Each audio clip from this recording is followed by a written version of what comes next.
Next on a special extended edition of Weather Underground, tracking Elsa. The storm making landfall earlier today in Florida, now pushing inland with strong winds, flooding, rain, and a risk for tornadoes. We have live coverage, plus in-depth analysis from hurricane expert Dr. Rick Knabb on what to expect as the impacts spread into the mid-Atlantic and eventually the Northeast this week.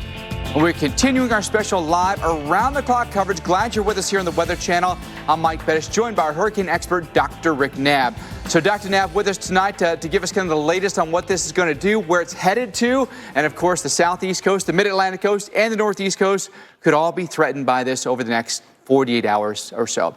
Well, we're going to keep you up to date on what's happening currently. With the latest advisory came in at 5 o'clock Eastern time. The winds have gone down to 45 miles per hour. North movement at 14 miles per hour. It's now crossing over to Georgia right now. Right in there's the center of circulation. All the storms are mostly east side loaded, as they've been for a while now. This is how it was when it was over the Gulf of Mexico, and also a severe weather risk that comes along with a lot of those thunderstorms on the east side. Tornado watch until 8 o'clock tonight. Jacksonville up through Savannah and Statesboro, Brunswick included in that. I-95 is included in that. And then severe weather could also be an issue as we go through the day tomorrow. We're going to talk more about that coming up, but also tropical storm warnings now through the South Carolina coastlines, then tropical storm watches from the North Carolina coast all the way up into coastal New England. So as this thing zips along here, and there's the forecast track, it still could contain winds that produce tropical storm gusts here, and maybe even intensifying those winds by the time it gets into the weekend. Look at this, back up to 45 miles per hour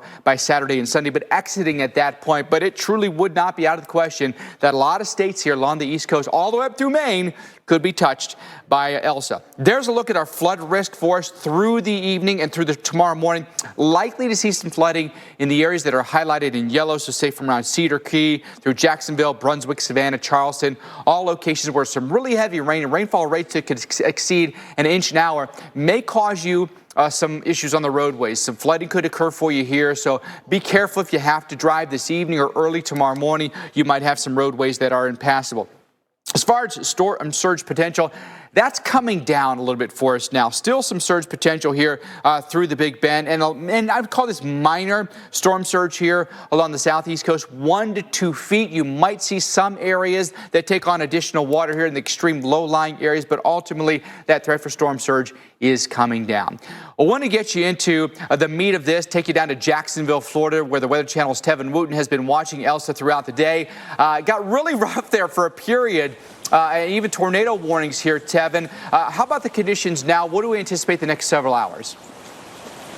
Well, Mike, at the top of the 5 o'clock hour, when we started Weather Underground, we had a tornado-warned storm, a radar-confirmed tornado that did produce damage for portions of I-95 and University Boulevard. And now what we're seeing here, actually some drier skies. I take a look at downtown Jacksonville, Florida here. Here's the St. Johns River, and you can clearly see some of the buildings of the skyline now. That was not the case an hour or so ago. It was hard to make out downtown. It was hard to make out places near the TIAA Bank Field where the Jaguars play. But what a difference that drier air can do as it starts to feed into the southern side and the southeastern side of Tropical Storm Elsa. So as that happens, yes, we'll still be in periods of heavy rainfall, maybe even one or two more tornado-warned storms as we go throughout the evening. But I want to take you back to that tornado-warned storm and show you some of the damage that we were seeing here. Again, around University Boulevard, the National Weather Service tweeting out several portions or several roadways are closed because of debris down.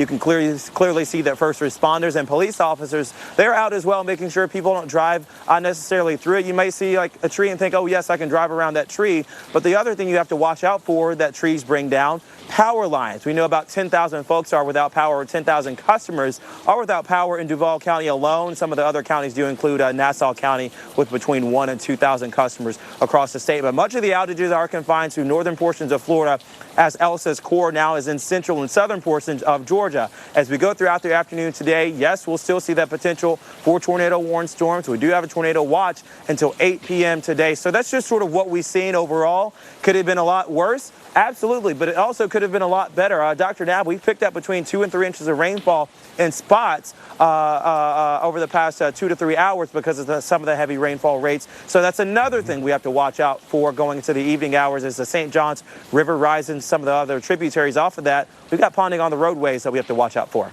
Yeah, and that combination of issues will be spreading northward towards Savannah, toward Charleston, where we've got 2.5 to 3 inch per hour rain rates now in southeastern Georgia along I-95. It is a horrible time on the roads in the business end of this storm right now to the northeast of the circulation center. Now to the south of the center, which is now located over southern Georgia, things are improving along the Gulf Coast and the Big Bend of Florida.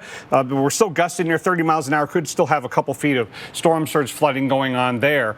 But the biggest water problems right now and the strongest winds are not only near the center of circulation, Tifton, Waycross, Live Oak, but also Jacksonville up into Brunswick, increasingly up into Savannah, where we're gusting 30, near 40 miles an hour at times.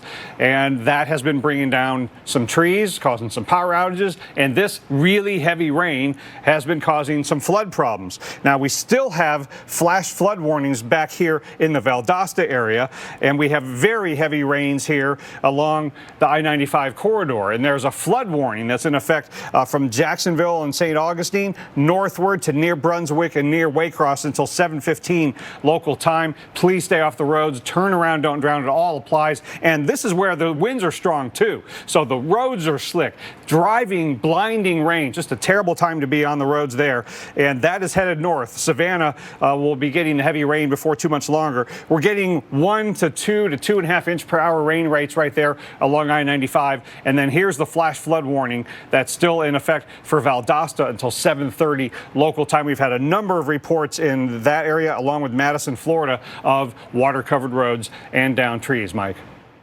All right, Dr. Nat, thanks so much for that. Let's bring you some specifics on what's going to happen with Elsa for maybe your town as we go over the next 24 plus hours here. I'll show you some locations where we're worried about some possibilities, some heavy storms rolling through. That could include along I-95, Georgia, South Carolina, and then eventually up into North Carolina as well. So some storms rolling in around, say, Hinesville, coming up through, say, Savannah and Statesboro. These are locations along I-16, north and south of I-16, where heavy storms could roll through, and even a possibility that we could see some tornadoes as well. So just be mindful of that. Be ready to go to shelter if you need to. And this could happen after dark tonight as well. Then notice around 2 o'clock in the morning, storms really lining up between I-16 and I-26. So a ton of storms right in here and riding up I-95. Some of those storms also could be severe. Then the center of circulation about right in there come tomorrow morning near Orangeburg.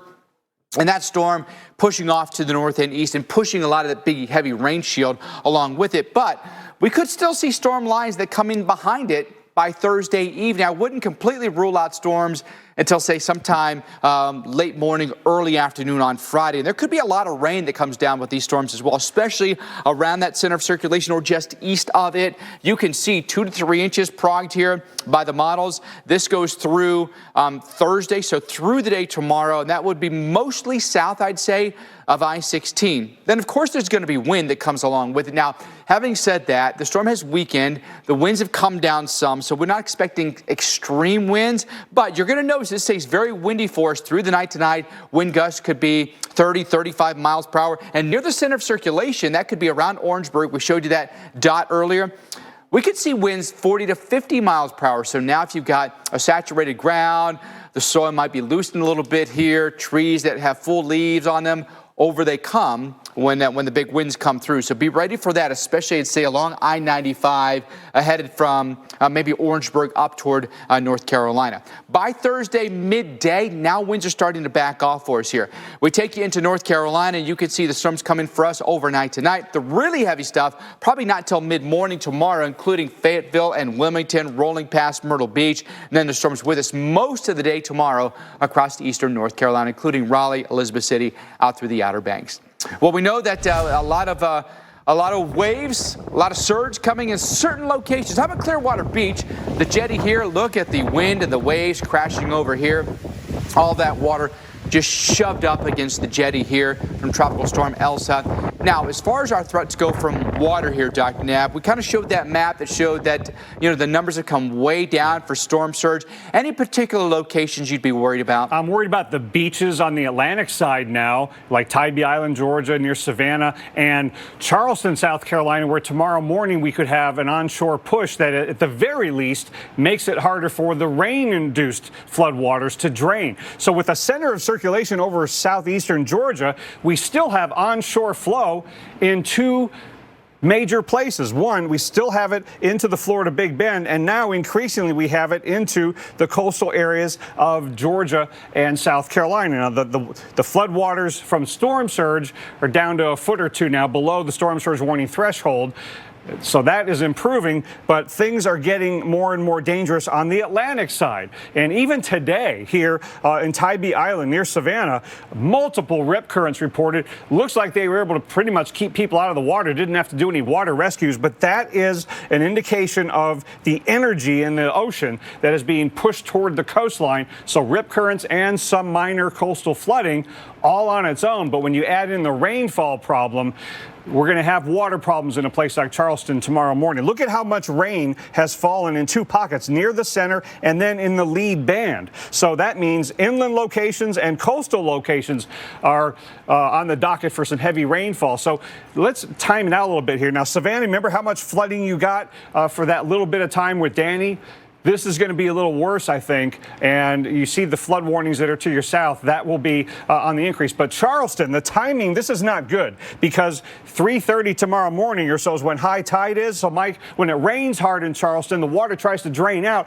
The ocean is going to be pushing it back in the other direction. So when people will go to breakfast tomorrow morning, they might want to stay off the roads and delay their travels a little bit till the middle of the day. Yeah, maybe breakfast in tomorrow. And maybe we can do lunch out. How about this? Heavy rain, strong winds, only the two things you need to get damage like this. This is in Glen Rock, New Jersey, after a line of strong storms passed through that area.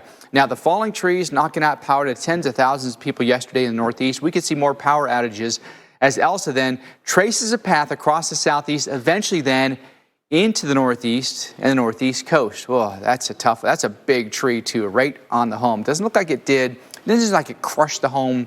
Sometimes you see these trees, they just like slice a home in half. It's a pretty sturdy tree and a pretty sturdy house, I'd say. All right, so we've got some wind and we've got tornadoes that'll be an issue with some of the outlying storms that we have with Tropical Storm Elsa. So these storms that are on these outer bands going to be issues for us here. Some of the threats that we might see here, Dr. Knapp, could be potent. And they tend to work together, don't they? The more rain we get, the more saturated the ground gets, the more these fully leafed trees in the southeast, mid-Atlantic, and northeast can come down. So you've got the two hazards, the flooding and the winds, happening at the same time. So we do have the flood potential for the mid-Atlantic and northeast through Friday night. And with the path of this system headed northeastward, the rainfall totals are really going to add up. The Euro model, look at how much rain it's got, not just near the coast, but inland as well. So this is going to saturate the soils and make it easier for winds to bring down the trees. Now, don't just look at the cone in terms of where the winds could occur, because this will be a sprawling system that could bring tropical storm conditions to the coastal areas as well as along its immediate path. And that 40 miles an hour increasing as it goes farther northeast means it's going to be injected with a little bit of non-tropical energy. So it might not even be a tropical storm as it goes over New England a couple of days from now, but still could be packing a bit of a punch. Now, the tropical storm force winds, if they affect your area, would be Charleston, South Carolina, like tomorrow morning early, the Hampton Roads area around this time on Thursday, and then Friday morning in a place like Long Island or Nantucket.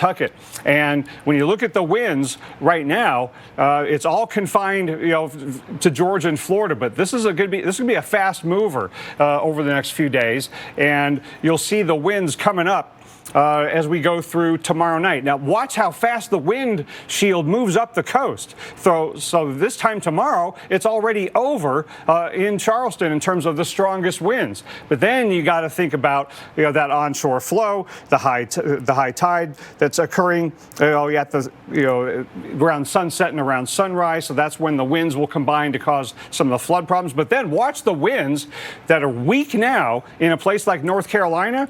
Watch how much they will be on the increase as we go through Wednesday night and Thursday. And look at the Hampton Roads and eastern North Carolina area. Could be gusting as much as 30, 40, maybe 50 miles an hour. So that's going to be blowing pretty hard. So that's why the tropical storm conditions are possible. Those tropical storm watches go all the way up to Nantucket. It's calm now, Mike, but things will be blowing really hard up in the Northeast on Friday.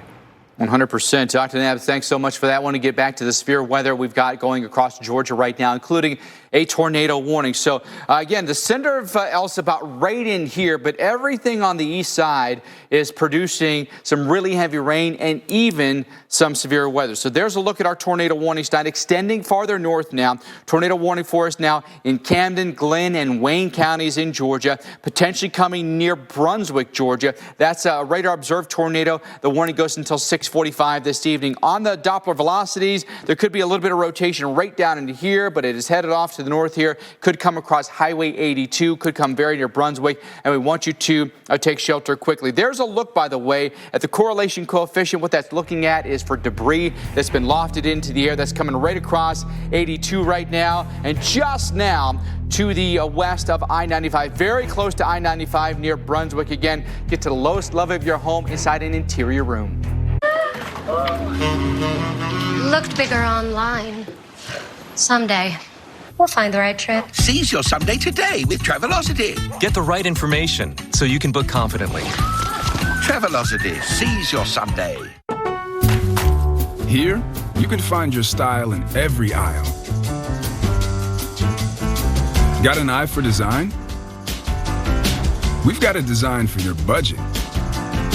Want endless aisles of more? We've got more, way more. When you explore our showrooms of style, you'll find whatever you're into at a price you'll really get into. Lowe's, home to any budget, home to any possibility. Take a piece of chocolate if you're the tallest. Take a piece of chocolate if you're better at eating your vegetables. Take a piece of chocolate if you love sharing.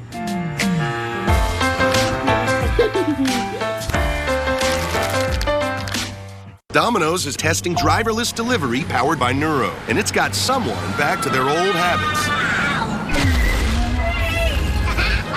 Avoid the Noid when you get any 2 or more medium 2-topping Domino's pizzas delivered for just $5.99 each. Garden fresh salad or 4 homemade soups, plus warm breadsticks. Our famous never-ending first course is so good, you'll forget you still have more to look forward to. Enjoy never-ending super salad and breadsticks on us, only at Olive Garden. We are thrilled. We finally found our dream home in the mountains. Views are great. The air is fresh. It is bear country, though. Hey, boo-boo, we hit the jackpot. Bear. Look, corn on the cob. Ooh, chicken. Don't mind if I do. You're hungry. T-bone. That's what I call a smorgasbord. At least Geico makes bundling our home and car insurance easy. They do save us a ton of money. We'll take the cobbler to go. Good idea, Yogi. Now I'm smarter than the average bear. They're gone, Dad. For bundling made easy, go to geico.com. Hi, Verizon launched the first 5G network, and now we want to be the first to give everyone the joy of 5G by giving every customer a new 5G phone on us. Old customers, new customers, families, businesses, in-laws, law firms. Every customer, new 5G phones when you trade in your old ones. And if you're not a customer, we'll help cover the cost to switch. Just ask Wanda. She's been with us since now. Upgrade your phone, upgrade your network. You guys got any signal? I've only got 1 bar, Dad. Experience hybrid performance that takes you further. Anything? I've got nothing. Perfect. At the Lexus Golden Opportunity Sales Event, experience amazing at your Lexus dealer.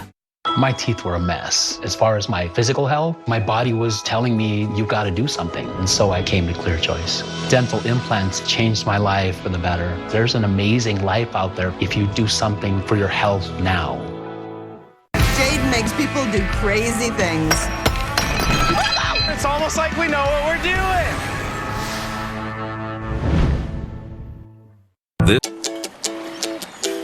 Stop for everyday low prices. Shop for Grill Master status. Wow, impressive. Thank you. Everyday low prices for all the moments on your list. Stop and Shop. Feed the moment. If you were diagnosed with mesothelioma or asbestos-related lung cancer, call the law firm of Whites & Luxembourg, who, for the last 30 years, has achieved record-breaking New York City mesothelioma and lung cancer verdicts for thousands of your neighbors and coworkers. It does make a difference which law firm you hire, so choose wisely and call Whites & Luxembourg today. Call 1-888-411-LAWS. That's 1-888-411-LAWS. This week, stop and shop for great deals. Packs of Jimmy Dean bacon are 3 for $10. Thomas's English muffins are buy one, get one free. And 24 packs of Poland Spring bottled water are $2.97 each when you buy 3. Stop and shop. Feed the moment. A severe thunderstorm watch is in effect.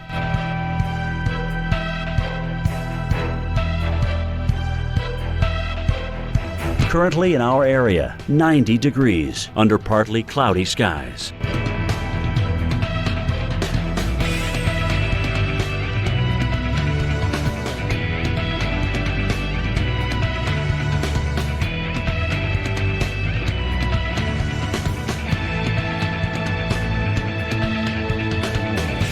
Tonight, partly cloudy skies, low 75. Thursday, thunderstorms, high 85. Chance of rain, 70%. Here's our 7-day outlook.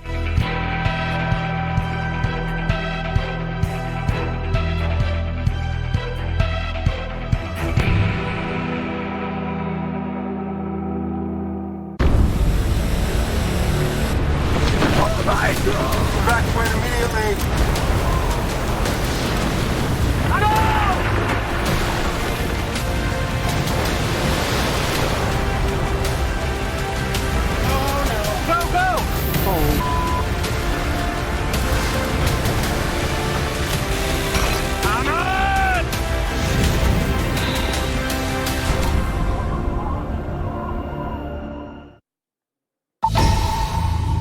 Thanks for being with us as we track Tropical Storm Elsa producing tornadoes tonight in Georgia. Tornado warning for us right now along I-95. It's been east of I-95, now shifting just west of I-95. Here's the highway right here, and currently Glenn and Wayne counties under a tornado warning until 6:45. If you're in Dock Junction or in Georgetown, Talmadge, these are all places where you want to get to shelter as quickly as you can. We don't have as vivid a rotation as we once did, but right about in here is where we were seeing some debris as indicated by the radar. There it is right there, the bright red colors. Again, that's going to be just now to the west of I-95, shifting now just outside of Talman right here, maybe even between Talman and Darien, locations where you want to get to shelter as quickly as you can. Highway 25 outside of Brunswick, also a roadway you want to be off this evening as we have the possibility here of that tornado. Again, a few areas that could be at risk here, including a place like Fancy Bluff or Anguilla here. That's going to be until 6:24, 6:32. So you've got a little bit of time, not much, just minutes in Fancy Bluff, but get to your safe place as quickly as you can. All part of the same kind of complex that hits down through North Florida as well. Our Tevin Wooten is in Jacksonville, where we also had a tornado warning earlier this evening. Things a lot calmer for us now, Tevin, but rock and roll, that's for sure. For the rest of the evening, I'm sure that folks in Jacksonville are expecting more storms. But what should they specifically be looking for? Flooding, rain, tornadoes? What do you think? Mike, I would say watch out for all of it. Of course, coming along with tropical entities, these tropical downpours can dump down a heavy amount of rainfall in a short amount of time. However, the other thing that I would look for is what are some trees that are perhaps swaying a little bit more left or right or back and forth than they typically would because of the heavy rainfall that we've seen. We picked up between 2 and 3 inches of rainfall from this storm alone, and the grounds are soggy and they are saturated. So now anytime you get a strong gust of winds at maybe 35 or 45 miles per hour, you've already loosened up the root system or down towards the base of the tree. So if you get a strong gust, that could come through and perhaps bring these trees down even more. Unfortunately, we know several locations where trees are down, trees are covering roadways, Dr. Nab, to University Boulevard, where that tornado moved through right around 5 o'clock today. Several other counties, even Suwannee County, by the way, Live Oaks, about 20 to 30 of those were brought down, covered some of the roadways. And unfortunately, Dr. Knapp, we do know that a person has died after a tree fell on 2 cars. That was on Roosevelt Boulevard earlier today, not from that tornado-warned storm. Yeah, Dr. and that's happened multiple times this year and last year. Trees involved so many times, even in tropical storms, in causing damage and fatalities, along with the water issues causing the slick roads and the car accidents we saw in Claudette and flooding as well. Now, we've got wind and water issues right now with the center of circulation east of Valdosta. The gusts have been on the increase in Waycross and Brunswick and Savannah, still gusting pretty strong in the Jacksonville area, all over 30, sometimes 40-mile-an-hour gusts. So you don't have to have the sustained wind of tropical storm force to get the gust of that magnitude. And the rain shield is really focused in southeast Georgia right now, so the flood warnings are extending north and eastward. It has started to rain in Savannah, just not really heavily yet, but it's coming your way. But Brunswick and Jessup under a flood warning till 9:30 local time. Extremely heavy rainfall, vicious lightning, got the severe weather threat. On top of that, so many reasons to be staying off the roads. That's in addition to the flood warning that's in effect from Waycross down through Jacksonville almost to St. Augustine until 7:15. So that whole I-95 corridor from St. Augustine through Jacksonville on the way to Savannah is getting really heavy rains, 2 to 2.5 inch per hour rain rates, and we still have a flash flood warning in Valdosta, even though the rain is ending there, Mike.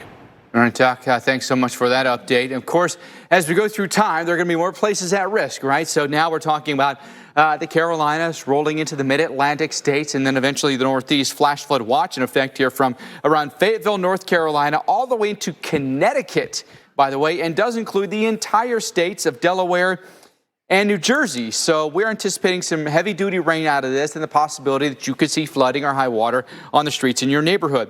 Tomorrow, so let's fast forward about 24 hours from now, Greensboro, center of circulation likely very close to us or on top of us, then rolling through the Hampton Roads area, coming right out through the Delmarva, Long Island, and then maybe right over Hartford or Boston, and even Portland, Maine, before exiting up into Canada. That's according to the European model. The American GFS model is actually very similar, maybe slightly farther east, but you get the feel here that both of them are doing something very similar here, and so the effects will be very similar as well until the storm completely ends and we're finally in the clear.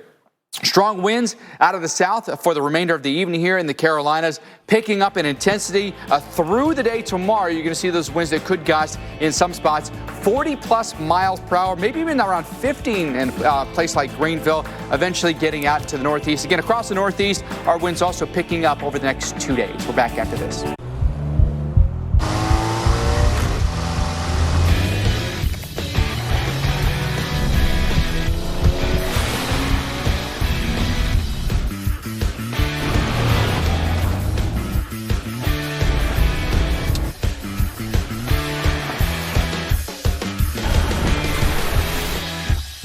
Return to rugged. The all-new, ruggedly redesigned 2022 Nissan Pathfinder.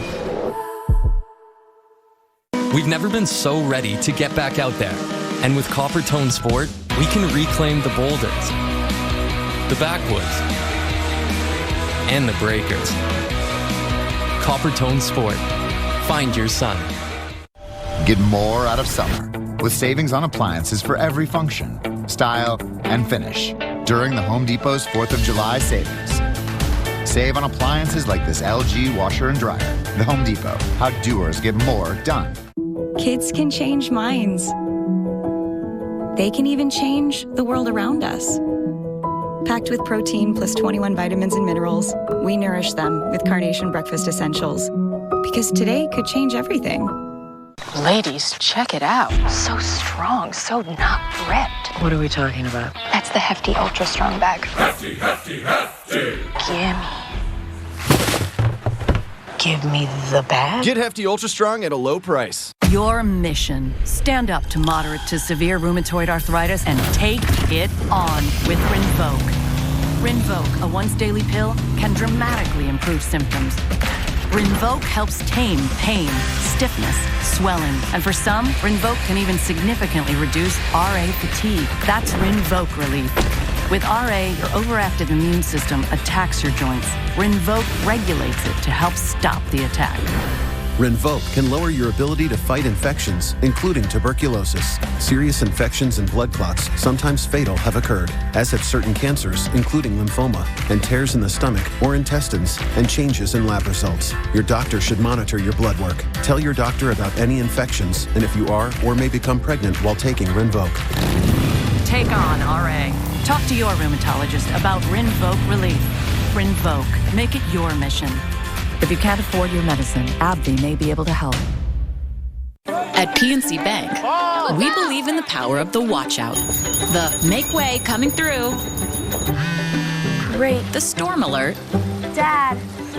And the subtle but effective ding. That's why we created Low Cash Mode, the financial watch out that gives you the options and time needed to help you avoid overdraft fees. It's one way we're making a difference. Because we believe how you handle overdrafts should be in your control, not just your bank's. Low Cash Mode on Virtual Wallet from PNC Bank. Wendy's only serves one kind of breakfast, a better one. So chuck your old soggy eggwich and pick up 2 of these freshly made sandwiches at Wendy's for just $4. Choose wisely. Choose Wendy's 2 for $4.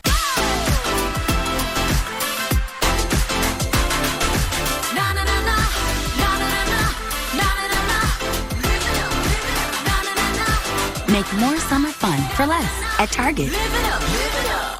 It seemed like a normal day. I got an alert on my phone, and then all hell broke loose. It was complete chaos. Go, go! Mother Nature gives you a warning sign. Get ready for something big. You just hang on for dear life and hope for the best.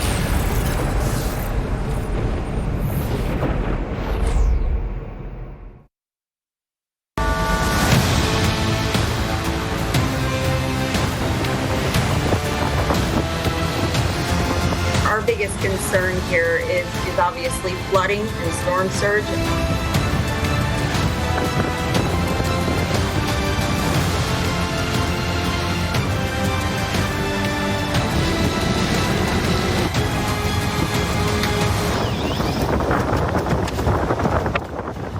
And thank you for being with us here for Weather Underground, our continuing coverage of Tropical Storm Elsa. A lot to cover for you here throughout the evening. The storm made landfall earlier this morning. I want to bring you the very latest. We know that, unfortunately, one person was killed in Jacksonville when a tree fell on the car. This is the first death in the U.S. from Elsa. More than 33,000 customers in Florida without power right now. Georgia Governor Brian Kemp declaring a state of emergency for 92 counties in the southeastern portion of that state. Now, the Weather Channel's Tevin Wooten has been watching Elsa as it has surged up through Florida, on its way through Georgia, then the Carolinas, joining us now live from Jacksonville. A really rough afternoon and evening for us here in Jacksonville, and we're not completely out of the woods just yet either. No, Mike, we're not. In fact, I think a lot of folks over the past 15 or 30 minutes or so ago have been trying to breathe a sigh of relief after that tornado-warned storm cleared through. And I was able to notice the blue sky and even bouts of sunshine. However, starting to darken up now are the clouds as they approach the north and northwest, and as they approach downtown Jacksonville, more rain is also pushing through. So we're not done just yet. The threats level does still remain, I would say, moderate to high, depending on what the threats are. Damaging winds, we could still see those, especially once you consider with more rainfall, with the soggy ground we already have, the trees are already loosened to some extent because of the tornado warning storm that we had come through earlier today, and stronger gusts that we've seen earlier today as well. I think we picked up gusts between 33 and 45 miles per hour, certainly more likely to come as we go throughout the evening hours. Some of the tornado warning storms that we've seen, not only for Duval County, but even in portions of Columbia County, that was earlier in the morning before the midday hour. That brought about an EF0 tornado that did bring down trees as well. So that's been the biggest concern. I would just say multiple small problems that compound to make one larger problem. So where do we go throughout the day today? Well, more of this does still continue into the evening hours today. That tornado watch, that goes until about 8 o'clock today. And for those that are thinking, oh, maybe it's safe for me to return back home, maybe it's safe for me to try to get back out on the roadway, I would tell you the visibility to some extent will be reduced if you do that because of the rainfall that is still coming in like this. folks, it won't take a lot to cause big problems as we go throughout the evening hours today. So do exercise caution if you do happen to get out. First responders are still urging folks to stay sort of stay put right now, because there are still several roadways, especially around the university area and I-95, Dr. Nab, that have trees on top of them in several different spots, and you can't quite get the responders out and the tree cutters out to take that down until after the main threat of this storm does clear on out. So I think we're starting to see things lessen a little bit, but Dr. Nab, we're still not at an all clear, at a zero level in terms of the threat being over just yet. No, and Tevin, when you consider the lives that were lost in Claudette from the slick roads associated with the tropical storm, that's just reason number one to be off the roads tonight. But in this area, east of the center of storm, we got driving tropical storm kind of conditions. The visibilities are going to be horrible. The roads are at the very least slick, could be flooded in some spots, and we could have some debris, some downed tree branches at the very least on the roads, and also the threat of severe weather. So just not a good night to be out on the roads in southeastern Georgia, and this will become the case in South Carolina before too much longer. Center circulation has now moved through the Valdosta area, moving east of there. Waycross still getting a southeasterly wind, gusty near 30 miles an hour. It's gusting over 30 in Savannah, still gusting near 40 in Jacksonville. So this storm has its tentacles far and wide, and it has dumped a lot of rain just in the last 12 hours in the Valdosta-Madison area on the Florida-Georgia border. Nearly 9 inches of rain estimated by the radar, and you can see how the rainfall footprint is marching northeastward. And because of the rain that has already fallen, even though the rain is stopping, we have a flood warning now for Valdosta that has been extended till 12:15 in the morning. That means we still could have some water-covered roads, high creeks and streams, and that's because of all of this water that we've had, a number of closed roads, flooded roads. So that's not just magically evaporating instantly once the rain stops. Also, flood warning now for much of the Florida Big Bend area between Tallahassee and Lake City and Dixie, Lafayette, and Taylor counties until 10:15 local time. And then our lead flash flood warning is up here in Jessup and Brunswick. It is coming down in buckets, Mike, where it's raining at 2 to 3 inches per hour down to Jacksonville. So intense. Dr. Nab, thanks for that. Still to come on Weather Underground. We're going in depth on where the threat from water will continue to increase as Elsa tracks inland, plus more live coverage as Weather Underground returns. Well, well, well, look at you. You mastered the master bath. You created your own style. And you, yes you, turned a sourdough starter into a sourdough finisher. So when you learn your chronic dry eye is actually caused by reduced tear production due to inflammation, you take it on by talking to your eye care professional about Restasis, which may help you make more of your own tears with continued use twice a day, every day. Restasis helps increase your eye's natural ability to produce tears, which may be reduced by inflammation due to chronic dry eye. Restasis did not increase tear production in patients using anti-inflammatory eye drops or tear duct plugs. To help avoid eye injury and contamination, do not touch the bottle tip to your eye or other surfaces. Wait 15 minutes after use before inserting contact lenses. The most common side effect is a temporary burning sensation. Ask your eye care professional about Restasis. Now to trick out these lights. Visit Restasis.com to learn more. We've never been so ready to get back out there. And with Copper Tone Sport, we can reclaim the boulders, the backwoods, and the breakers. Copper Tone Sport. Find your sun. I brought in Ensure Max Protein with 30 grams of protein. Those who tried me felt more energy in just 2 weeks. Here, I'll take that. Ensure Max Protein with 30 grams of protein, 1 gram of sugar, and now with 2 new flavors. It's like a pancake. Okay, don't roll it too thin. This is a perfect thickness. Is that a tattoo? Uh-huh. Look, isn't it cute? Yeah. Is that real? It is very real. Yeah, no, it looks good. I love it. Can I have one? No. Yes. Absolutely not. The video calling device designed to bring people closer. Share something real. Portal from Facebook.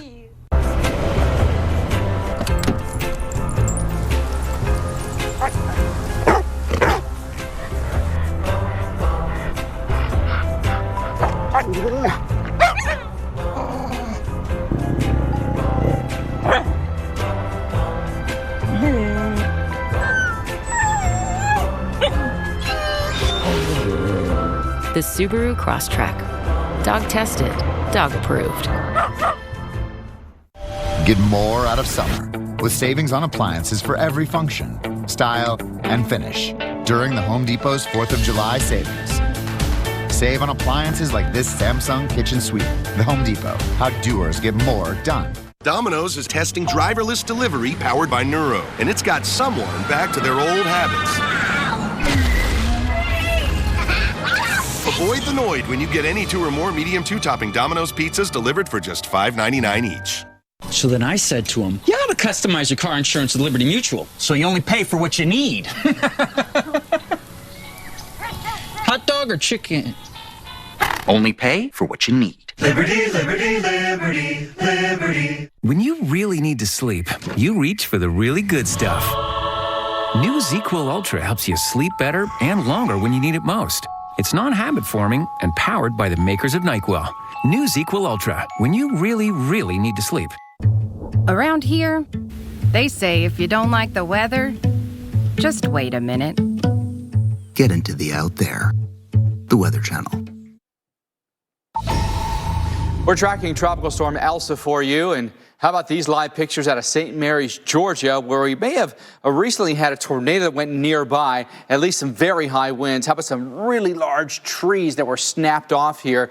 These are live pictures from our own Charles Peak that's out there right now, and likely going to see some power lines that come down as well. The power outages have been going up as we've been seeing an increased amount of severe weather here on the east side of Tropical Storm Elsa. Thanks for being with us. I'm meteorologist Mike Bettish, joined by meteorologist Tevin Wooten. He's in Jacksonville tonight, and our hurricane expert, Dr. Rick Knabb. He'll be along in just a second for the very latest on Elsa and where it's headed. You take a look at the storm now over into Georgia, 45-mile-per-hour winds. All the storms are on the east side of the system at this point as it moves north at about 14 miles per hour and just outside of Brunswick. Tornado watch in effect for us, again, all east side of the system here between I-16 and I-75. It's going to be the greatest threat right along I-95, Jacksonville to Savannah. I think the risk is going farther north now. Jacksonville, a little bit of improving weather. I wouldn't say you're totally out of the woods just yet, but at least better than what you had earlier. Tropical storm warnings remain in effect from the Florida and Georgia state line all the way up through South Carolina, and then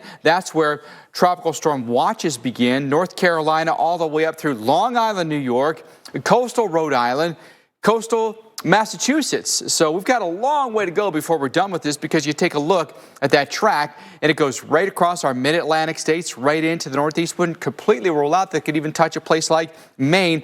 Wind still staying strong right through Saturday evening before it exits up into Canada. Now, a place like Charleston, South Carolina, you'll be at risk, and we're certainly no stranger to flooding here. Heavy rain, you get storm surge, you get high tides, you get all kinds of combinations of those.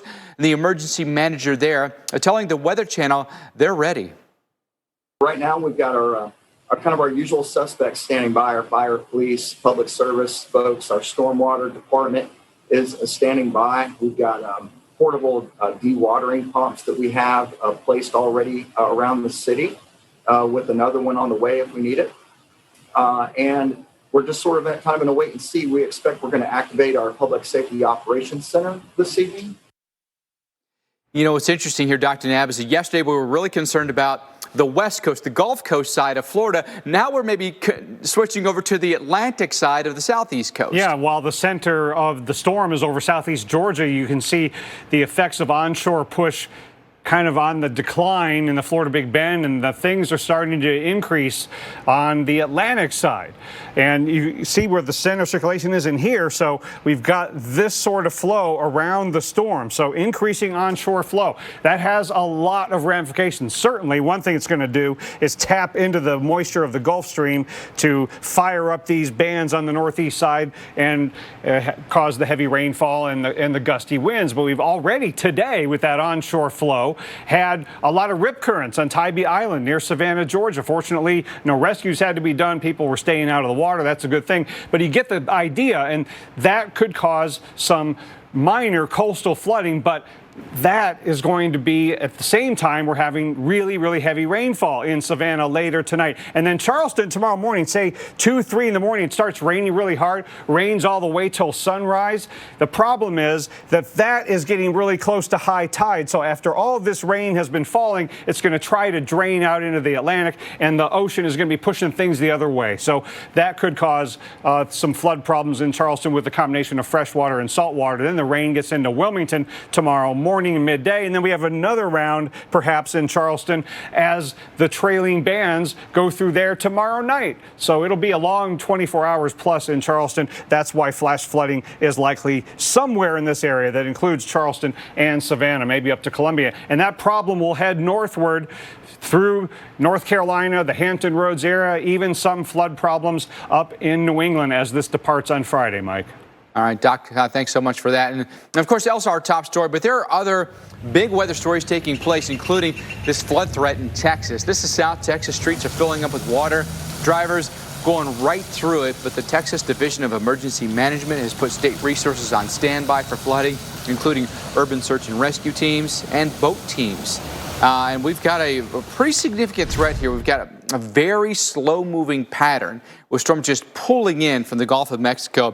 Aransas, Porfirio County right now under a flash flood warning with considerable flooding anticipated through at least 7:30. Let's widen the picture out a little bit for you here. This is going to be between Victoria and Corpus Christi. And look at this line. The thing about it is, boy, that thing is really steady, aiming here at the Gulf Coast of Texas, and even severe thunderstorms on the backside of this. You can see kind of a rotation, but there's kind of a broad rotation ultimately going counterclockwise here in a very, very slow-moving system. So very likely to see some flooding in the areas highlighted in red. Coastal Texas from Brownsville past Victoria, but we could still see some flooding around, I'll say, Galveston, near Houston, all the way inland then, getting closer to the hill country. Tomorrow through Friday, the area greatest risk now, Corpus Christi, up around Freeport here. Likely flooding for us in this location. Again, you look at that future radar, boy, it's just hammering us here with that wide rotation coming through Texas. Why don't you stick around, much more in Elsa when we return as it continues to push through the southeast tonight. When eye allergens attack, the itch can last 24 hours. But with Pat-A-Day Once Daily Relief Extra Strength, you get fast 24-hour relief in one drop. Make it a Pat-A-Day with a drop that's right for you without a prescription everywhere. Busted? Original Gorilla Glue, of course. Works indoor, works outdoor. It's weatherproof, it's waterproof. It's versatile and incredibly strong for the toughest jobs on planet Earth. Okay, at AT&T, everyone gets our best deals on all smartphones. Let me break it down. You got your new customers. They get our best deals. You got your existing customers. They also get our best deals. Everyone gets the deals. Questions? Got it. But why did you use a permanent marker? Because I want to make sure you remember. I'm going to get a new whiteboard. It's not complicated. Only AT&T gives everyone our best deals on every smartphone, like the Samsung Galaxy S21 5G for free.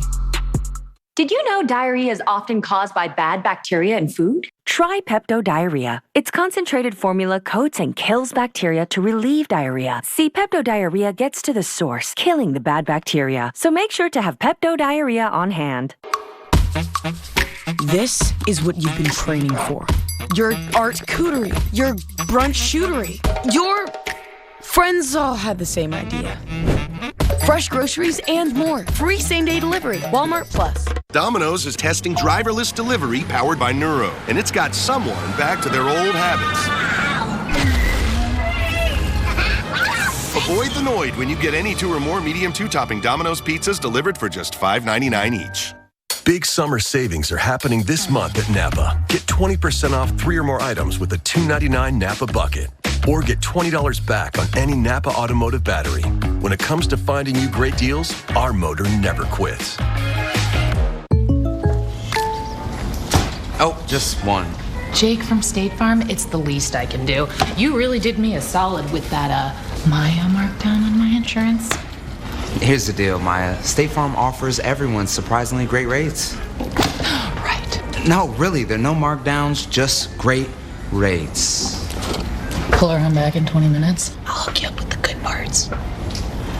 When you want the real deal, like a good neighbor, State Farm is there.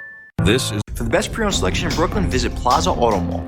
Credit that comes easy and prices that can't be beat, all makes and models starting at only $8,000. Used car leasing is here. Plus, no money down options available. Shop online at plazaautomall.com. You one-stop block when you auto shop.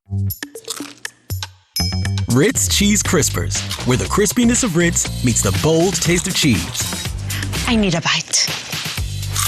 Try cheesy, crispy. Ritz Cheese Crispers. Only from Ritz. To run a growing business is to be on a journey. And along the ride, you'll find many challenges. Your Dell Technologies advisor is here to help, so you can stop at nothing for your customers. It's Ashley Home Store's Stars and Stripes event with new styles and more savings. Get up to 30% off or pay no interest for 6 years. The Stars and Stripes event is extended for one final week. Ashley Home Store. This is home.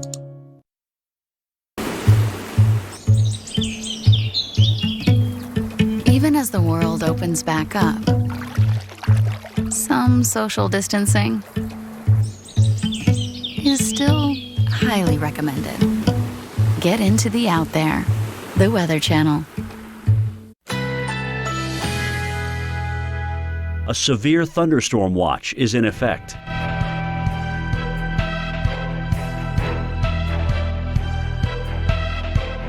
Currently in our area, 89 degrees under partly cloudy skies.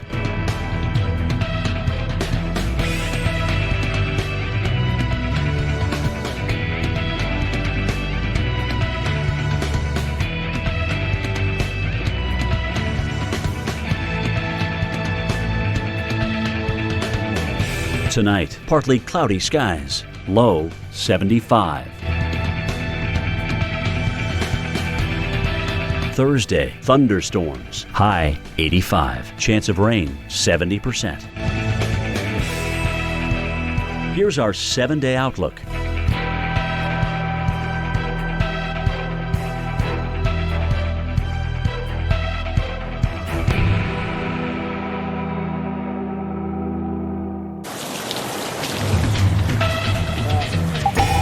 All right, we're back here on Weather Underground. I'm meteorologist Tevin Woon. As we continue to track Tropical Storm Elsa, we are live for you from downtown Jacksonville, Florida. The St. Johns River behind me starting to calm down just a little bit. Yesterday when we got here, things were a little bit more smooth. And then once we reached the height of the storm, you're talking about strong winds, 40+ miles per hour, with gusts at times stronger than that. We had that tornado warning storm that came through. The St. Johns started to look almost like the Gulf of Mexico, or a miniature Gulf of Mexico, with rapids starting to, the white caps starting to pile up just a little bit. And now what are we seeing?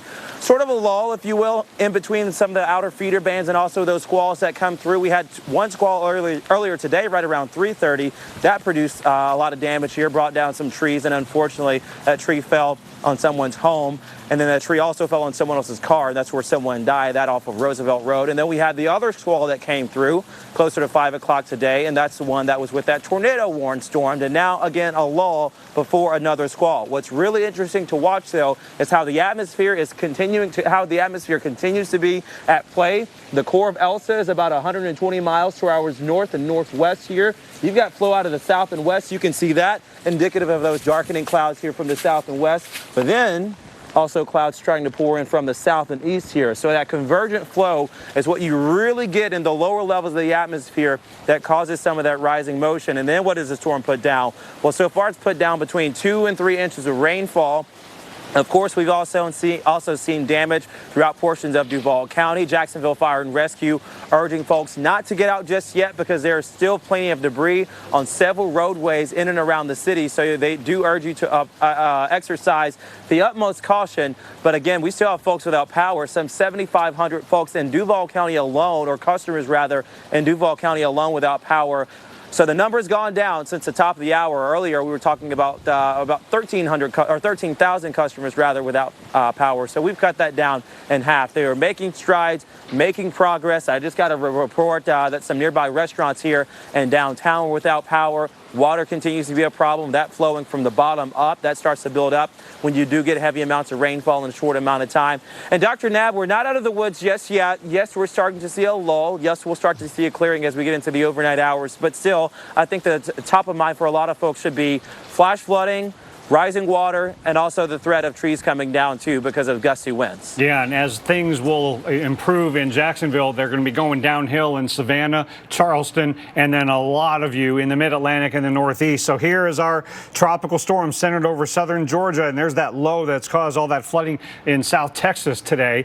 And zooming in on the storm, Elsa's center is over southeast Georgia, but its tentacles extend way out to the Atlantic coastline, where we'll be gusting 30 to 40 miles an hour in Jacksonville. It's gusting over 30 in Savannah, in addition to the gusty winds and the trees coming down in places over North Georgia and southern Georgia and northern Florida. Now, at 5 p.m. Eastern, the tropical storm watches got extended all the way up to Nantucket and Cape Cod. So with this fast mover, we're going to have a couple of days where millions of you will be dealing with the threat of some wind and water concerns as the center of circulation moves into South Carolina after midnight tonight and then goes through North Carolina tomorrow and passing over New England on Friday afternoon. Finally, by Saturday morning early, it's out of here. But winds of tropical storm force are possible because of that tropical storm watch, and they could be arriving in Savannah if you get them very early tomorrow morning. Place like Hampton Roads would be Thursday evening, around this time, early Friday in New York, getting into New England and on breakfast time. So it'll be happening quickly, and it won't be just about the wind. We got flash flood watches now in effect from Raleigh and Fayetteville, North Carolina, all the way up into the New York City area. In urban areas could get some heavy downpours and cause some flash flooding. But the more immediate concern tonight into tomorrow morning is going into Savannah and into Charleston. Now, in North Florida, southern Georgia, we've had, especially near Valdosta, last 12 hours, nearly 9 inches of rainfall. And now the lead edge of the really heavy rain is in the Jessup and Brunswick areas of Georgia, where a flood warning is in effect. Savannah, your rain has started, but all of this flood-producing rain on the northeastern side of Elsa will be coming your way. That's why the flood risk is pretty significant there, as well as Charleston by tomorrow morning. Still have a flood warning down into the Jacksonville and St. Augustine areas, and the onshore flow here is starting. And we've had rip currents in Savannah, and the combination of the rainfall and the onshore push will make for a fairly significant flood concern tomorrow morning in Charleston, Mike. All right, Dr. Neff, thank you for that. And coming up here on Weather Underground, tracking Elsa for you this evening. Now pushing inland from Florida into Georgia. We're going to break down every aspect of the storm overnight and through the next few days. Hi, Verizon launched the first 5G network, and now we want to be the first to give everyone the joy of 5G by giving every customer a new 5G phone on us. Old customers, new customers, families, businesses, in-laws, law firms, every customer. New 5G phones when you trade in your old ones. And if you're not a customer, we'll help cover the cost to switch. Just ask Wanda. She's been with us since now. Upgrade your phone, upgrade your network. When my teeth started to deteriorate, I stopped hanging out socially. It was an easy decision. Clear choice. The health of our teeth plays a significant role in our overall health. Chantal was suffering, and we had to put an end to that. The absolute best way to do that was through dental implants. Clear Choice dental implants changed everything. My digestive health is much better now. I feel more energetic. The person that I've always been has shown up to the party again. Jason, did you know Geico could save you hundreds on car insurance and a whole lot more? Cool. So what are you waiting for? Michaela Maroney to get your Frisbee off the roof? I'll get it.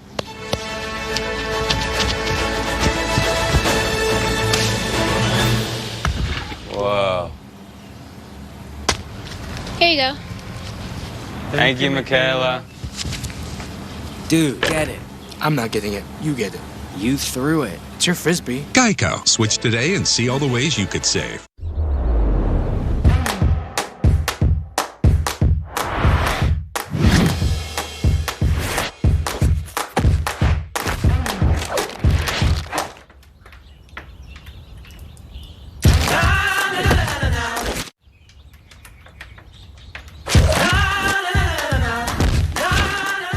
Adjustables products can be repositioned up to 3 times, so you can get it just right. Command, do no harm. I'm David Collado, president and co-owner of Happy Howie's Dog Treats. We make all-natural dog treats, and we're growing really fast. So fast, we were maxing out production. That's why I chose the Spark Cash Card from Capital One, because I earn unlimited 2% cash back on everything I buy. Last year, I redeemed $21,000 in cash back. Seriously, $21,000, which I use for new equipment so we can feed even more dogs. Thanks to my Spark Card, we're in over 4,000 stores across the country. What's in your wallet? Get more out of summer with savings on appliances for every function, style, and finish during the Home Depot's 4th of July savings. Save on appliances like this LG kitchen suite. The Home Depot, how doers get more done. When you order carry-out, choose Domino's Carside Delivery. Check in when you arrive, and we guarantee we'll be headed out the door less than 2 minutes after your order is ready. If anything slows us down, your next pizza is free. Put Domino's new 2-minute guarantee to the test.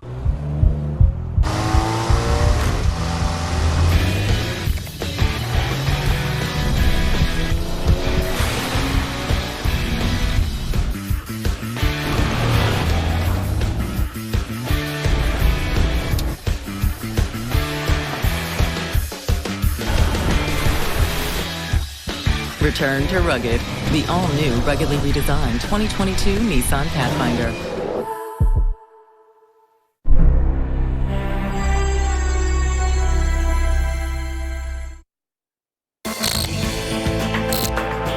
Next on a special extended edition of Weather Underground, we are tracking Elsa, the storm making landfall earlier today in Florida. We have everything you need to know about this storm as it pushes inland with strong winds, flooding, rain, and a risk for tornadoes. We have live coverage for you, including locations that have been hard hit throughout the day today. In-depth analysis from our hurricane expert, Dr. Rick Knabb, on what to expect as this impact spread across the mid-Atlantic and eventually the Northeast this week. Well, we are continuing our special live around-the-clock coverage here on the Weather Channel. Thanks for joining us for Weather Underground. I'm Mike Bettish, joined by our hurricane expert, Dr. Rick Knabb.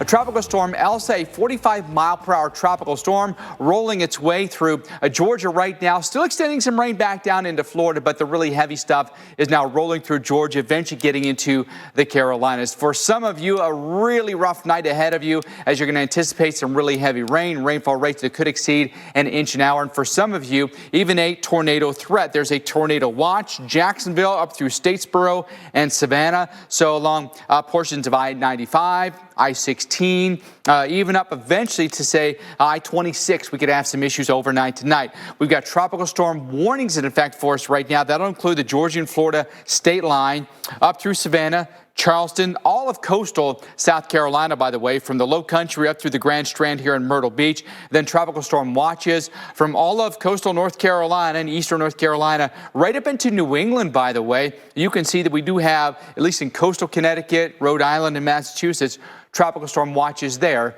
as well. Well, the Weather Channel's Tevin Wooten has been tracking Elsa in Jacksonville, Florida for us this evening. We've got a little ways to go here. Maybe the worst of it, I'm hoping here, is over for us in Jacksonville, Tevin. Yeah, Mike, that is a bit of good news. I think the worst of this is over. However, we could still see dangerous conditions as we go throughout the evening hours. So I'll take you through, give you a lay of the land here. This is the St. Johns River. We're facing north to downtown. You can see some of those darker skies that paint the back of the skyline, the darker clouds that paint the back of the skyline here in downtown Jacksonville. TIAA Bank Field is to my right. And earlier today, as some of those squalls were coming through, it was very hard to make out the field. It was very hard to make out even downtown and portions of the bridge here. That's how strong the rainfall came. In fact, some of the rainfall rates or how quickly the rainfall fell within an hour's time, between 1.5 inches and approaching 2 inches in some spots of northeastern Florida.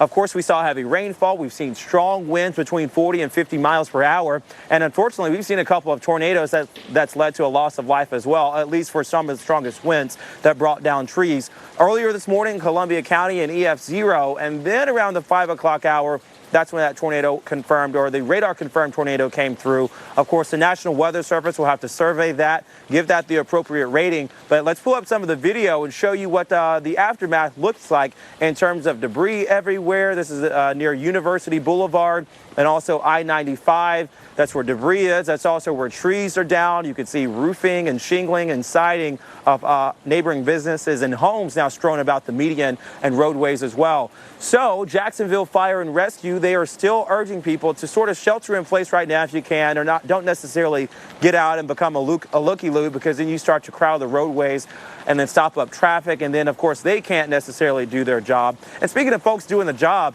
the power crews, they've done what they can. We've got power outages down to about 7,500 at the top of the 5 o'clock hour, Dr. Nab. That number was up closer to about 13,000. So we've broken that down in half, and hopefully that gets better as we go throughout the evening hours. But as things get better here, conditions start to get worse in other places, like in the coastal plains of Georgia, into South Carolina, and the Outer Banks of North Carolina. Yeah, and some of the same hazards that you've seen in northeastern Florida, the flooding, the winds causing the downed trees, some power outages, that could be spreading into not only southeastern Georgia, but into South Carolina, North Carolina, and some wind and water impacts will be expected into the mid-Atlantic and northeast and New England.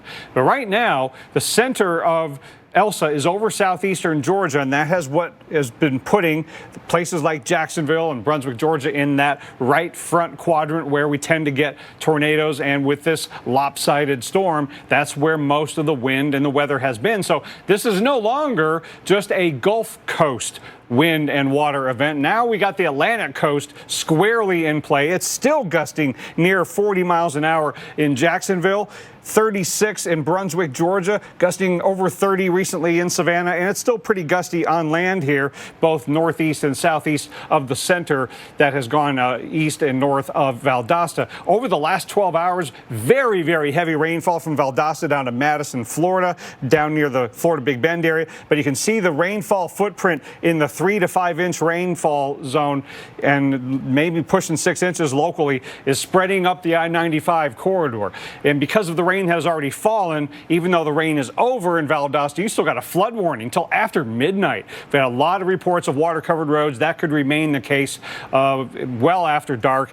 That's also all the way down to the Florida Big Bend, where a flood warning goes across I-10 down to near Cedar Key because of all the rain that has fallen. And you've got the onshore push that has been going on too. Now, the farthest northeast that we've got a flood warning here is in Brunswick and Jessup. And now for Brunswick, they've issued a flash flood warning. So things could be happening a little more quickly. Just so much training going on there. Right in Brunswick, just terribly heavy rainfall. That flash flood warning has been issued, goes till 9 p.m. Eastern time. And Savannah, it started to rain. I would expect you're going to get flood advisories and flood warnings before too much longer. And also down into Jacksonville and St. Augustine, there's a flood warning that remains in effect as well. And look at this. We're getting 2.5 to nearly 3 inch per hour rain rates right there in the Brunswick area. It is coming down literally in buckets, and it's been windy. St. Simons recently gusted to 45 miles an hour. Mayport earlier northeast of Jacksonville gusted over 50. So these are conditions you do not want to be driving in. And so Savannah, heads up. It's time to get off the roads because the rainfall rates will be increasing. Vicious lightning is on your way, and flooded roads at night in a driving tropical storm, Mike, that is a recipe for big-time danger. All right, Dr. Nab, thank you for that. Now, when you think of a tropical storm moving ashore, you know, a lot of you probably think a lot about the winds whipping everything around and the rain really coming down. That certainly was the case in Cedar Key, Florida. Check this out. Yep, rough stuff for sure. Look at that sign there, that do not enter sign, just whipping around there. All right, let's bring you some specifics on what you're going to see as the storm continues to move its way inland here. So for some of you, you could see something similar to that, and that would include now next Georgia and the Carolinas. So let's show you the future radar. Savannah, hard hit this evening. We're going to get heavy rounds of storms that roll through, but right up I-95, it's truly southeast portions of I-95, just a highway to avoid if you can this evening. But I-16 as well.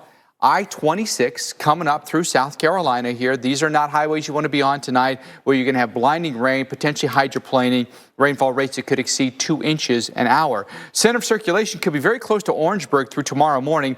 Then the heavier rain rolling right up I-95 again for us. Don't really clear out till sometime late on Thursday. Still even some extending bands off of that going into tomorrow evening. By Friday, I think you're in much better shape. A lot more sunshine coming your way. Winds back off as well. But there's the heavy rain forecast for many of you. I'd say Hinesville, Savannah, over towards Statesboro. Those places could be looking at 2 to 3 inches of rain, then lesser amounts as we go northbound here. With the system staying over land all that time, you're not pulling in as much moisture as you would if it was maybe hugging the coast or maybe just off the coast here. But very windy for us this evening, and those winds only picking up as the center of circulation basically drives in this direction here. And Orangeburg, watch your numbers overnight and early tomorrow. Could be gusting 40 miles an hour. It's very possible here. Then the system pushing up through North Carolina and the winds then extending up through there.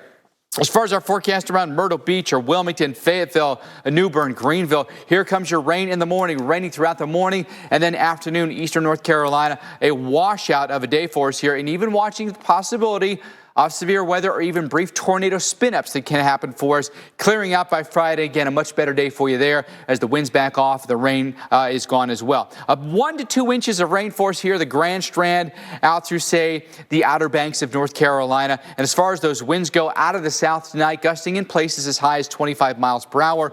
Tomorrow, though, when that center of Elsa starts rolling through eastern North Carolina, look at your winds now pick up. And hello, Fayetteville and Goldsboro, 40, 50-mile-per-hour wind gusts possible middle of the day tomorrow. Wilmington to Greenville here, 30 to 40-mile-per-hour winds. Even through tomorrow night, staying very, very windy with the rain. So it's a wind-driven rain force in many spots out there along the Outer Banks and maybe from the Hatteras southbound, especially if you're exposed to the water here. You could get a pretty good onshore flow there and winds that could be 40 to 50 miles per hour. But as far as that wind, you got kind of what's interesting with that wind, Dr. Nab, is the direction makes all the difference in the world here. We're talking about an onshore flow there into Florida. But now if we could get a southerly or southeasterly component of that wind into the Carolinas, we could be watching for high water there. We could. And I fear that some people are looking at the track of Elsa, say, well, this is going to go over land, over the southeast and the mid-Atlantic. So not really worried at the coast. But look at what is happening right now with the center of circulation in here, inland, and the action is right on the coast. That's where the heaviest rain is. That's where we've had the severe weather. That's where we've got the vicious lightning. We've got the flash flood warning. So again, wanted to reiterate, things are escalating in the Brunswick, Georgia area. Flash flood warning until 9 p.m. local time. And that's not where the center of circulation is. The center is off inland to the west. So you don't have to have the center over water to cause problems. And the center will be crossing in this fashion, but this is going to be the wetter side that's tapping into the warm waters of the Gulf Stream, and that's why relative to the track, the water problems are mostly right-loaded, as has always been the case, it seems, with Elsa ever since it got to the Gulf of Mexico. So if you are in eastern North Carolina, don't be thinking out of the cone, out of danger. This is where you could get tropical storm conditions, could get some flooding rains. And then same sort of argument goes for the mid-Atlantic and Northeast. Yes, it'll be hugging the coastline, and you might be thinking, well, 40-mile-an-hour tropical storm, not that worried about it, and it's moving fast, so this is not going to have time to produce any flooding rains. Au contraire, look at the flash flood potential in North Carolina, Hampton Roads area, going all the way up through the big cities of the Northeast and into New England. And look at these rainfall totals. Yes, it's a fast mover, but it's water loaded, 3 to 5 inches in a lot of spots, including maybe some of those big cities, not just a coastal issue, but up into the mountains of Vermont and New Hampshire. And that is in addition to, Mike, the wind issues that we've got in the Northeast with tropical storm watches all the way up the coast. Yeah, we're a long way from done with this. People might be surprised by that, right? Well, how about the tree limbs that have come down? Possible tornado this evening in Jacksonville, part of Elsa. This was it here as it crossed Florida.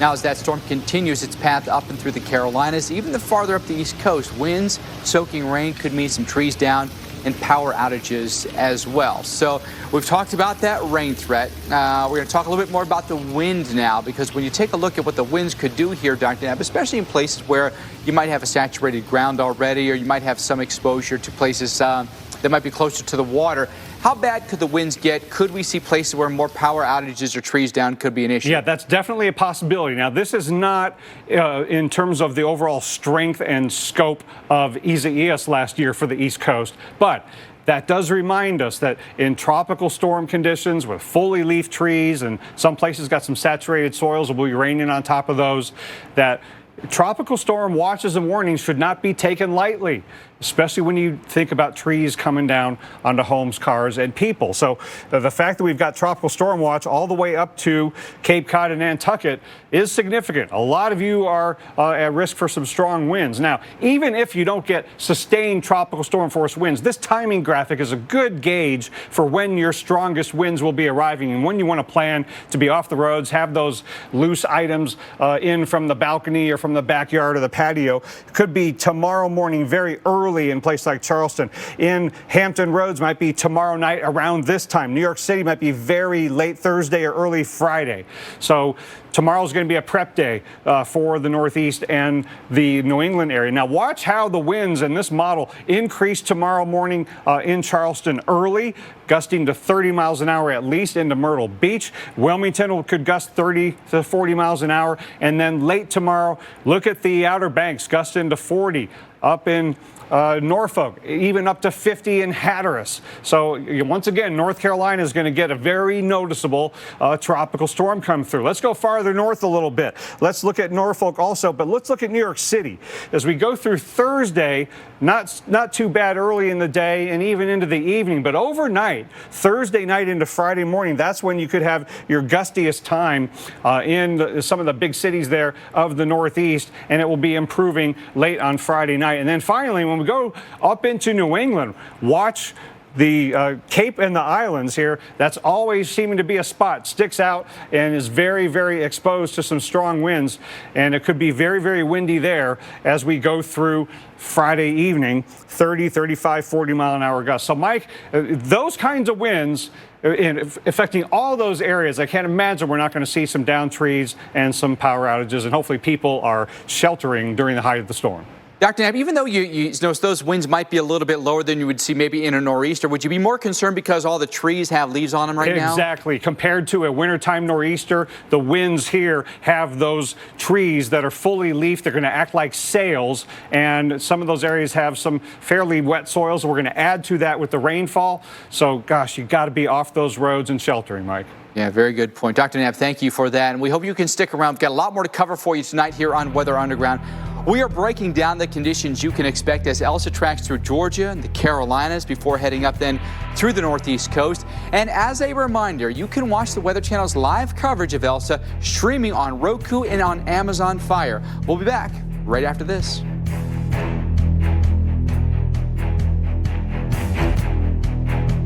Kids can change minds.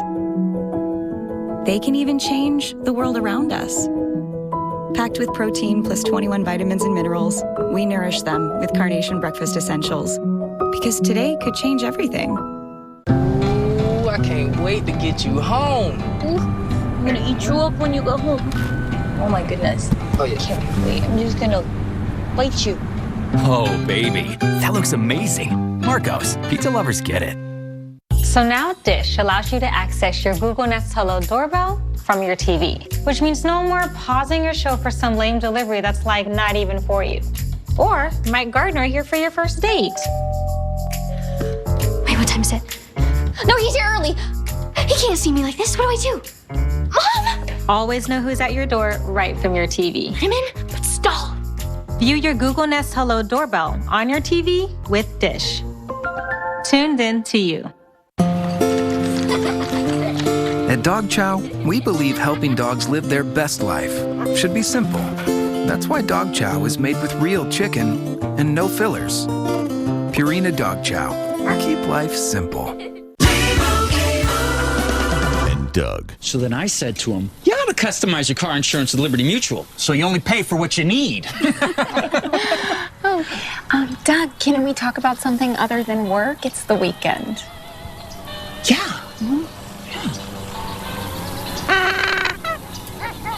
Hot dog or chicken? Only pay for what you need. Liberty, liberty, liberty, liberty. JC tried Gain Flings for the first time the other day. The scent made quite an impression. And I swear by the moon. It was like that tower and JC were the only two left on Earth. But they weren't. You can always spot a first-timer. Gain flings with Oxy Boost and Febreze. Seriously good scent. Try the new light scent from Gain. Hello, Spring Daydream. Looked bigger online. Someday, we'll find the right trip. Seize your someday today with Travelocity. Get the right information so you can book confidently. Travelocity. Seize your someday. Ladies, check it out. So strong, so not ripped.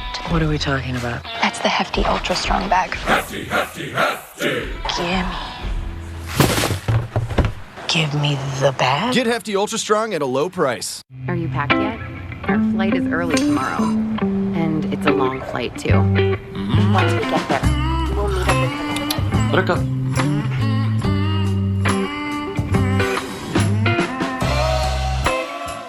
Mother Nature gives you a warning sign, get ready for something big.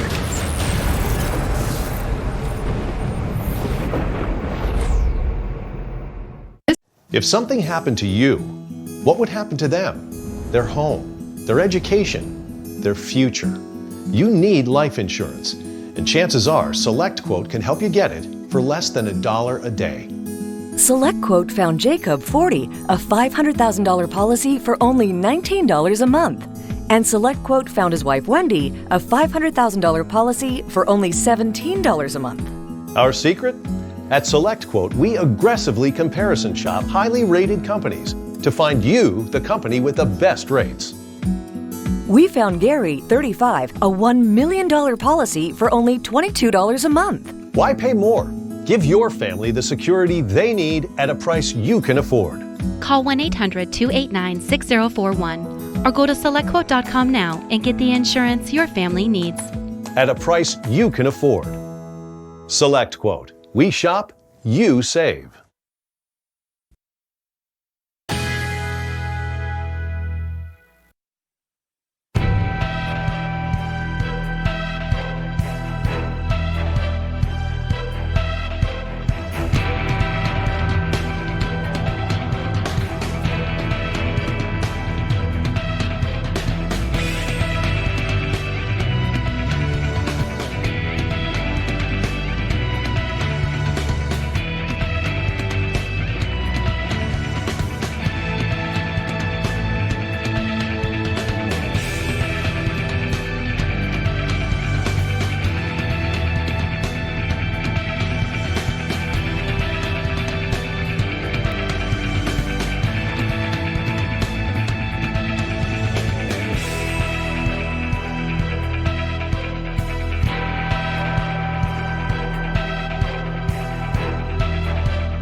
Around here, they say if you don't like the weather, just wait a minute.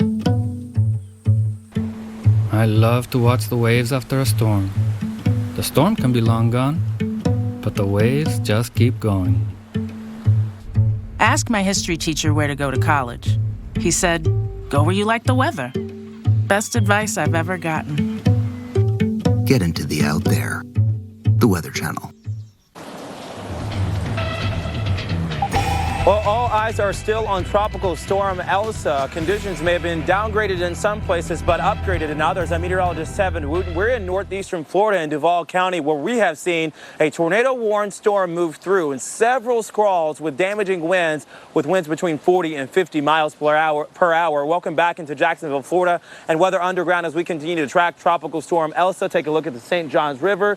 It is starting to wane out in terms of activity downtown. We can also clearly see that as some of the clouds start to pull out and continue their trek towards the north. What do we see as we go throughout the evening hours today? I still think we have that threat of heavy rainfall. Perhaps not as heavier as what we saw a couple of hours ago, but still quite heavy enough to do some damage, especially once you consider the grounds are already soggy, they are saturated, and gusts of wind, by the way, as the grounds are soggy and saturated, gusts of winds may be enough to bring down trees and ultimately power lines as well, where we've already seen plenty of debris along roadways all throughout the county. Dr. Nab. Tevin, things are starting to improve in Jacksonville. The flood warning has been taken down there, but things are escalating and proceeding northeastward into southeastern Georgia. Here's our low, and you can see I've got the isobars on there, and where you see them closer together, that's where we've got the tight gradient. So it's mainly in the eastern half of it. So let's zoom in and see what kind of winds that pressure gradient is producing, along with the energy of the thunderstorms bringing some of that wind down a little farther. Savannah's been gusting over 30 miles an hour recently. Brunswick has gusted up to 36. It's still gusting near 40 in Jacksonville. So the Atlantic side increasingly getting windier and windier as this low proceeds over land through southeastern Georgia, headed to South Carolina, dropping a ton of rain just in the past 12 hours. We've had nearly a foot of rain in some spots, a half a foot locally in a lot of areas from Gainesville up through Brunswick, Georgia. Now, because of all the rain we've had in Valdosta, even though the rain is ending, you're still under a flood warning till after midnight. So stay off the roads, especially at night. Hard to tell what roads are still covered in water. Now, the business end of the storm right now is on the northeast side. Really, really heavy rain from Jessup down through Brunswick, and it is still coming down really hard. Vicious lightning. That overall flood warning goes till 9:30, but in Brunswick, we've had 2.5 inch per hour rain rates for a while now. So we zoom in there, you see you've got a flash flood warning right there in Brunswick. Beautiful little town. I love this place, but it is a dangerous time to be out on the roads. Till 9 p.m. is when that flash flood warning goes, and that rain better stop soon before this becomes an even bigger problem. And as we get into dark, it's really hard to tell what roads are covered in water, especially with the driving rain. Now, the flood warning not for Jacksonville anymore, but it's still up I-95 headed into Brunswick, Mike. Yeah, thanks for that. Elsa is going to trek its way up the coast into New England, already dealing with big down trees there as these storms push through. This in Massachusetts, several big trees coming down. Yeesh. I mean, it's sunny afterwards, but sometimes those thunderstorms can do a serious number on your yard. And we're urging you, if you have a wooded lot, you're ready for this rain to come in, you're going to watch for that wind too, and anticipate some tree branches to come down, or maybe even some trees to be uprooted as a result of Elsa. And I know you're thinking, how's that possible? A landfall in Florida and we're going to get nailed in New England? Yes, it is possible. But watch for that because of the track here. That's the flash flood watch that's in effect for us here. So anticipate some pretty heavy rain in these spots where we have green on the map. So Raleigh, Richmond, Baltimore, Philly, Newark, New York. These are all spots where the heavy rain could come down, and then it might be accompanied by the big-time wind as well. Center of circulation is forecast by the European model somewhere near Greensboro tomorrow evening, and then heading north and east, hugging the coastline the whole way here. Could come right across Long Island, could come across Boston for us, and then eventually up through Maine. So that's got a little bit more of a westerly track. The GFS model, the American model, has a little bit more of an easterly track, but not by that much. Starting out in a similar spot, coming up through the Delmarva, Atlantic City, Long Island, and then maybe right along, Cape Cod, and then out, not necessarily hitting the center of circulation, not hitting Maine necessarily, going up into, Nova Scotia. But ultimately, they're pretty close, all right? They're not that far off necessarily. The ultimate takeaway is some heavy rain and some high winds. There's the real core of wind for us as we go through tonight, coming across South Carolina, edging its way up into North Carolina. Winds here could gust then somewhere between 30 and 50 miles per hour. Then that core moves off to the northeast. So let's take you up here. Look at this, especially in the coastal locations, say Norfolk up through maybe in Ocean City. Winds could be very gusty for us here. Atlantic City, overnight tomorrow into Friday, still very windy, and not really wrapping up until sometime later in the day on Friday. Why don't you stick around? We've got a lot more to talk about here as we track Elsa pushing inland through Florida and Georgia right now. More live coverage and expert analysis you can only find right here on the Weather Channel. Oh, this is a mouth-watering Marco's Pizza. And this is a new build-your-own pizza bowl with no crust and up to 4 toppings for $7.99. Oh, yeah, that looks good. Marco's, pizza lovers get it. Because of my teeth, I had a lot of pain. I had to do something about it. Clear Choice Dental Implants changed everything. I feel much better now. I feel like myself again. Mardi Gras is a big family event in our community. We go to all the parades and see the floats. It was really sad to not be able to go this year. We were thinking, how can we still show care to the community? A Mardi Gras shoebox float. We put everything in our craft kits that we were able to send out to our families. We had popsicle sticks, pom-poms, and a chick-a-white cow. It made me excited. We got to have a little Mardi Gras at our own house. Thank y'all so much for that. We had a great time doing it. Yeah. My pleasure. Hi, Verizon launched the first 5G network, and now we want to be the first to give everyone the joy of 5G by giving every customer a new 5G phone on us. Old customers, new customers, families, businesses, in-laws, law firms, every customer. New 5G phones when you trade in your old ones. And if you're not a customer, we'll help cover the cost to switch. Just ask Wanda. She's been with us since now.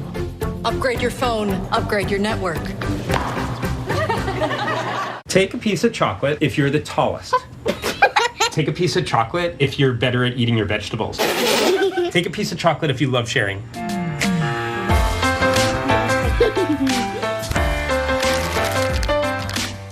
Ladies, check it out. So strong, so not ripped. What are we talking about? That's the Hefty Ultra Strong bag. Hefty, hefty, hefty. Give me the bag. Get Hefty Ultra Strong at a low price. We've never been so ready to get back out there. And with Copper Tone Sport, we can reclaim the boulders, the backwoods, and the breakers. Copper Tone Sport. Find your sun. I thought I was managing my moderate to severe Crohn's disease. Then I realized something was missing. Me. My symptoms were keeping me from being there for her. So I talked to my doctor and learned Humira is the #1 prescribed biologic for people with Crohn's disease. The majority of people on Humira saw significant symptom relief in as little as 4 weeks, and many achieve remission that can last. Humira can lower your ability to fight infections. Serious and sometimes fatal infections, including tuberculosis and cancers, including lymphoma, have happened, as have blood, liver, and nervous system problems, serious allergic reactions, and new or worsening heart failure. Tell your doctor if you've been to areas where certain fungal infections are common, and if you've had TB, hepatitis B, are prone to infections, or have flu-like symptoms or sores. Don't start Humira if you have an infection. Be there for you and them. Ask your gastroenterologist about Humira. With Humira, remission is possible. Big summer savings are happening this month at Napa. Get 20% off 3 or more items with a $2.99 Napa bucket. Or get $20 back on any Napa automotive battery. When it comes to finding you great deals, our motor never quits. This is J Country. Our goal is to find that $1 million boulder. I will dig till my hands bleed. That's so sketchy, dude.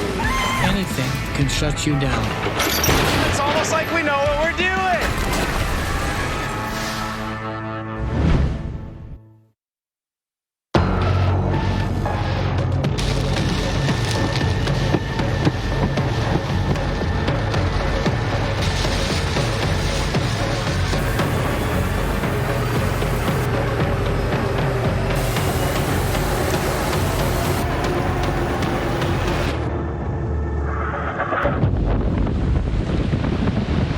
Sights and sounds of Tropical Storm Elsa. Welcome back in, everyone.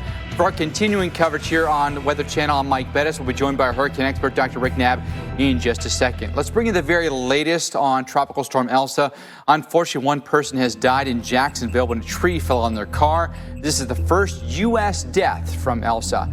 More than 21,000 customers in Florida without power tonight as a result of the tropical storm. And Georgia Governor Brian Kemp has declared a state of emergency for 92 counties in the southeastern portion of that state. Well, the Weather Channel's Tevin Wooten with us tonight in Jacksonville, Florida, where we've been in and out of the storms here, Tevin. Hopefully kind of the last hurrah this evening with improving weather overnight and tomorrow.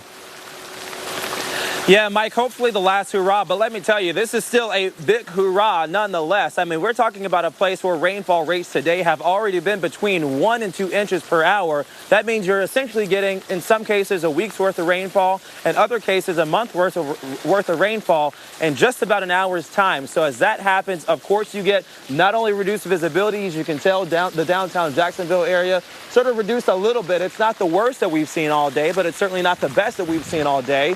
That happens, the water becomes a bit more disturbed along the St. Johns River as the wind flows over that. And then inland as well, throughout downtown, throughout the city of Jacksonville and points towards the west, you have several different residential neighborhoods and businesses that start to take on water too because of the rainfall that we're seeing right now, the rainfall that we've seen in the past couple of hours, and the rainfall that we're likely to see in the next few hours or so. But yes, the last hurrah nonetheless. One thing that I really want to point out that Mike just talked about a couple of seconds ago is how Jacksonville had the first death in the lower 48 from Tropical Storm Elsa.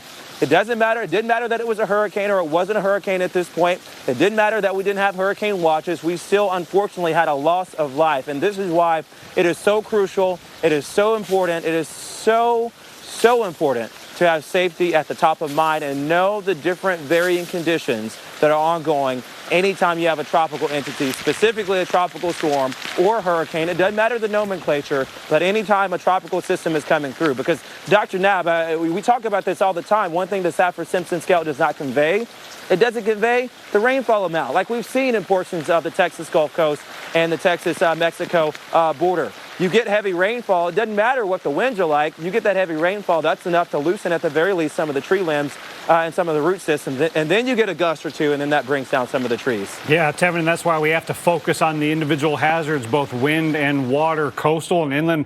Where are the watches? Where are the warnings? And I'm really getting more and more concerned about what could happen in places like Savannah and Charleston overnight tonight. Right of the track, outside of the cone. I mean, it's made a little progress since 5 p.m. and it'll be crossing into South Carolina in the wee hours tomorrow morning. And it's going to be a right-loaded system. It's going to be to the right of the cone and mostly outside of it, where we are going to have the greatest threat of what could be life-threatening flash flooding. That's why we've got to stay off the roads. And it will proceed northeastward from there as we go through Thursday and Friday. And it's because Elsa has, ever since it's gotten to the Gulf of Mexico, it's been right loaded because of the wind shear, and this is the stronger side of the storm, and now it's tapping into the warm moisture off the Gulf Stream, and we've got very, very heavy rain on the right side. So it doesn't matter that the center of circulation is going to be over land for a while. It's going to bring in a lot of water off the Atlantic and dropping it on land areas. Yes, it's going to be windy. It's increasingly windy in Savannah. We've gusted over 30 at times. Brunswick has gusted near 40. With the help of the air being brought down from above by those strong thunderstorms and the heavy rainfall. But it is continuing to come down. Extremely heavy rainfall in Brunswick. And now we've got a new flood advisory to the north of Brunswick till 9:30. That could be a pre-flash flood warning. This is just the beginning of the problems there. Look at this. In Brunswick, last hour, radar estimates that it has rained in 3 inches in just 1 hour. So we still got a flash flood warning in Brunswick till 9 local time. And when you look at the big picture, Mike, Savannah is next. And this is going to be a big, big rain event for Savannah. And then Charleston, you are after that. So what all these flash flood warnings are telling us is that we've got a significant risk in the very flood vulnerable areas of Savannah and Charleston. Go to bed tonight, stay off the roads, and wait till after breakfast tomorrow to get back out on the roads. Why is it your grocery order arrives the second you remember everything you forgot to order? Like, without fail. Who drank all the milk? Fresh groceries and more. Unlimited free delivery. Walmart Plus. The Edge from Pizza Hut. It comes loaded with toppings all the way to the edge. For the crust, let's keep it real, thin, and crispy. Every bite is a masterpiece. I really gotta get going, man. The Edge is back. Get it before it's gone. No one outbeats the Hut.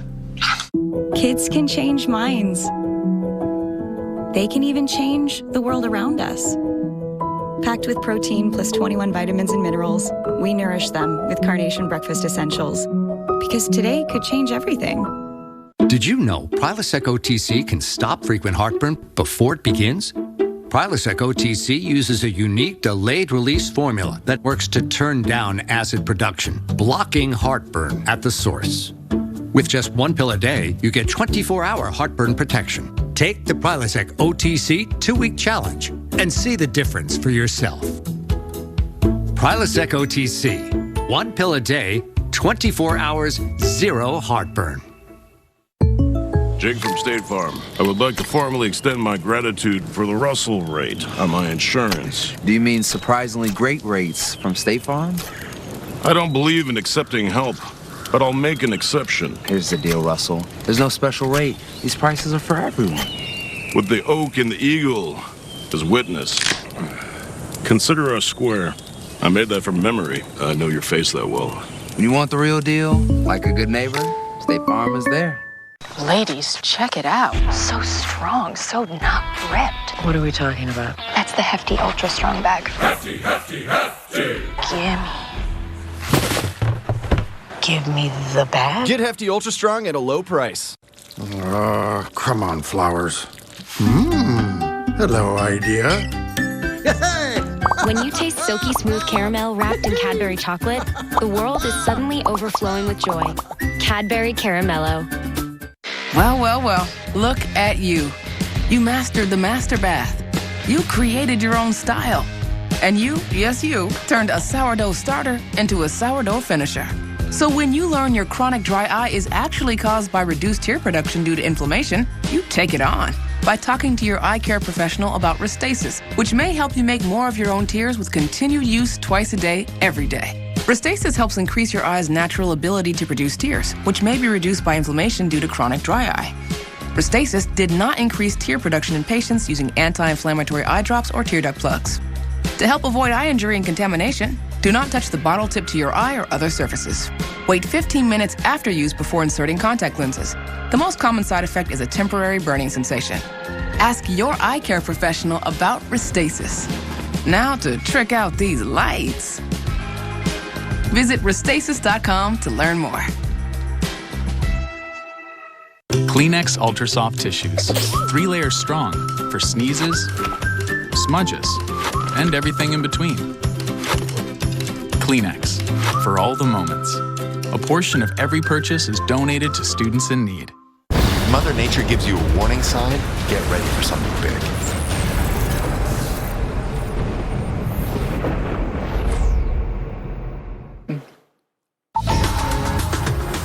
Welcome back. New video to show you Kings Bay Navy Base here in Georgia. This after a possible tornado went through. You can see some trees that are down, a little bit of damage right there. Not exactly sure what's knocked over there, but right there is looks like a truck or an RV that's been flipped over, trees that have been snapped here.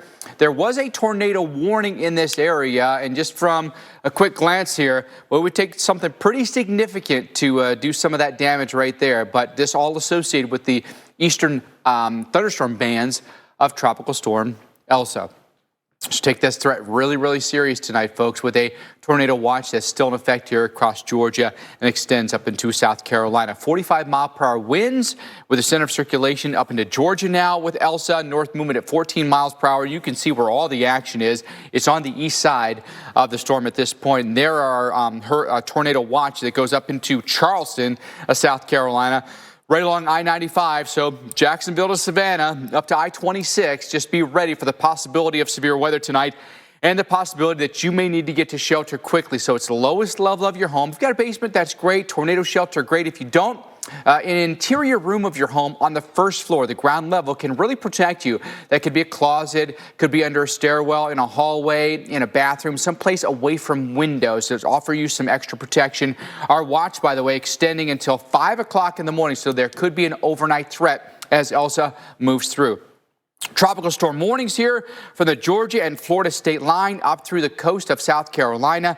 Tropical storm watches from North Carolina up into New England here, including coastal Connecticut, through Long Island, coastal Rhode Island, and then out there in the Cape as well. So a lot of different areas could be affected in the days ahead. Charleston, South Carolina, within that warning area. We know we fled very easily here from heavy rain, from storm surge, just from high tide, or any combination of those, right? and the emergency manager there telling us that their crews are ready.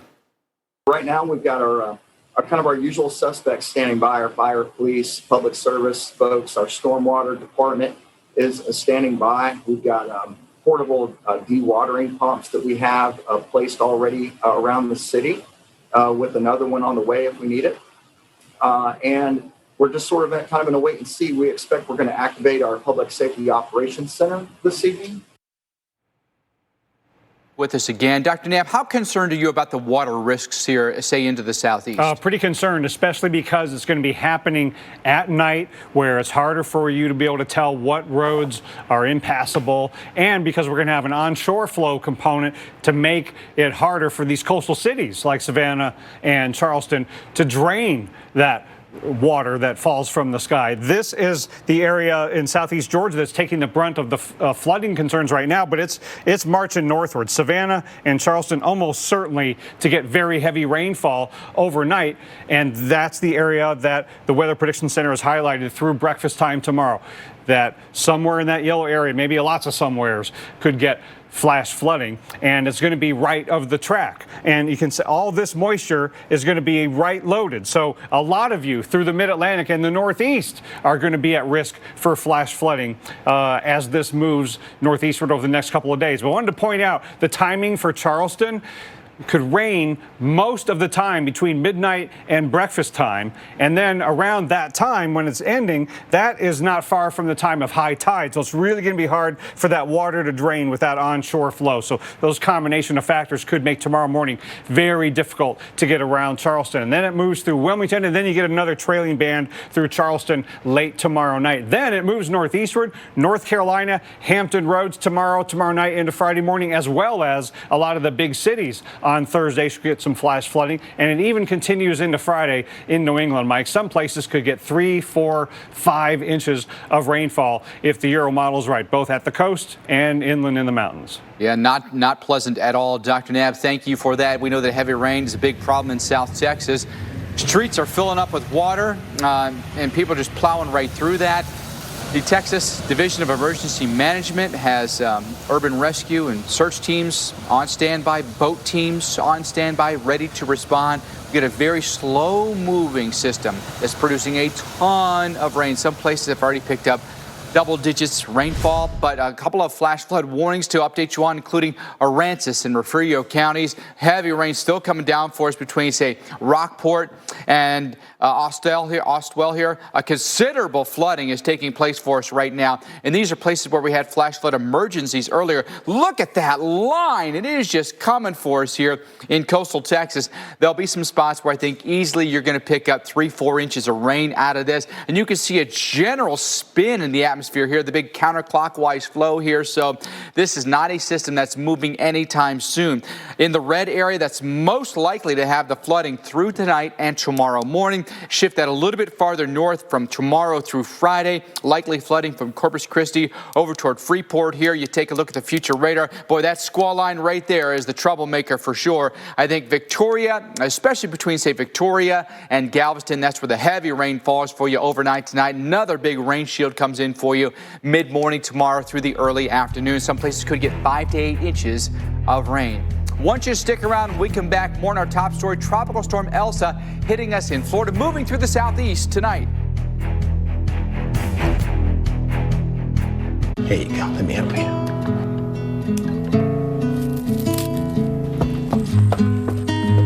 Hi, Mr. Charles. We made you dinner. Oh, thank you. Ready to eat? Yes, I am. Don't settle. Start your day with Secret. Secret stops odor-causing sweat 3 times more, and the Pro-Vitamin B5 formula is gentle on skin. With Secret, outlast anything. No sweat. Secret. Straight, no sweat. Okay, at AT&T, everyone gets our best deals on all smartphones. Let me break it down. You got your new customers. They get our best deals. You got your existing customers. They also get our best deals. Everyone gets the deals. Questions? Got it. But why did you use a permanent marker? Because I want to make sure you remember. I'm going to get a new whiteboard. It's not complicated. Only AT&T gives everyone our best deals on every smartphone, like the Samsung Galaxy S21 5G for free. Domino's is testing driverless delivery powered by Neuro, and it's got someone back to their old habits. Avoid the Noid when you get any 2 or more medium 2-topping Domino's pizzas delivered for just $5.99 each. Kids can change minds. They can even change the world around us. Packed with protein plus 21 vitamins and minerals, we nourish them with Carnation Breakfast Essentials. Because today could change everything. Big summer savings are happening this month at Napa. Get 20% off 3 or more items with a $2.99 Napa bucket. Or get $20 back on any Napa automotive battery. When it comes to finding you great deals, our motor never quits. Ladies, check it out. So strong, so not ripped. What are we talking about? That's the Hefty Ultra Strong bag. Hefty, hefty, hefty. Give me the bag? Get Hefty Ultra Strong at a low price. Well, Geico's 85 years isn't just about time, you know. It means experience. I mean, put it this way. If I told you I'd been jarring raspberry preserves for 85 years, what would you think? Well, at first, you'd be like, that has got to be some scrumptious jam. And then you'd think, he looks fantastic. I must know his skincare routine. Geico, saving people money for 85 years. Beg your pardon. Is your wireless service charging you more and giving you less? It's time for Spectrum Mobile. So I can get more for less? Yeah. In fact, most customers who switch save up to 40% on their wireless bill. Get unlimited talk and text with the fastest overall speeds and the most reliable coast-to-coast coverage. Switch to Spectrum Mobile with plans starting at $14 a gig. Call 844-878-0004. How many lines do I have to get for those savings? It's up to you. With Spectrum Mobile, you get the best price on every line. Plus, mix and match data plans to meet your needs. Guess it's no wonder millions of customers have already switched. Get Spectrum Mobile with plans starting at $14 a gig. Call 844-878-0004. So what's the catch? I bet it's fees. No, with Spectrum Mobile, there are no hidden fees, no added taxes, and no contracts. Don't wait. Switching is easy. Awesome. Amazing. Nice. Get Spectrum Mobile today with plans starting at $14 a gig. Call 844-878-0004 or visit a Spectrum store near you. Oh my God! Evacuate immediately!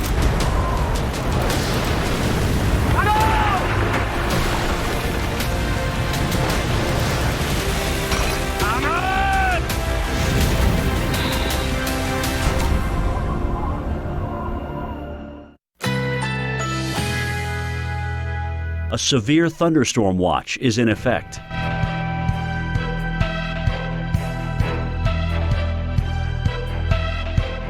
Currently in our area, 88 degrees under partly cloudy skies.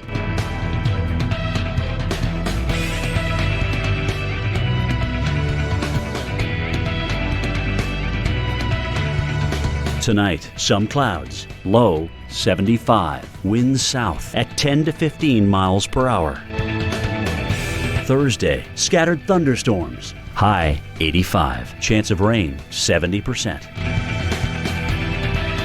Thursday night, thunderstorms, low 73, winds south at 10 to 20 miles per hour.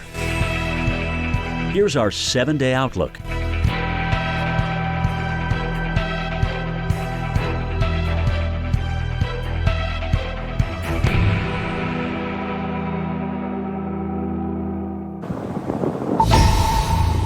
We are along the St. Johns River in Duval County, and right here in the heart of downtown Jacksonville, I'm meteorologist Tevin Wooten, and we're sort of in the heart of perhaps one of the last few squalls to wrap up with Tropical Storm Elsa. In fact, I think over the next 3 to 5 minutes or so, we should start to see things really clear out. Market improvement again as we go throughout the evening hours here. So sunset and beyond should look a lot different than things did closer to 3 o'clock today when that first squall came through. And then that 5 o'clock time frame as well. 5 o'clock time frame as well came through, and that's when that second line came through with storms. Of course, we had that tornado warned storm around 5 o'clock today, and that's when we saw significant damage between portions of University Boulevard and I-95. Trees down, About 20 to 30 live oaks also down near in Sewanee County. That was from earlier today. And then as we've gone throughout the day, I think we've seen a trend in overall the biggest pieces of damage, or the most damage has been done by trees. In terms of power outages here in Duval County, it sort of leads the pack in the state of Florida. We're at about 6,000 right now. It's anywhere between 6,000 and 7,000. Earlier today, that number was closer to 13,000. So again, in market strides there in terms of getting the lights back on. The thing that I want folks to be concerned about as we go throughout the evening hours and the overnight hours is the flash flooding that we may see later on today with any additional rainfall, and also any sort of potential for trees to come down because the ground system and the root system is already sort of weakened with stronger winds earlier today. So let's get right into Dr. Knapp right now. He's got the latest with a new advisory on Tropical Storm Elsa. Dr. Knapp, what's the latest? Well, the latest is that Elsa has moved farther north and east. Otherwise, not a whole lot has changed in terms of the status of the storm itself. Max winds are still set at 45 miles per hour, and it is still moving at 14 miles an hour. It has made a little bit more of a right-hand turn. It's more north-northeast now than it is north. No changes to the coastal watches and warnings. They're all up on the Atlantic coast all the way up to New England. And the pressure is at 1,006. So at this point, an intermediate public advisory without changes to the watches and warnings doesn't tell us anything drastically new, but it does represent the beginning of the 3-hour forecast process leading to the next full track and intensity forecast update at 11 p.m. Eastern time. But what has definitely been changing is who's getting the heavy rainfall, who's got the flooding of this right-loaded storm. So you can see the overshooting tops there on the visible between Valdosta and Waycross. We got the gusts, 39-mile-an-hour gusts at Brunswick recently, still gusting near 30 to 40 miles an hour in Jacksonville. So the fact that this is centered over land does not mean we aren't already having coastal issues with wind and water, and we are going to have more of them. So that track that goes kind of like this is, it's right loaded. That's the stronger side of the storm. That's the wetter side of the storm. So this track and intensity forecast has the advisory position here at 8 p.m. updated to it, and it might be a little bit right of track, but in any case, it'll be following pretty close to this track and intensity forecast, crossing into South Carolina after midnight tonight. And then going over the mid-Atlantic and Northeast as we go from Thursday into Friday. It's out of here by Saturday. But the winds will be arriving before the center does. So if you are in, say, the Hampton Roads area, it could be tomorrow night around this time that your strongest winds are arriving. And of course, a lot earlier, not long after midnight tonight in a place like Charleston, South Carolina. And flood watches are up all the way into the Northeast, and that hasn't changed either. The biggest concern I've got right now, the forefront of my mind, is not only the flooding that we've got going on with the flash flood warning in Brunswick, Georgia, but what could happen in places like Savannah and Charleston. Here is the flash flood warning in Brunswick that goes till 9 Eastern time, but Savannah, it's raining a little heavier and a little heavier with each passing hour. In Charleston, you're just getting little spritz of rain here and there, but the heavy rain that's coming your way along with the onshore flow, early morning tomorrow, after midnight until breakfast time, it could be a pretty big rain event. So it's going to get worse before it gets better in Savannah and Charleston, Mike, and then North Carolina northward from there tomorrow and Friday. The point being, we're a long way from through with this, that's for sure, Dr. Knapp. And as you mentioned, if you remember Isaias from last year, it's not necessarily going to be that, but it's going to hit a lot of similar places. Right. The trees are in play here just like they were with Isaias last year. And unlike, like you mentioned last hour, unlike the wintertime when you don't have the leaves on the trees, now you've got those big sails to catch all the wind. So gusting to 30, 40, 50 miles an hour could bring those down. We're going to watch those trees for sure. They're very treed areas here. Dr. Knapp, thank you for that. And still to come here on Weather Underground, we're going to continue to track Elsa, now pushing through Georgia. Dr. Knapp coming back with everything you need to know in the hours and days ahead. Okay, everyone. Our mission is to provide complete balanced nutrition for strength and energy.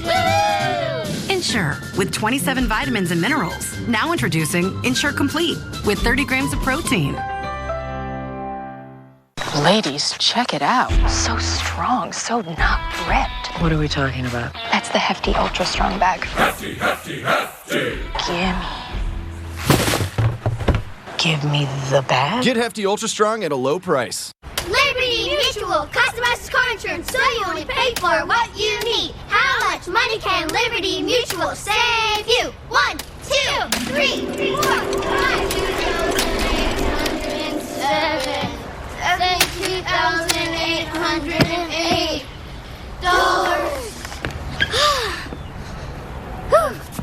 Yep, everything hurts. Only pay for what you need. Liberty, liberty, liberty, liberty. Curiosity pushes you forward.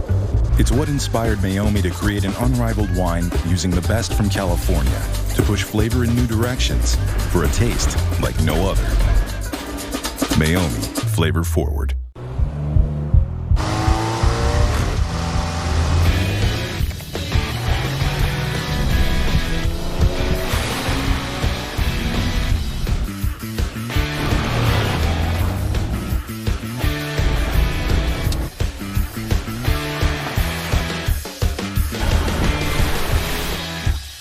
Return to rugged. The all-new, ruggedly redesigned 2022 Nissan Pathfinder. My dental health was not good. I had periodontal disease, and I just didn't feel well. But then I found Clear Choice. Replacing Marcia's teeth with dental implants at Clear Choice was going to afford her that permanent solution. Clear Choice dental implants gave me the ability to take on the world. I feel so much better, and I think that that is the key.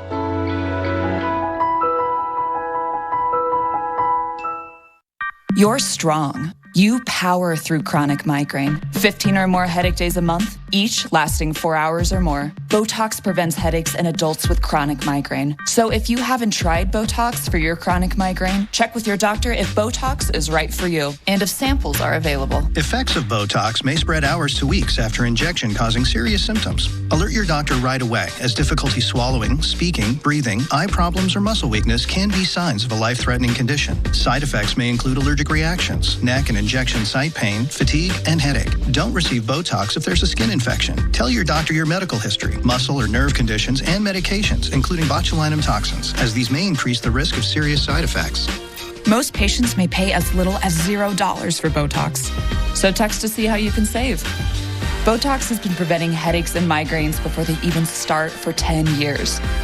So ask your doctor about Botox today. We're changing our look. We're changing to make a difference for a more inclusive future. But one thing we're keeping the same is our great rice. We're Ben's Original.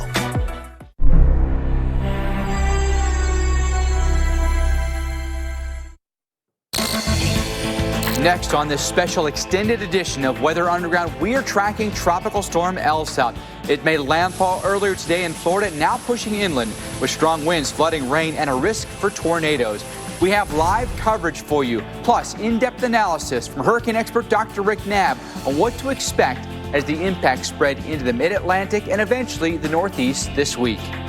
Thank you for being with us for our continuing special live round-the-clock coverage here on the Weather Channel. This is Weather Underground, and I'm Mike Bettis.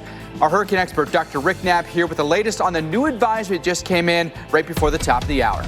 Yeah, Mike, so this is the intermediate public advisory that is always issued whenever there are coastal watches and warnings up, and there sure are all the way up and down the East Coast. So this is an intermediate advisory. It doesn't have the full track and intensity forecast update, but it is the beginning of that 3-hour forecast process leading up to that 11 p.m. advisory. Now, since 5 p.m., the heading has changed a little bit. It's in the process of making that turn to the right. At 5 p.m., it was just east of due north. Now it's squarely moving north-northeast at 14 miles an hour. It is still a right-loaded storm. Pressure is 1,006.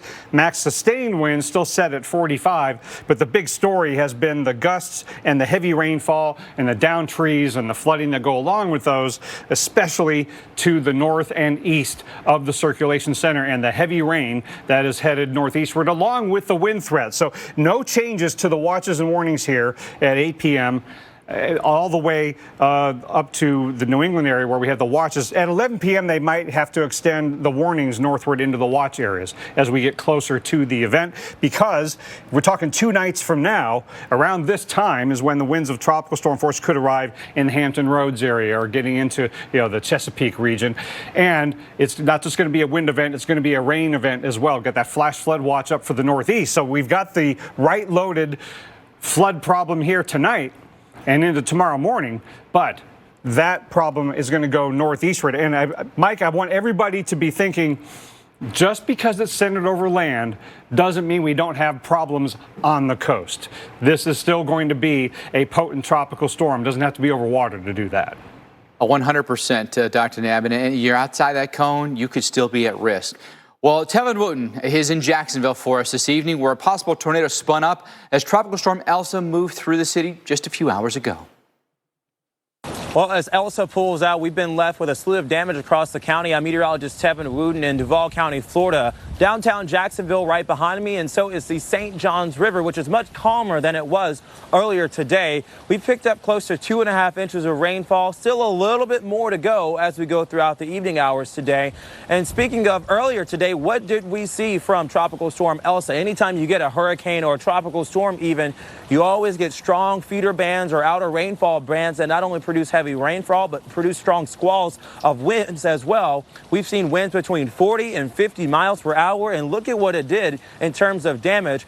Right around 3 o'clock, when the first squall came through, we actually saw trees come down in one neighborhood near Roosevelt Boulevard. Unfortunately, that tree fell on 2 cars, and 1 person died as a result of that tree falling down. And then around the 5 o'clock hour came the second squall line. This was much stronger, contained winds between 40 and 55 miles per hour for some of the strongest gusts, and also a tornado warned storm at that continued from Fruit Cove and points towards the north and northeast into southeastern Georgia. Out of that tornado warned storm, yes, we saw damaging winds, we saw heavy rainfall, and we also saw trees that came down near University Boulevard and portions of I-95. The trees came down, siding strewn about as well throughout several apartment complexes, and even some roofing too. That's just several different sites that we saw throughout portions of northeastern Florida and Jacksonville. First responders and the Jacksonville Fire and Rescue Department still urging residents to stay where they are. Don't necessarily try to get out right now, because they've got to clear the debris off the roadway such that things will be easier to pass into tonight and tomorrow. That's the latest here from Jacksonville. I'm meteorologist Tevin Wooten, the Weather Channel. Now, thank you so very much, Tevin. Jacksonville, things are improving. Savannah, things are going downhill. Charleston, not far behind. It is the right side of Tropical Storm Elsa that brought the trees down and had the tornado warnings in the Jacksonville area, as Tevin was reporting. And that was on the right-hand side. And this track over land is going to bring some really nasty conditions to these coastal areas. So let's focus on that part of the storm. Now, on the Atlantic side, we're starting to get some really strong gusts. It's not a Gulf wind event anymore, really. It's an Atlantic side, and it's tapping into the warm waters of the Gulf Stream. Look at Brunswick has gusted over 30 miles an hour multiple times in recent hours. Savannah has occasionally gusted over 30, still gusting pretty good down into Jacksonville. So we got some strong winds at the coast, and that's where you've got the heavy rain, and that extends inland a ways as well. So it's from the beach inland to where the track of the center is. That is the corridor of really nasty weather, strong winds, heavy rainfall, and vicious lightning. So got a lot of flood warnings in effect here for southeastern Georgia. So let's zoom in a little bit. Now, the lead area that's under an advisory now, where the really heavy rain has started and moved in, is in Liberty, Long, and McIntosh counties. That includes the Hinesville area. This is all on I-95 between Jacksonville and Savannah. Bad time to be on the roads there. Coming down really, really hard. 2 to 3 inch per hour rain rates have been commonplace. I think that yellow dot there would be a 3 inch per hour rain rate, not far from I-95 north of Brunswick. Now, we've got a couple flash flood warnings in that general area. The newest one that's been issued for Glenn County is just northwest of Brunswick, and includes a good stretch of I-95 through Glenn County until 10 p.m., and then Brunswick downtown, and then eastward to the beaches there under a flash flood warning until 9 p.m. local time. And it is still raining hard, and there's still more coming from the southeast. That's what you call training. And when it's raining 2 or 3 inches per hour and it rains for multiple hours, you're going to have flood problems. And Waycross down to the Florida-Georgia border on I-95 under flood warning until 9:15. Now, when we back out a little bit, you see that Savannah is really, really close to having the really strong storms knock on your door. And I would expect at least a flood advisory, if not eventually a flash flood warning, to be issued for Savannah. And then Charleston, it's not raining real hard yet, but it will be. So those are the areas that we're very concerned about flash flooding overnight tonight. And I'm always really concerned, Mike, about what happens when we have driving rainstorms at night that cause flooding. It's just all the bad combinations that can cause people to get into trouble on the roads. We've got to keep people off of those roads. So scary at night in particular. You're very right about that, Dr. Knapp. All right, well, let's bring you some specifics now of what you can anticipate as we go through the night, through the day tomorrow. So a place like Hinesville, Georgia, or Statesboro, or Savannah, we're going to be in the thick of it here this evening. Storms rolling up I-95, and really this core area between I-26 and I-16 is going to have some really heavy rain and storms. Savannah, Hilton Head, eventually Charleston overnight tonight. Really rough stuff for you here. Then those storms sliding now north of I-26 through the day tomorrow. By noontime tomorrow, things backing off quite a bit for us here, although wouldn't be surprised to see some trailing lines of storms that come in by tomorrow evening. Finally, I think by Friday, you're in much better shape. You're completely done with the storms. You're completely done with the wind, and some sunshine's coming back out. There will be a corridor here of 2 to 3 inches of rain in that same spot we were talking about, Statesboro to Savannah to Hinesville here. So watch for some flooding there, not to mention the wind that comes along with it. So a really saturated ground, wind that's, really hitting the trees now. There could be some trees that get uprooted or tree branches that snap. That area in purple, watch that area. That's the core of the wind. That's basically where the center of circulation will be. Winds could gust 40 miles an hour, maybe more. You're going to get an onshore flow here in a place like Hilton Head. A little bit of water there on the beaches, I think, but winds 35 to 40 because you've got a lot of exposure there. And then the storm core rolling past Orangeburg. Heavy winds for you tomorrow morning. Could be about 40 miles per hour exiting up into North Carolina after that as the winds now turn out of the southwest. All right, so for Myrtle Beach, for Wilmington, for eastern North Carolina, here come your storms by tomorrow morning, mid-morning, getting hammered through the day. Heavy showers and thunderstorms. A lot of these different lines could be producing severe weather, including tornadoes. It's something to watch for. By the evening, the real heavy shield of rain has now moved on. Clusters of storm off the coast here, but we could see a return of a few storms by Friday morning. I think by the afternoon, again, you're in much better shape. Not a ton of rain now to come in North Carolina, at least. A lot of places could pick up about an inch. Isolated spots will get a little bit more than that, but not an overwhelming flood threat for us in North Carolina. All right, so when you see a tropical storm moving in, you see the wind and you see the rain, this is probably what you think of, right? Of course you do. This is Cedar Key, Florida.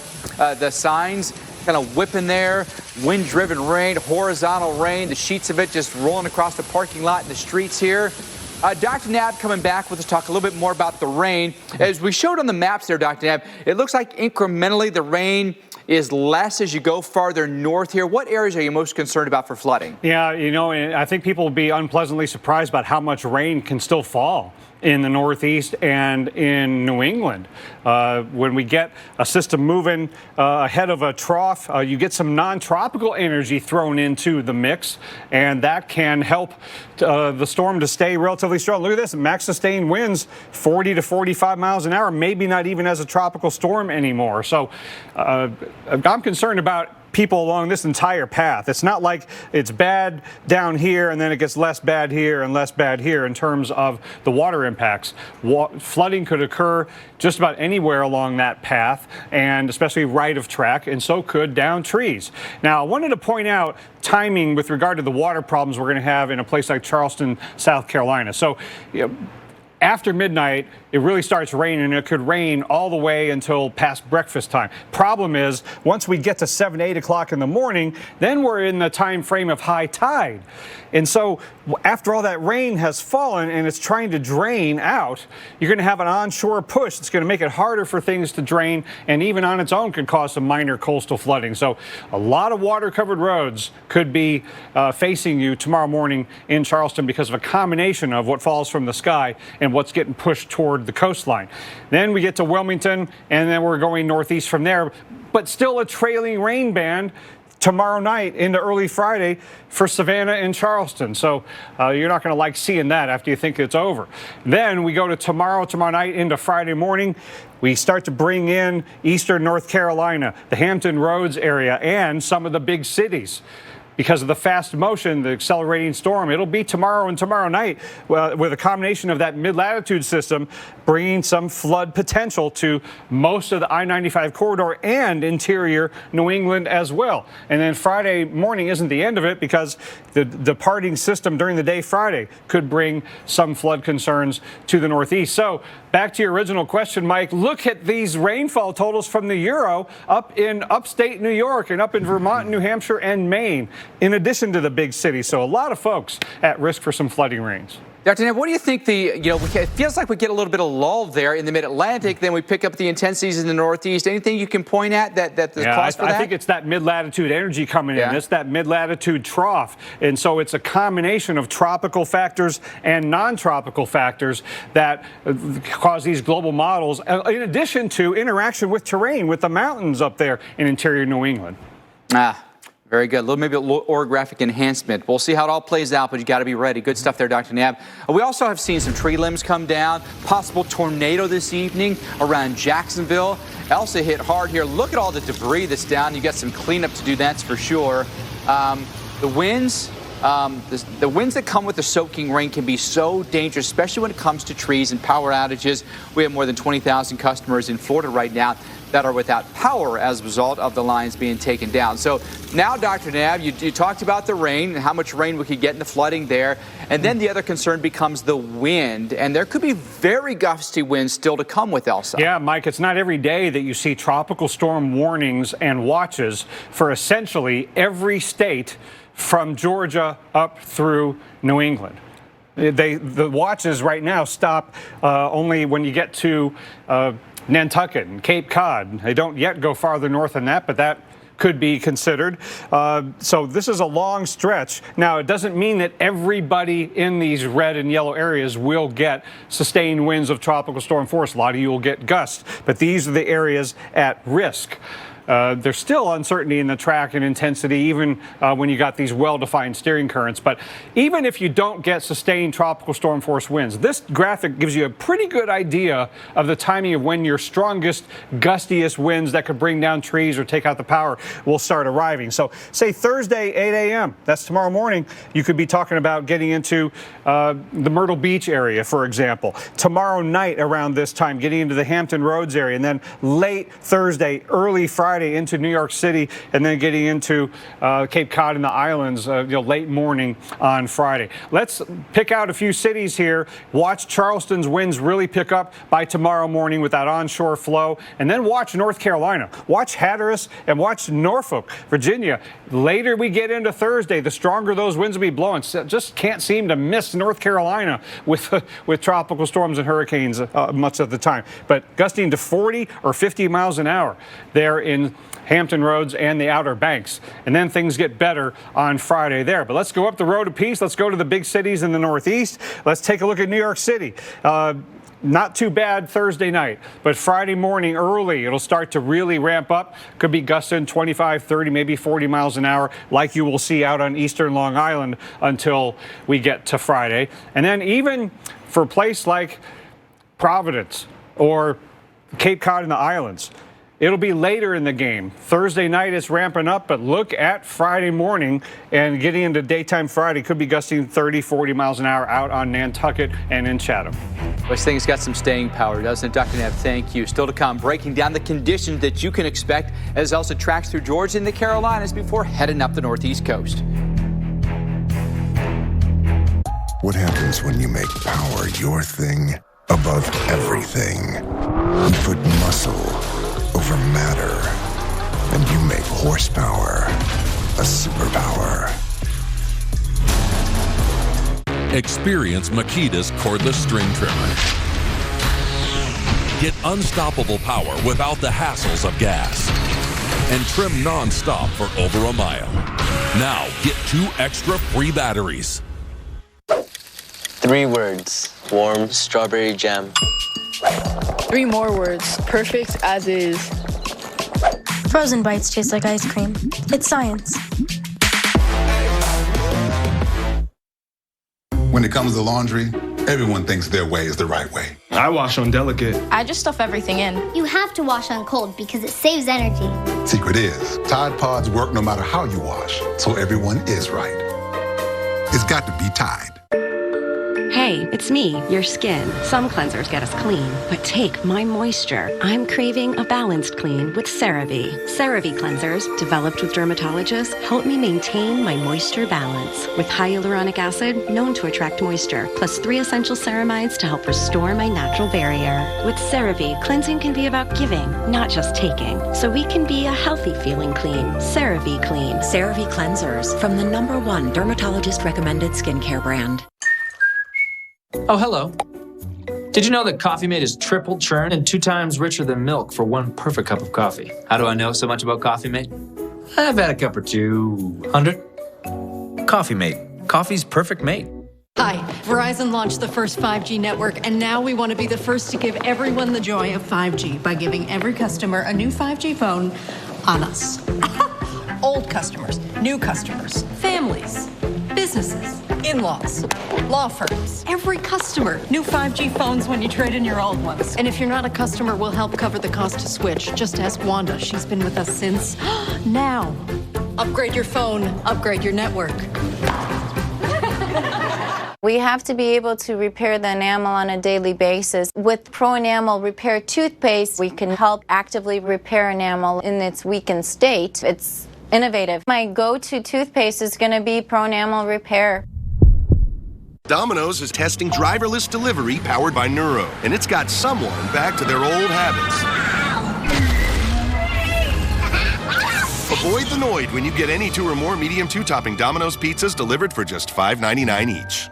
Ladies, check it out. So strong, so not ripped. What are we talking about? That's the Hefty Ultra Strong bag. Hefty, hefty, hefty. Give me the bag. Get Hefty Ultra Strong at a low price. Jade makes people do crazy things. It's almost like we know what we're doing. Introducing Senokot Laxative Gummies. I'm the easy way to relieve occasional constipation overnight. Just take before bed, and the next morning, it's showtime! And I've got mixed berry flavor. Senokot Laxative Gummies. Easy relief, the gummy way. If there's pain when you try to poo and going sometimes feels like you push through a pineapple or 2, Colace is the brand you need to soften stools, we're all agreed. Number 2 should be easy to do. Trust Colace to soften stools with no stimulants for comfortable relief. I can't wait to see your new place. I haven't seen it yet. Feels good to be home. Everything's just a little bit better. Ashley Home Store. This is home. Feels good to be home. It's Ashley Home Store's Stars and Stripes event with new styles and more savings. Get up to 30% off. Plus, get an additional 10% off and pay no interest for 12 months. Ashley Home Store. This is home. Feels good to be home. A severe thunderstorm watch is in effect.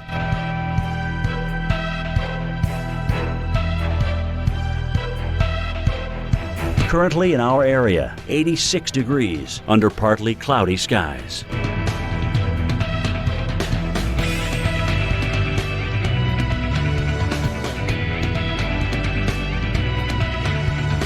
Tonight, partly cloudy skies, low 75. Thursday, thunderstorms, high 85. Chance of rain, 70%. Thursday night, thunderstorms, low 73. Rainfall near an inch. Here's our 7-day outlook.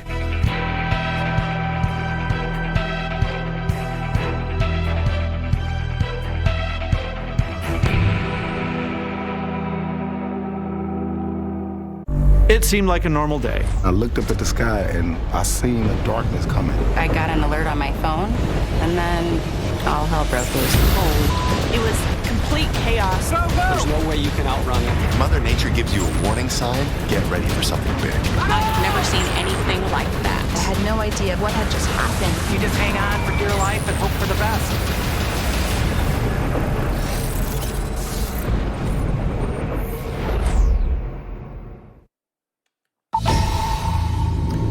Tracking Elsa for you this evening. Live look this evening at some of the wet roads, St. Mary's, Georgia. Potential tornado came very near here earlier this evening. That could be one of the threats that we're going to watch for you throughout the night tonight, is the ongoing risk, especially on the east side of Tropical Storm Elsa, for tornadoes. Tornado watches do remain in effect, but a lot of heavy rain out there. And of course, you're going to have wet roads. Be careful tonight, folks, on the roads, especially when it gets dark. You know, sometimes those slick roads and the water's a little bit deeper than you know, and next thing you know, your tires are losing contact with the pavement and your hydroplaning. So just be extra careful for us tonight. Well, Storm Tracker Charles Peak been out there showing us the sights across the southeast state. Joining us now live on the phone. Charles, good to be with you this evening. Tell us about the conditions that you've seen throughout the day today.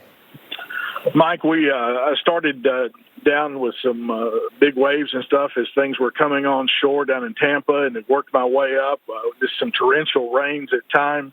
Had a EF0 tornado hit down in Florida, and then I worked my way up into Georgia. And then this tornado here, or at least radar-confirmed tornado, and damage seems to coincide with it here in St. Mary's, Georgia, and just along with the tornado, just torrential rains and flooding in the area as well. What kind of damage have you seen, Charles? What I saw, the most severe damage I saw in talking to the chief of police for St. Mary's, we had one structure that had a second-story apartment. The roof was lifted off, and it sort of collapsed down on the first floor. But most of it was power lines down, some trees down, some relatively minor damage to numerous structures. It started probably over the water and then picked up going through downtown St. Mary's and then out and then went on to the naval base. Don't know the conditions on the naval base, not being able to have access there, but I have seen some reports that possible injuries on the base. How heavy has the rain been there today, and what are the roads like right now? Right now, it's finally lit up, but at times you couldn't see less than a quarter of a mile visibility. Just the rain was that heavy. I'm right now about to move about 45 minutes north to Brunswick, where there's supposed to be some heavy flooding right now, and I think the National Weather Service has put out a catastrophic flood aspect there that I'm heading to. Charles, we know you've been on the road all day long today. Do you have plans to chase this thing tomorrow too, or are you calling it quits? We're going to see if how far it gets from me overnight. I need to get a little rest here at some point in time and wake up in the morning and see if it's still close enough that there's something I can get to. All right, that is dedication, my friend. Get some good sleep tonight. Get a good dinner, too, if you can, and rest up, my friend. So thanks for the reports. Appreciate that, Charles. Let's bring back in our hurricane expert, Dr. Rick Knapp, for a little bit more on the forecast with this, Dr. Knapp. He was mentioning, too, nighttime with the water on the roads could be pretty dangerous. Yeah, absolutely. And where St. Mary's, Georgia is, that's on the southern end of what is an area still under a flood warning. So even though the rain is getting better in his area, it's not completely safe to be out on the roads in that general vicinity. So here's St. Mary's is there, and here's I-95 going from Jacksonville to Brunswick up to Savannah, all the way over to Waycross. That area is under a flood warning until 9:15 local time. Now, the heaviest rains, while it's still raining in the Fernandina Beach and St. Mary's area, the heaviest rains are still from Brunswick and then northward from there along the coast and up to I-95. And Savannah, the heaviest rains are knocking on your door. It's raining, but it's not anything like what you're going to get in a little bit. Charleston, not raining at the moment, but it will will be overnight tonight. Look at some of these recent reports. In the Brunswick area, last couple hours, St. Simons gusted to 45, Jekyll Island to 58 miles per hour. And then north of there, in Eulonia, a tree is down, and in Ludowici, a tree down on a house. So we're still having those two main issues: winds bringing trees down and rains causing flooding that are making treacherous road conditions. And we've got a flood advisory in that general area. And again, we're still getting the 2 to 3 inch per hour rain rates. And it has rained in this area 3 to 5 inches, Mike, in just the last 3 hours. So Brunswick still under flash flood warning. Really serious rain in pockets for sure, Dr. Nab, and then it's going to head up eventually into the northeast. And how about this? Strong storms pushed through there. We had some strong storms yesterday. We've had some strong storms today. Thunderstorms knocking down trees here. And if we got a really wet ground, and we've got more rain coming, more wind coming, we're going to have some issues. Please be careful. I know a lot of us have treed lots. We have a very wooded property. Be ready to take shelter when the brunt of Elsa rolls in. And I would treat the passage of Elsa like I would a tornado warning, getting to an inside room in your home or even in the basement to protect yourself from falling trees. That's going to be a real risk. Unfortunately, one person died today when a tree fell on their car. Flash flood watch in effect here. Fayetteville all the way up to New York City. There's a look at the track as depicted by the European model through the Carolinas, Virginia, the Delmarva, up through the Northeast. Hugging the coastline there, could go right over Boston, by the way, even up through Maine. That's a little bit westerly track. The GFS American model's got a little bit more easterly track here, but both doing something very, very similar, not exiting the U.S. until late on Friday, eventually heading in to Canada. So everyone from Georgia to Maine, be ready. We're back after this. I brought in Ensure Max Protein with 30 grams of protein. Those who tried me felt more energy in just 2 weeks. Here, I'll take that. Ensure Max Protein with 30 grams of protein, 1 gram of sugar, and now with 2 new flavors. This is where legends are made. That's the NBA Finals. That's game.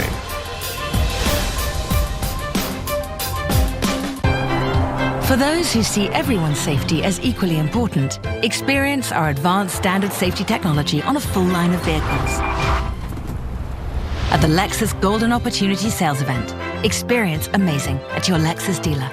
Experience Makita's cordless outdoor power equipment. The mower is a part of the world's largest battery system and cuts non-stop for up to 2 miles. The self-propelled model makes mowing effortless. Get unstoppable power without the hassles of gas. Reach speeds of up to 116 miles per hour with the single battery blower. One system, endless possibilities. Now get 2 extra free batteries. Oh, there you are. Did you know that Coffee Mate is triple churned and 2 times richer than milk for 1 perfect cup of coffee? Coffee Mate truly is man's best friend. I didn't mean like you. Coffee Mate. Coffee's perfect mate. Did you know diarrhea is often caused by bad bacteria in food? Try Pepto Diarrhea. Its concentrated formula coats and kills bacteria to relieve diarrhea. See, Pepto Diarrhea gets to the source, killing the bad bacteria. So make sure to have Pepto Diarrhea on hand.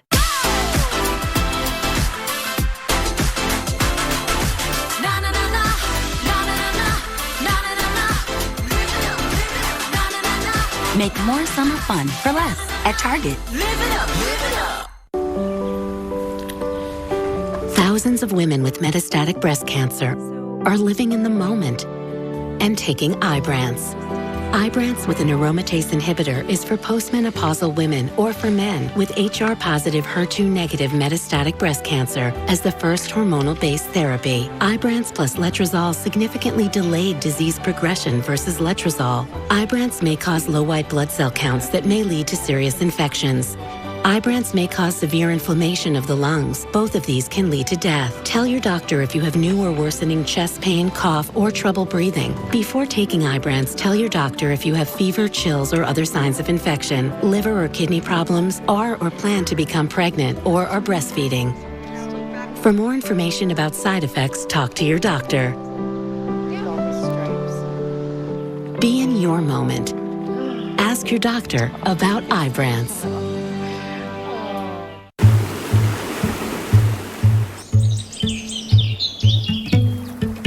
as the world opens back up, some social distancing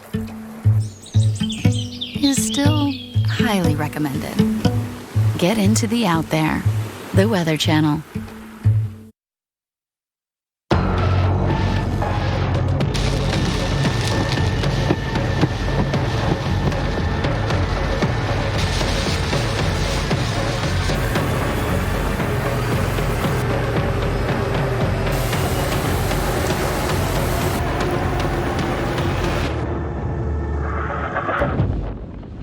Welcome back, everyone. You're watching Weather Underground. We are watching Tropical Storm Elsa. Those are the sights and sound of Elsa making landfall earlier today in Florida. And unfortunately, one person has died in the U.S., this in Jacksonville, when a tree fell on their car. This is the first U.S. fatality as a result of Tropical Storm Elsa. Right now, about 23,000 customers in Florida are without power because of Elsa. A state of emergency has been declared in 92 counties across the state of Georgia. Well, we've got some new video of a tornado in Jacksonville tonight, and you've got to check this out. Look right there, dead center of your screen, giant cone tornado right there. That thing is a beast. I mean, just absolutely incredible. Now, what was really insane about this? It was a really definitive signature on the radar. And then, as typical with some of these tropical systems, didn't last very long and died a very quick death. I mean, this thing was dissipating very quickly when it went from 0 to 60 like that, and then came down in strength very, very quickly as well. There's another look for you right there, a bit closer view of that same tornado. Scary stuff for sure, and you can see all the people on the road here probably have no idea, especially the ones that are driving away. They probably have no idea that tornado is just on the other side of those trees. Then how about some of the damage caused by the tornado? Trees down, big trees down too. This is all around Jacksonville, especially was the south and east side of town, taking down some power lines here, this near some baseball grounds. And then elsewhere, more trees just filling the streets here. Look at this. Holy cow, it really looks like something serious came through there. Of course, it was a big tornado. We saw it there clearly. Some roof damage. Looks like some pieces of metal sheeting have been ripped off, some wrapped around some light poles there. Lofted debris up into the air.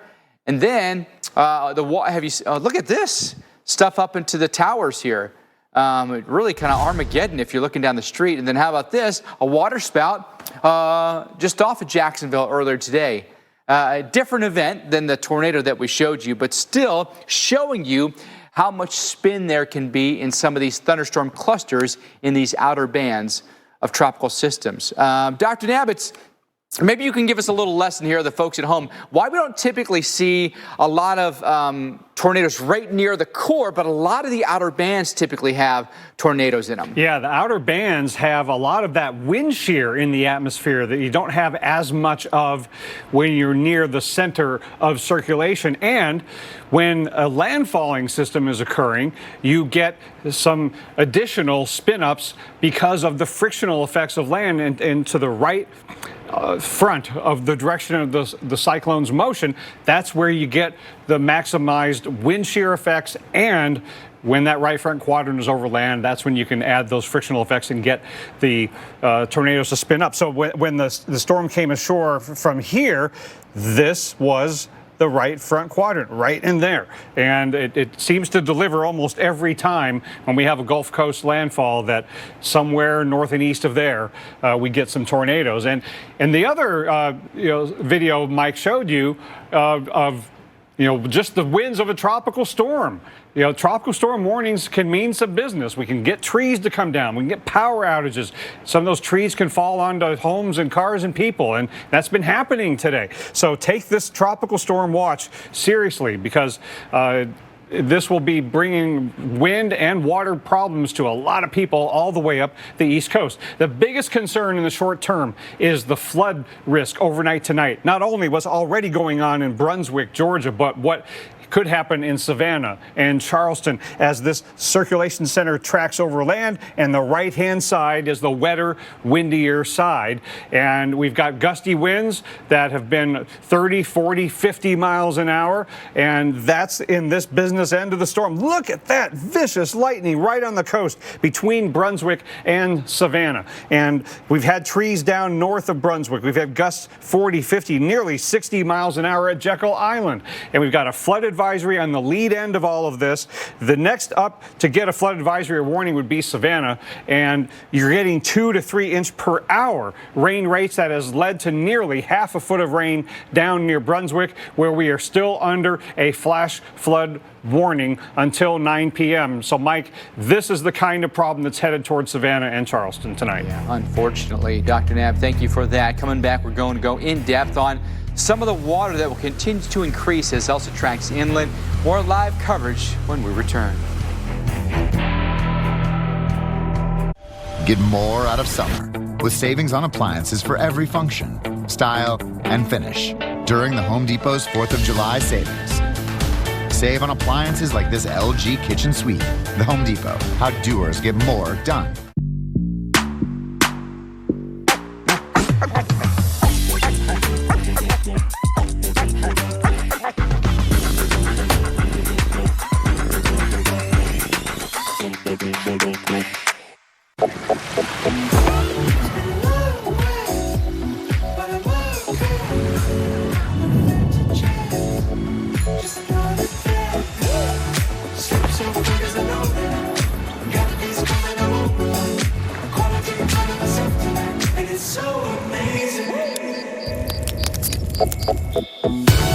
Summer is a state of mind you can visit anytime.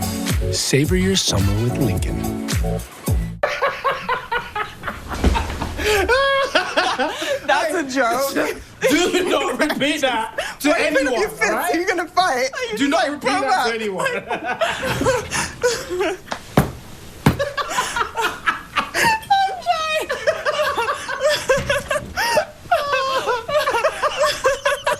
The video calling device designed to bring people closer.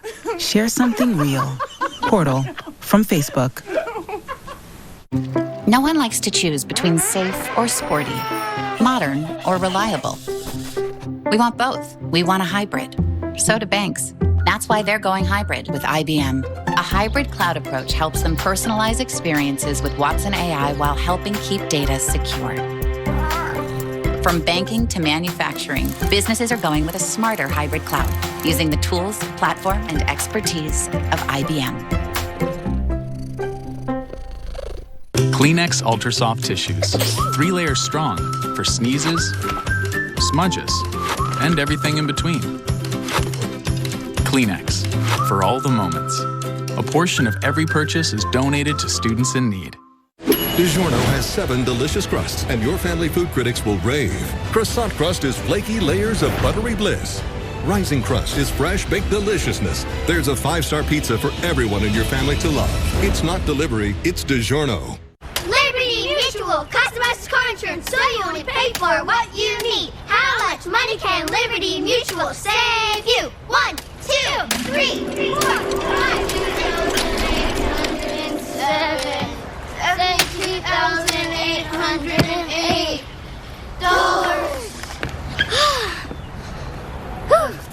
Yep, everything hurts. Only pay for what you need. Liberty, liberty, liberty, liberty. Mother Nature gives you a warning sign. Get ready for something big.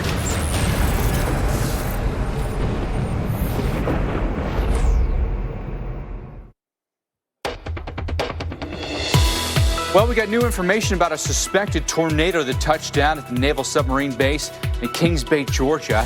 There are reports of multiple injuries, many taken to medical facilities for treatment, several RVs in the RV park in the base damaged as well. Also reports of damage to buildings on the installation. Tornado, part of Tropical Storm Elsa, as it moved through this area. You can see the vehicles there that have flipped upside down. A lot of trees that have been snapped here, trees that are down, debris thrown about here. Really, really tough situation, and tough to know that people have been injured, unfortunately. Elsa, even though it is weaker, it is still causing some serious issues for us, just like we saw there at the base. 45-mile-per-hour winds right now, northeast moving at 14 miles per hour, so it's begun a little bit of a turn with the last advisory, 75 miles outside of Brunswick, and you can see where some of these heavier bands of storms are right now. Brunswick, Georgia, up towards Savannah, really rough for us tonight. Tornado watch until 5 o'clock, extends up farther north. Actually, I'm going to go back to that for just a second so you get a really good idea. I'm going to pull that down. There we go. There's a full look at it there. That goes until 5 o'clock. It includes portions of I-16, I-95, and then I-26 for you here. So Brunswick, Savannah, Orangeburg, Charleston, all locations that could be affected by tornadoes through the overnight. Tropical storm warning in red all the way up through coastal South Carolina and then North Carolina up through coastal Massachusetts. Tropical storm watch is in effect, and here's the track taking it through the Carolinas, eventually through the mid-Atlantic and up into the Northeast as well. And even coastal Maine is, at least on the western side of the forecast track here, and you can see the winds could stay very gusty for us for the remainder of the lifetime of this. The forecast through Saturday evening still has this at 45 miles per hour. All right, a lot of places could be hit, a lot of places that are vulnerable. That'll include Charleston, no stranger here in South Carolina to the heavy rain, to storm surge, to high tides, and sometimes we get combinations of all those that produce flooding, and the emergency managers there tell us they're ready. Right now, we've got our usual suspects standing by. Our fire, police, public service folks, our stormwater department is standing by. We've got portable dewatering pumps that we have placed already around the city, with another one on the way if we need it. And we're just sort of kind of in a wait and see. We expect we're going to activate our Public Safety Operations Center this evening. All right, so Dr. Knabb back with us. There are a lot of places here on the East Coast, Dr. Knabb, that are pretty vulnerable, and it doesn't take much to cause flooding. No, and Charleston has a combination of factors that we can see starting to come together that could cause some pretty noticeable, maybe even dangerous flooding tomorrow morning. Number one is the approach of this very heavy rain. It's headed up the coast between the center of Elsa and the beach. And Charleston will be getting the very heavy rain. And also, because of where the center is going to be tracking, you're going to have this onshore flow as it approaches and as the center passes by. So when we look at the future radar and you see Savannah getting heavy rain shortly, and that lasts past midnight, in Charleston it starts to rain heavily, maybe around 2, 3 in the morning, and then by breakfast time maybe the rain is starting to let up, but that is around the time of high tide, and with the center circulation here, you've still got this onshore push, so all the water that falls from the sky and is now on the ground covering roads is trying to drain, and you have the onshore push keeping that from happening, and that onshore push could cause minor coastal flooding all by itself. So the combination of factors could mean some water-covered roads tomorrow morning. Then you even get a little bit more rain in a trailing band tomorrow night around this time. So it's going to be a rough 24 hours in Charleston, and we're going to have a lot of rain right of track down here and a lot of rain along and left of track up in New England because of an approaching mid-latitude system and effects of the mountains. So here's tomorrow night into Friday morning, North Carolina, Hampton Roads, up through the big cities and into the mountains of New Hampshire, Vermont, upstate New York. That goes through Friday morning, and then you could still have some lingering flooding on Friday in New England. Place like Boston could have some urban issues, and it's notable how much water the European model is kicking out, not just in some of the big cities, but interior New England, 3 to 5 inches, locally a half a foot, Mike. Yeah, that's a lot of rain, especially when you're taking into effect the topography there. You could get some serious flash flooding. We've had some serious flash flood issues in South Texas. Streets here in even a place like Amarillo filling up with some water. But there are a lot of different places in South Texas and coastal Texas that we're worried about. The Texas Division of Emergency Management has urban search and rescue teams ready to go, boat teams that are ready to go. How about in Rockport here, high water as well? All right, so we've got this renewed threat for flooding across Texas, and for some of you, be very, very careful because the storm bands that are lining up from the Gulf of Mexico aren't moving all that much. You could get round after round after round of storms. It may seem like it is never going to stop. Calhoun, Refugio, and Victoria counties all under flash flood warnings right now. And here's a bigger picture, and that kind of shows you what's coming down the pike here, right? And you can see big line here, and it's not moving east or west all that much. So similar spots will get hit over and over and over again, where several inches of rain will come down. And notice there's a good amount of lightning in there too. So what that tells us is the thunderstorms are really tall, and those ones can really unleash the tremendous amounts of rain, and a weather pattern, just a slow moving spiral here, unfortunately. Very heavy rain is in our forecast, so very likely flooding, especially highlighted in red on this map, and then likely flooding maybe all the way up towards, say, Galveston almost in Houston. So tomorrow through Friday, Corpus Christi, Victoria, Freeport, you're in that target zone where as much in pockets, 5 to 8 inches of rain could come over the next 36 to 48 hours. Still to come here on Weather Underground, we've got more on Tropical Storm Elsa pushing through the southeast and eventually through the northeast. Everything you need to know is next. Curiosity pushes you forward. It's what inspired Mayomi to create an unrivaled wine using the best from California to push flavor in new directions for a taste like no other. Mayomi, flavor forward. Looked bigger online. Someday, we'll find the right trip. Seize your someday today with Travelocity. Get the right information so you can book confidently. Travelocity, seize your someday. There's an America we build and one we discover. One that's been tamed and one that's forever wild. But freedom means you don't have to choose just one adventure. You get both. Introducing the wildly civilized, all-new, 3-row Jeep Grand Cherokee L. Well, well, well, look at you. You mastered the master bath. You created your own style. And you, yes you, turned a sourdough starter into a sourdough finisher. So when you learn your chronic dry eye is actually caused by reduced tear production due to inflammation, you take it on by talking to your eye care professional about Restasis, which may help you make more of your own tears with continued use twice a day, every day. Restasis helps increase your eye's natural ability to produce tears, which may be reduced by inflammation due to chronic dry eye. Restasis did not increase tear production in patients using anti-inflammatory eye drops or tear duct plugs. To help avoid eye injury and contamination, do not touch the bottle tip to your eye or other surfaces. Wait 15 minutes after use before inserting contact lenses. The most common side effect is a temporary burning sensation. Ask your eye care professional about Restasis. Now to trick out these lights. Visit Restasis.com to learn more. Are you looking for a new career with real growth potential? Spectrum is hiring. Whether you're looking to help customers, share knowledge, make connections, or enjoy uncapped earning potential, we have a role for you. So if you're ready to start a career with a company that offers comprehensive benefits, 401k, and complimentary services, visit jobs.spectrum.com today. LL Flooring had all the answers. They're experts. Bellawood, Artisans, Manhattan, Chevron. Oh, this? It's the Bellawood Artisan. Bellawood. You know the Artisan one. From inspiration to installation, visit LL Flooring. If it hurts when you poop sometimes, like pinching off a porcupine, you're sweating, you're next trip to the loo. Colace is the brand you need to soften stools, we're all agreed. Number 2 should be easy to do. Trust Colace to soften stools with no stimulants for comfortable relief. Our goal is to find that $1 million boulder.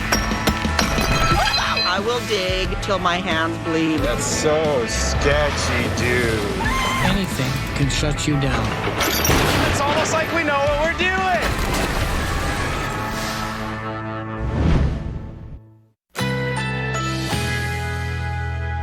A severe thunderstorm watch is in effect.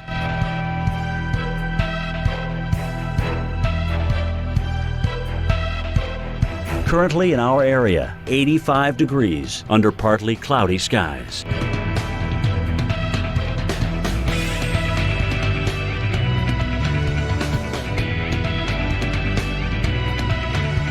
Tonight, partly cloudy skies. low 75.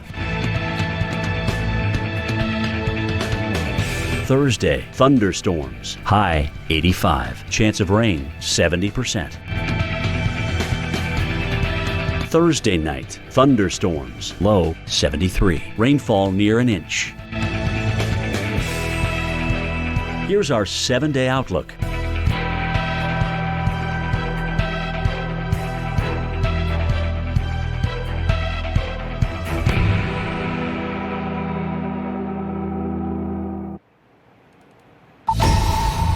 Tropical storm Elsa is centered over southeastern Georgia, but it is doing a number on the coastal areas of Georgia and headed towards Savannah.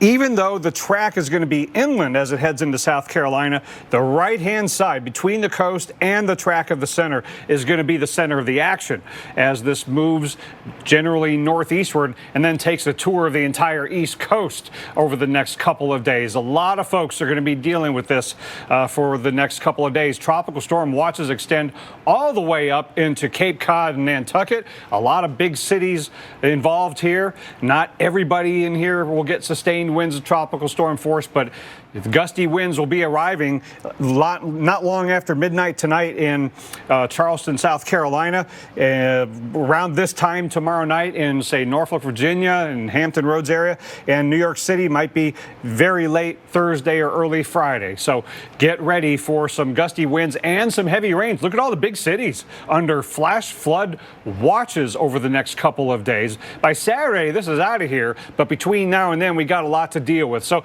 let's just jump ahead every half a day here to get a sense of what's going to be happening. Tomorrow will be centered inland over South Carolina, but heavy rain for Charleston and for Columbia. And then going northeastward from there about this time tomorrow night, we start to really blow pretty hard there in eastern North Carolina, maybe even a little bit of sound side flooding on the Outer Banks. Norfolk, Virginia, going over to Raleigh and Greensboro, getting some very heavy rain and gusty winds. Again, same problems that we've seen today could be happening in those areas, with winds bringing trees down and causing power outages, rainfall causing some flooding on the roads. Look at New York City and Philadelphia getting in on the wind and the rain when we get to early Friday morning, and then Boston will be going downhill as Friday goes on, and by Friday night, things are starting to improve, except for a place like Maine. You got to wait till Saturday for this to get all the way out of here. So the next couple of days are going to be pretty active, and the next several hours, very high concern for flooding in places like Savannah and Charleston. We've already got flash flood warnings in Brunswick, Georgia, here on the right-hand side of where the center of Elsa is tracking. Let's switch over to the radar and take a look at all of that lightning off to the east of the center of circulation, going right up the coastline.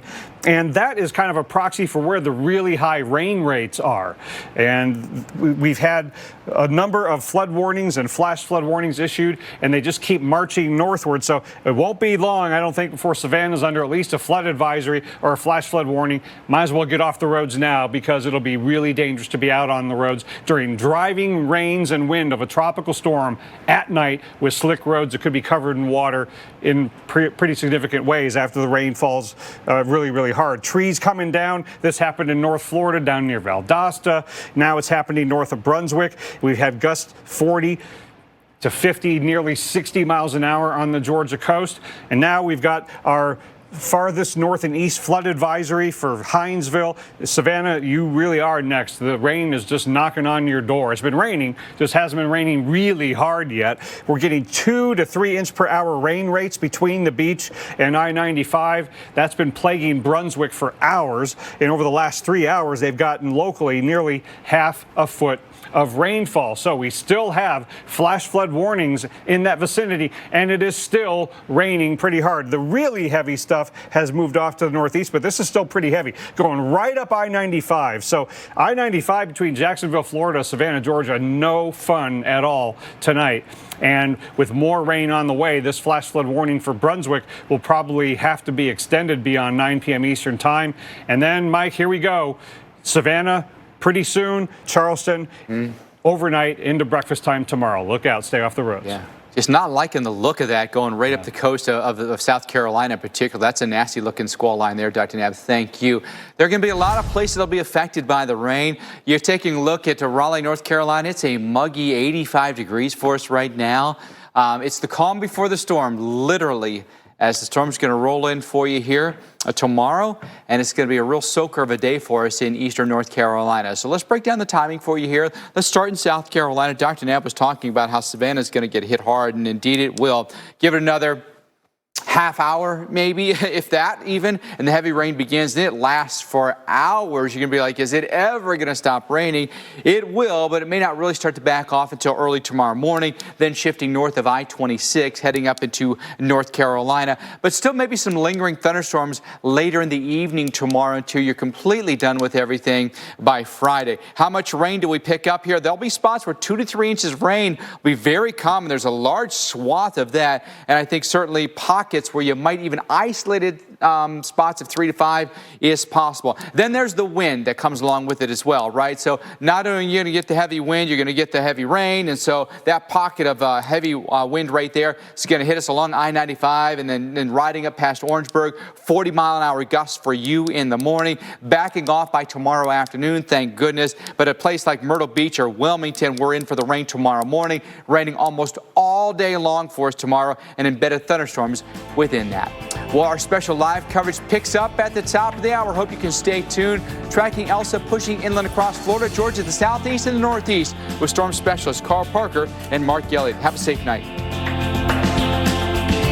Ladies, check it out. So strong, so not ripped. What are we talking about? That's the Hefty Ultra Strong bag. Hefty, hefty, hefty.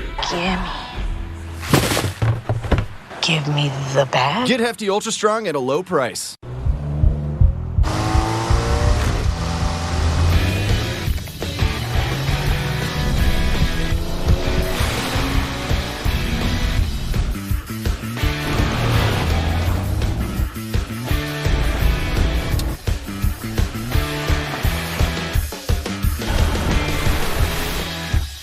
Return to rugged.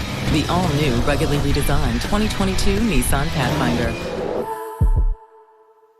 Good morning. More treatment. We're going to try something different today. Oh, it's so pretty. Dogs bring out the good in us. Pedigree brings out the good in them. Hey, I didn't order any pizza. Jake from State Farm. After you saved me so much dough on insurance with that Parker promo, I devised a promo for you. Here's the deal, Parker. State Farm offers everyone surprisingly great rates. Yeah, right. Pepperoni pockets, an atomic brownie, cuckoo crusty. There's no promo, it's just great rates. And a side of ranch. You're the man. When you want the real deal, like a good neighbor, State Farm is there. I'm Morgan, and there's more to me than HIV. More love, more adventure, more community. But with my HIV treatment, there's not more medicines in my pill. I talked to my doctor and switched to fewer medicines with Dovato. Dovato is for some adults who are starting HIV-1 treatment or replacing their current HIV-1 regimen. With just 2 medicines in 1 pill, Dovato is as effective as a 3-drug regimen to help you reach and stay undetectable. Research shows people who take HIV treatment as prescribed and get to and stay undetectable can no longer transmit HIV through sex. Don't take Dovato if you're allergic to its ingredients or if you take Dofetilide. Taking Dovato with Dofetilide can cause serious or life-threatening side effects. Hepatitis B can become harder to treat while on Dovato. Don't stop Dovato without talking to your doctor, as your hepatitis B may worsen or become life-threatening. Serious or life-threatening side effects can occur, including allergic reactions, lactic acid buildup, and liver problems. If you have a rash and other symptoms of an allergic reaction, stop Dovato and get medical help right away. Tell your doctor if you have kidney or liver problems, or if you are, may be, or plan to be pregnant. Dovato may harm your unborn baby. Use effective birth control while on Dovato. Do not breastfeed while taking Dovato. Most common side effects are headache, nausea, diarrhea, trouble sleeping, tiredness, and anxiety. So much goes into who I am. HIV medicine is one part of it. Ask your doctor about Dovato. I did.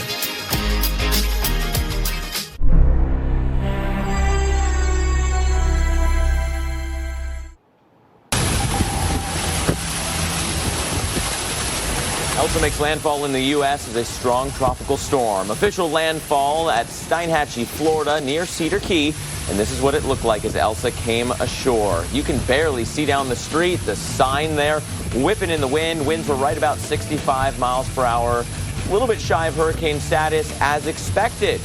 Strong tropical storm, though, can still have significant impacts. And this storm is far from over. Right now, Elsa continues to pound parts of the southeast with strong winds and heavy rain. A few tornadoes are possible tonight from North Florida all the way through the Carolinas. From there, Elsa expected to march up the East Coast, bringing tropical storm conditions to the Northeast, including just outside of Washington, D.C., to New York City, into New England, Boston, to the Cape, and Nantucket Island. It is going to be quite the show as this storm rolls on by. Want to show you what's happening right now. This is the latest information from the National Hurricane Center, the 8 o'clock advisory, 45 mile per hour top wind speed. Pressures are holding steady there near 1,006 millibars. And that movement also holding steady. It's turned to the northeast throughout the day, and that movement continues about 75 miles west of Brunswick, Georgia. But remember, all of the action is on the east side. So the Georgia coast and the South Carolina coast getting absolutely slammed right now. We'll take you there. We'll show you what the radar looks like in just a bit. So thanks for staying with us for our live continuing coverage tracking Elsa. I'm meteorologist Mark Elliott along with storm specialist Carl Parker. And Carl, this storm's still sticking around. We've got another day, maybe day and a half to watch this thing. But in the short term, my goodness, the thunderstorm action off Savannah is mind-boggling. Yeah, it's crazy. I mean, the lightning is intense. There's incredibly heavy rain that's coming up. I would not be at all surprised to see a lot of flash flood warnings developing out ahead of that area as it's coming up towards Tybee Island right now in Savannah. We'll show you that in a second. There is the forecast track and intensities from the Hurricane Center, looking for either a depression or a low-end tropical storm to move out into the northeast. And there is the current radar picture and position of the storm, basically west now of Jekyll Island, St. Simon's Island. Seeing some lingering showers around Jacksonville, but there's been very heavy rain along the Georgia coast today. Ongoing flash flood warning for Glynn County near Brunswick. And you see this, look at that arm of rain that is now coming up and is just south of Savannah. I mean, this is really coming down towards Hinesville, and again, not very far away from Tybee Island. Talking about rainfall rates of probably 1 to 2 inches per hour in that as that moves through, and a lot of lightning as well. Huge cluster of lightning now just off to the south. So it is going to get really stormy and likely very windy. Tybee Island and eventually Hilton Head Island coming up here in the next hour or so. In addition to the threat for heavy rain, you've got a tornado threat. There's a tornado watch that is going until 5 o'clock in the morning. That for eastern Georgia and southern parts of South Carolina. And here's a look at the timing of this. There's the center of the low right there. Still seeing this big mass of rain coming up into Savannah and into Charleston, there into Beaufort and Hunting Island, as well as Fripp Island and then Edisto. You are going to get just pounded by heavy rain and some wind overnight tonight. And again, there could be tornadoes along with the system. Then we go into tomorrow morning, and it will be moving past Charleston by that time, bringing the heavy rain into Myrtle Beach, just starting to get into Wilmington as well. Then it will be coming up into Fayetteville in the late morning and eventually moving up into Raleigh through the middle of the day tomorrow, and some lingering showers behind that. So there you see the flash flood threat. Flash flooding likely in parts of southeast Georgia and southern parts of South Carolina through tomorrow. Talking about widespread amounts of 2 to 3 inches of rain in those areas, and then 1 to 2 inches outside of that. So a lot of wet weather on the way with our system here. And then beyond that, the storm continues up and into the northeast and will still bring a rain and wind threat and a tornado threat to the mid-Atlantic region as well as to the northeast coast. And it's going to begin to really race out of here by the time we get into Friday afternoon. So we're not done with this thing yet. It's not out of our hair yet. And certainly going to be a very tough night tonight, Mark, across parts of South Carolina. Yeah, got to start there because we do have a severe weather threat across the southeast. And gosh, that heavy rain. We're going to revisit some of those flood warnings as well because this is a real pressing issue. First, though, check this out. One of the dangers that we often see with hurricanes and tropical storms are tornadoes. And look at that wedge moving its way through Jacksonville, at least the south side of Jacksonville, earlier today. Lots of reports of damage from that storm. We can give you another view of that same feature. Look at that. Off in the distance, classic view. That's a little bit larger in size, kind of in scope, than you typically see with tropical systems, but you certainly can. And today was one of those examples. Tornado is blamed for the first Elsa-related death in the United States. Strong winds knocked it down a tree in Jacksonville this afternoon that fell on 2 cars and killed 1 person. Meteorologist Tevin Wooten is in Jacksonville with more on the damage there. Well, as Elsa pulls out, we've been left with a slew of damage across the county. I'm meteorologist Tevin Wooten in Duval County, Florida. Downtown Jacksonville right behind me, and so is the St. Johns River, which is much calmer than it was earlier today. We picked up close to 2.5 inches of rainfall. Still a little bit more to go as we go throughout the evening hours today. And speaking of earlier today, what did we see from Tropical Storm Elsa? Anytime you get a hurricane or a tropical storm even, you always get strong feeder bands or outer rainfall bands that not only produce heavy rainfall, but produce strong squalls of winds as well. We've seen winds between 40 and 50 miles per hour, and look at what it did in terms of damage. Right around 3 o'clock, when the first squall came through, we actually saw trees come down in one neighborhood near Roosevelt Boulevard. Unfortunately, that tree fell on 2 cars, and 1 person died as a result of that tree falling down. And then around the 5 o'clock hour came the second squall line. This was much stronger, contained winds between 40 and 55 mile per hour for some of the strongest gusts, and also a tornado warned storm at that continued from Fruit Cove and points towards the north and northeast into southeastern Georgia. Out of that tornado warned storm, yes, we saw damaging winds, we saw heavy rainfall, and we also saw this, trees that came down near University Boulevard and portions of I-95. The trees came down, sightings strewn about too, strewn about as well throughout several apartment complexes and even some roofing too. That's just several different sites that we saw throughout portions of northeastern Florida and Jacksonville. First responders and the Jacksonville Fire and Rescue Department still urging residents to stay where they are. Don't necessarily try to get out right now because they've got to clear the debris off the roadway such that things will be easier to pass into tonight and tomorrow. That's the latest here from Jacksonville. I'm meteorologist Tevin Wooten, the Weather Channel. Thank you, Tevin. And again, some new information coming in about that suspected tornado that touched down at the Naval Submarine Base, Kings Bay in Georgia. Multiple reports of injuries, many people taken to medical facilities for treatment. Several RVs in the RV park on the base were damaged, and there are also reports of damage to buildings on the installation itself. The tornado, part of Tropical Storm Elsa, as it moved through the area. Again, these tropical systems often spawn tornadoes, and we're going to talk more about that as the show goes on. Because that threat's not done, tornado watch continues through the whole rest of the night to tomorrow morning. This tornado watch goes until 5 a.m. Okay, so a long duration tornado watch. Within this area, here's why we have that potential for tornadoes. The low-level wind flow right now is coming in off the coast. We're seeing that flow spiraling around our counterclockwise motion. Our area of low pressure centered just north of Valdosta.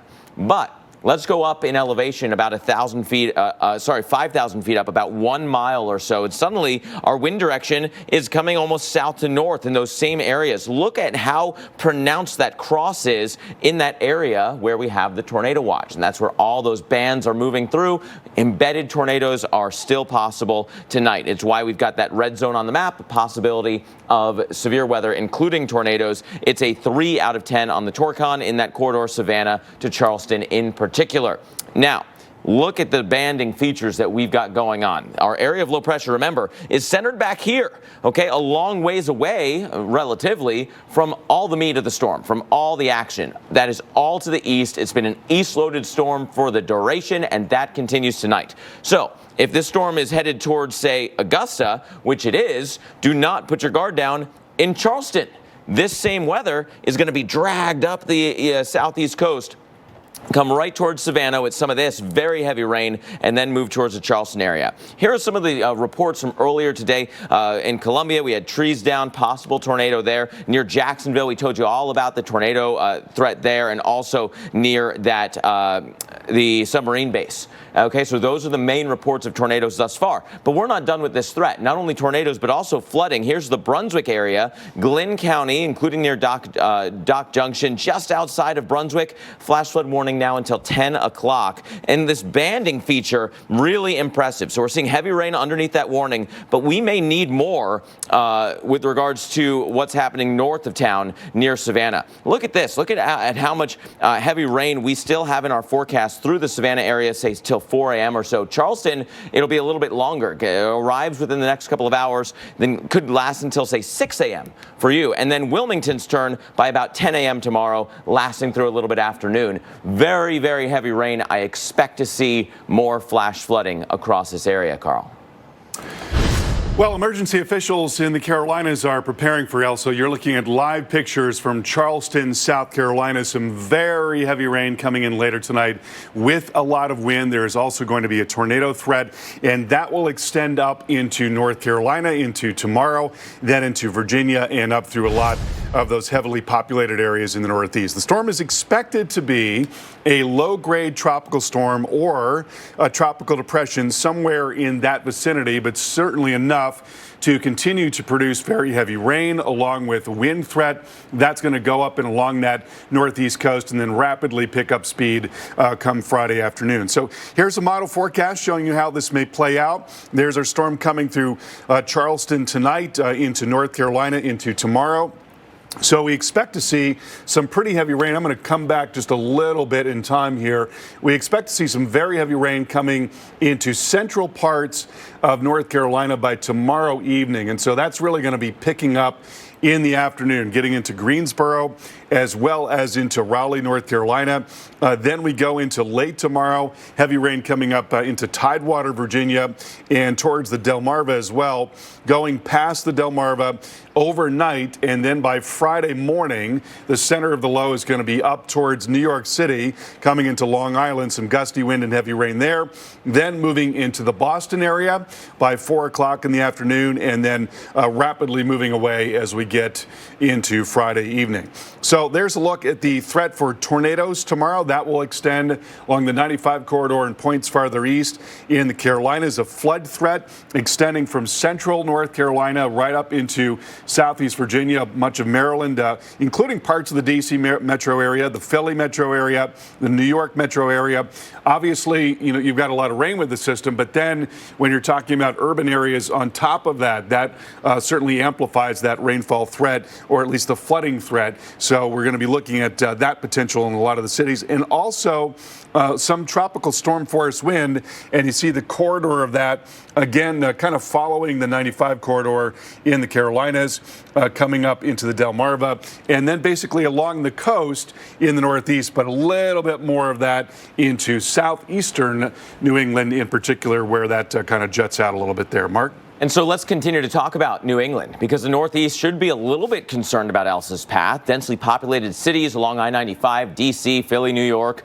A lot of people could be affected by flooding or power outages, partially because of some precursor rains that are loading the deck with heavy rain. And we'll talk about that coming up, but also just focusing on Elsa itself and the the tropical rain shield that's on the way in.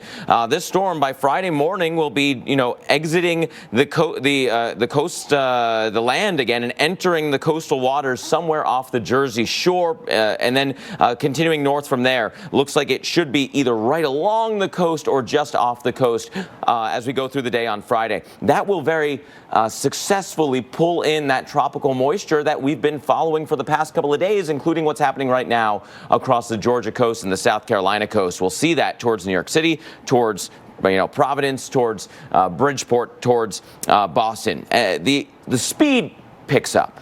The acceleration is going to be on, so you won't have the rain as long, but you're getting heavy rain tonight in some cases, and so there's not as much bandwidth to soak up this rain. And there's a lot of pavement once you get towards I-95. So impervious surfaces help that flooding happen even that much easier. We'll see a couple of rounds of that rain for Atlantic City, for South Jersey. But the real kind of crux of this storm starts in Thursday overnight. Here's Friday morning in the wee hours of the morning. Very heavy rain comes through, and then it moves on fairly early in the day. But you'll still have some coastal impacts, maybe some rip current threats. Here's the New York City metro area. Again, some of those showers and storms nearby today and tomorrow. And then you get into Elsa's rain. Starts approaching from the south overnight on Friday. Really comes down in earnest by your commute time Friday. That's not going to be any fun for you if you have to drive into the city Friday morning. It is going to be pouring. Should be much better for your drive home time Friday late in the day. We can also look at Boston. Boston is going to take a little bit longer to get to, but again, there's a couple of different rounds of storms here with an old frontal boundary draped across New England. So you could have some big storms through your Wednesday evening. Then again for your Thursday morning, Thursday afternoon, we reset. Thursday night, we could see some storms arriving once again. And then we get to the mess from Elsa arriving from the south. That may wait until Friday mid-morning until lunchtime or so. A couple of rounds of rain from that. So we've got a lot of different components to follow here with the chance for steady rains. Not for everybody, before Elsa comes, and then a big burst of rain from Elsa itself. And so we got to at least monitor that chance for flooding. And we want you to stay with the Weather Channel for continuing coverage as we track Elsa, live reports and expert analysis that you can't get anywhere else, including all the way up the eastern seaboard, because that is where this storm is headed, from Georgia now to New England by the end of the week. Asking what would Pop-Tarts do is how you get from toast and jam to that's my jam. From Sunday to Sunday. So, like, what would Pop-Tarts do here? Yeah, that feels right. Crazy good. We're changing our look. We're changing to make a difference for a more inclusive future. But one thing we're keeping the same is our great rice. We're Ben's Original.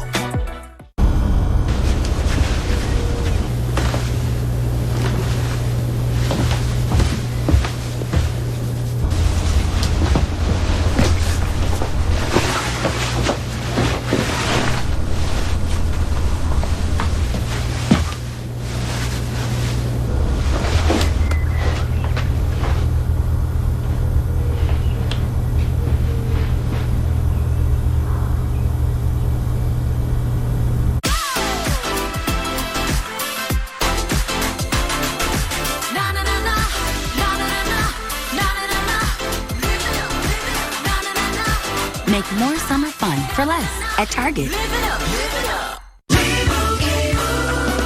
And Doug. Oh, are you using Liberty Mutual's coverage customizer tool? Sorry?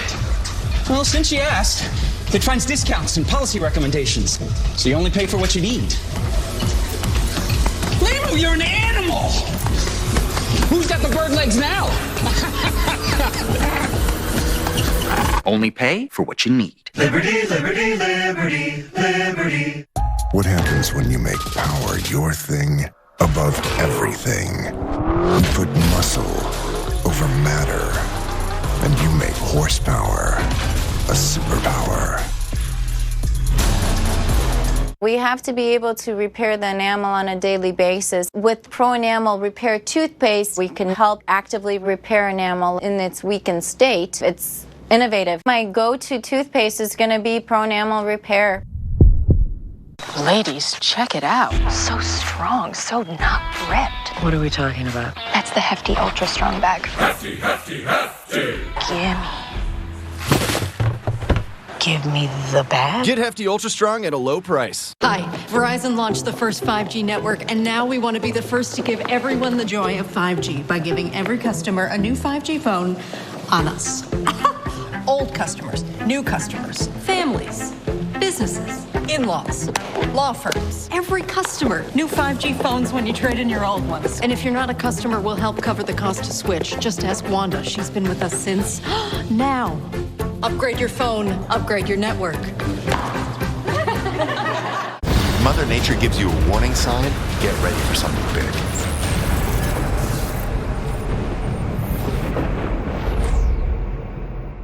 not a... You can pick from hundreds of law firms in New York or New Jersey for your mesothelioma or asbestos lung cancer case. But would you be confident that you made the best choice? Whites & Luxenberg is the firm that has represented more asbestos disease clients than any other firm in the metropolitan area. With 30 years experience, they have New York's highest asbestos verdicts of all time. The choice is clear, and the stakes could not be higher. Whites & Luxenberg has our backs. Go with the firm that understands your injury, your job, and the courts. Call Whites & Luxenberg today. Call Whites & Luxenberg, the firm that has won 6 of the top 13 product liability verdicts in New York over the last decade. They have represented thousands of your fellow workers in the tri-state area for over 30 years. They will guide you through every step of the litigation and settlement process. This may be the most important financial decision you will ever have to make. Call 1-888-411-LAWS. That's 1-888-411-LAWS. A severe thunderstorm watch is in effect.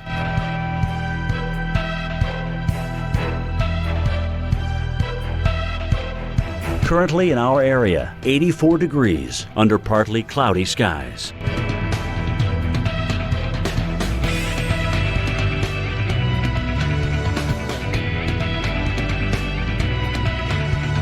Tonight, some clouds, low 75. Thursday, scattered thunderstorms, high 85. Chance of rain, 70%. Thursday night, showers and thunderstorms likely, low 73. Rainfall possibly over 1 inch.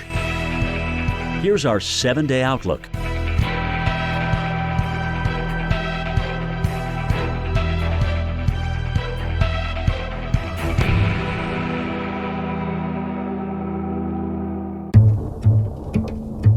Around here, they say if you don't like the weather, just wait a minute. I love to watch the waves after a storm. The storm can be long gone, but the waves just keep going. Ask my history teacher where to go to college. He said, go where you like the weather. Best advice I've ever gotten. Get into the out there. The Weather Channel. Welcome back. Tropical Storm Elsa made landfall around 11 a.m. in Taylor County, Florida today. This was the scene just south of there in Cedar Key. Clearly, you can see some elevated water there, very agitated ocean or Gulf of Mexico, and reports of some minor flooding this afternoon, but no reports of heavy damage. Winds gusting up to about 65 miles per hour as the storm came ashore. And this is the scene from the Atlantic coast tonight. Live pictures from Savannah, Georgia, and Elsa has weakened through the day, but officials are very concerned about the risk of heavy rain and flooding. We've got a lot of rain coming up the coast now. It is not terribly far away from Charleston. It's going to be coming in overnight tonight. So here's the latest on the storm. 45-mile-per-hour tropical storm right now, moving north-northeast at 14 miles per hour. It is expected to be a low-grade tropical storm or a tropical depression as it is coming up through the Carolinas over the next couple of days here. There you see the current position in South Georgia, and there's this mass of rain out ahead of the system, and the heaviest band of rain is now poised to move into Savannah. So it's just moments away from coming into Savannah and also Tybee Island. As that moves in, we're going to see some really heavy rain, maybe some rainfall rates of 1 to 2 inches per hour, a lot of lightning as well, and some gusty wind, though there's not a terrific amount of wind still left with the system. But there will be some along the coast in particular. Then that coming up towards Hilton Head later tonight into Beaufort and Edisto, and then eventually into Charleston overnight around 3, 4 o'clock in the morning.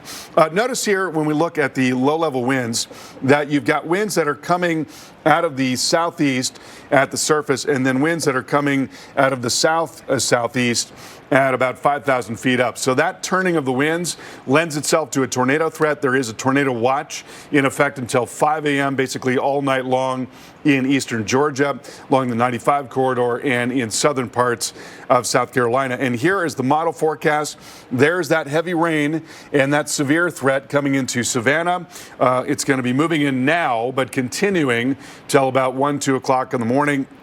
Heaviest of rain over Beaufort, Hunting Island, and Fripp there, coming up into Edisto. It's just beginning to get into Charleston, 2, 3 o'clock in the morning, but really getting walloped, we think, about 4 to 5 o'clock in the morning. Also seeing that in Columbia.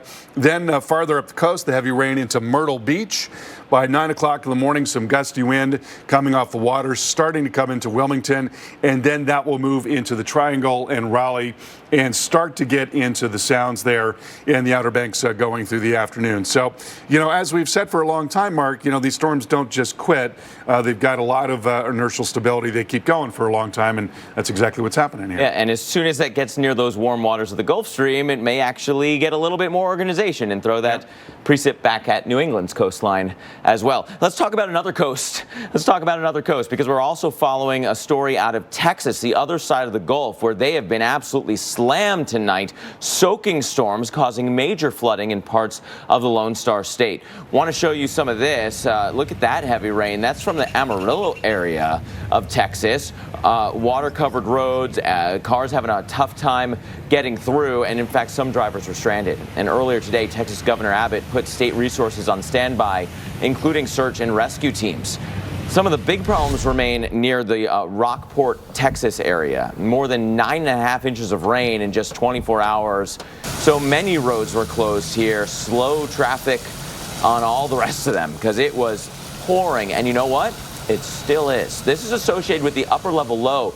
That feature that we were kind of hinting that could be just in the Goldilocks zone to help give some upper level outflow to Elsa and help that get a little stronger. Well, look at this counterclockwise spin right in here. That's our upper level feature. Lots of dry air now over interior portions of Texas. But gosh, the coastline has this tropical moisture feed just absolutely pouring on in. Look at this conveyor belt of rain pointing right at the same areas where it's been all day long.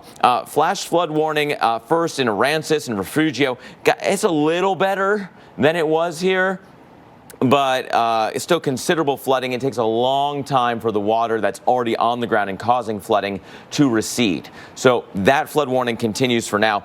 It is raining to beat the band still in Port O'Connor and the areas surrounding that. We may very well need a flood warning east of there because the guidance for more flooding here is very, very low. And it has been raining. I mean, there are estimates here over a foot in Fulton, multiple roads closed in Rockport, streets underwater in Port Lavaca.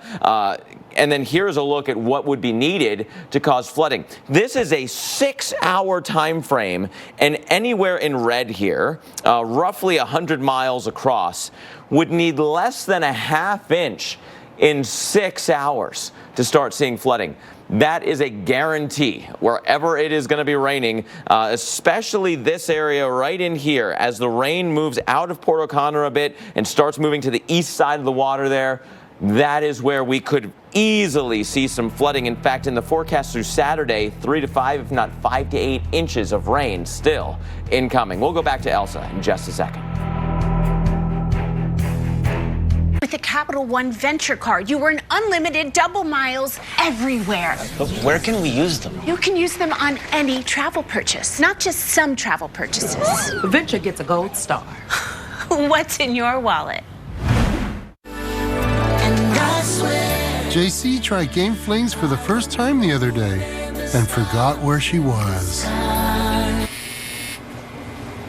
You can always spot a first-time Game Flings user. Attention runners, report to the starting line. Runners, report to the starter. You don't become a runner who breaks 8 world records after age 65 without a serious support system. Kathy Martin has one in Medicare from Blue Cross Blue Shield. She won't go a day without the right card because she can't go a day without running. The Medicare coverage trusted by more doctors. This is the benefit of Blue. Learn more at benefitofblue.com.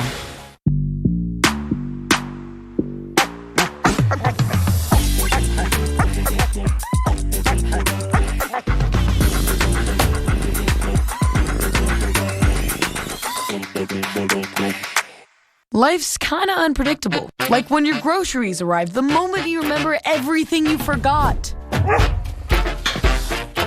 Or when your kid says, "There's a bake sale at school tomorrow."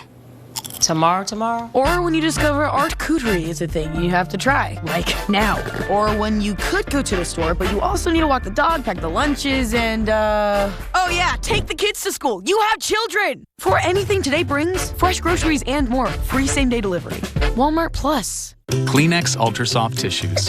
3 layers strong for sneezes, smudges, and everything in between.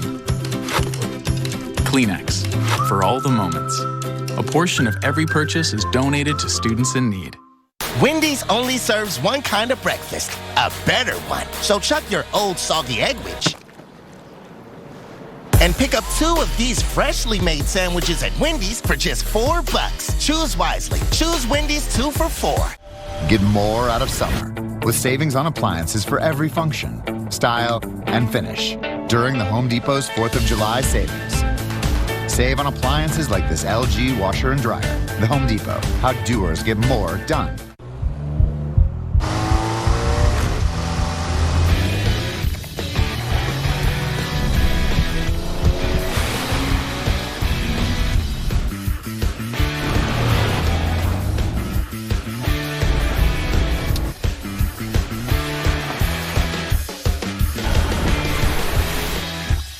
Return to rugged. The all-new, ruggedly redesigned 2022 Nissan Pathfinder.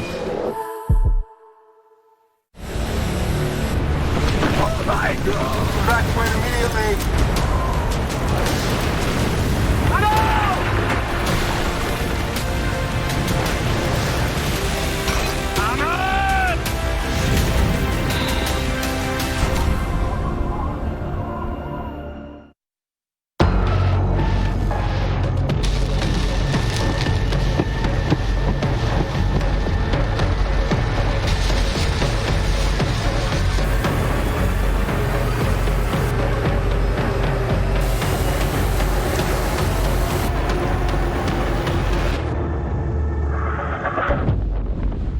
We've been tracking Elsa throughout the past couple of days. We continue to do so tonight. Still a tropical storm for you with 45-mile-per-hour top winds moving north-northeast at 14. Important to remember that the, disorganization, if that's the right word for it, continues. Don't necessarily focus on the center, because the center sure is going to have some rain, but that east side, especially near the coast where those tropical waters are helping to influence the storm, that's where the big time impacts are going to be featured tonight.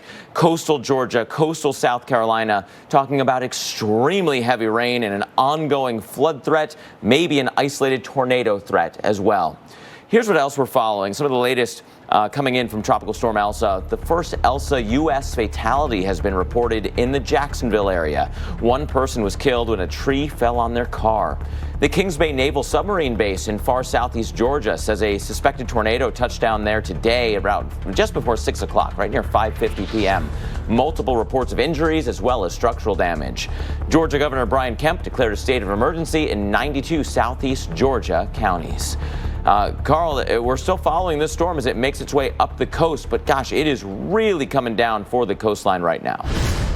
Yeah, and this is what we are seeing live from Brunswick, Georgia, from Storm Tracker Charles Peak. Elsa has been weakening through the day, but it still does have a lot of power. It's going to be producing very heavy rain. We just got a report of 3 inches of rain in an hour on Sapelo Island. So that is south of Savannah, just east of 95, and about 1.5 inches in 15 minutes. So really profound rainfall rates in parts of eastern Georgia as well as South Carolina.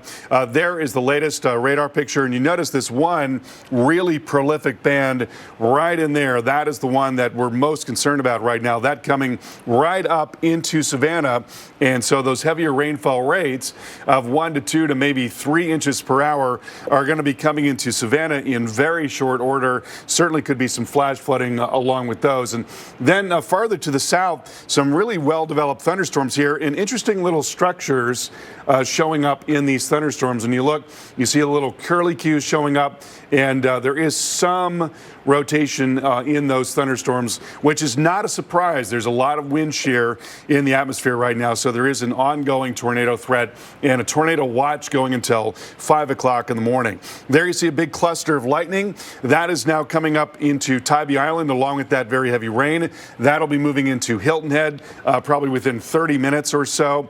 And we're going to see some gusty wind outside of those thunderstorms as well. Right now, gusting to 29 miles per hour in Savannah, 28 in Jacksonville. That's the kind of thing that we'll see through the night tonight. Taking the model forecast forward, gusting 30 to 35 in Savannah at 2 o'clock in the morning, really starting to pick up in Charleston. That'll continue through the overnight, and then things beginning to settle down tomorrow morning.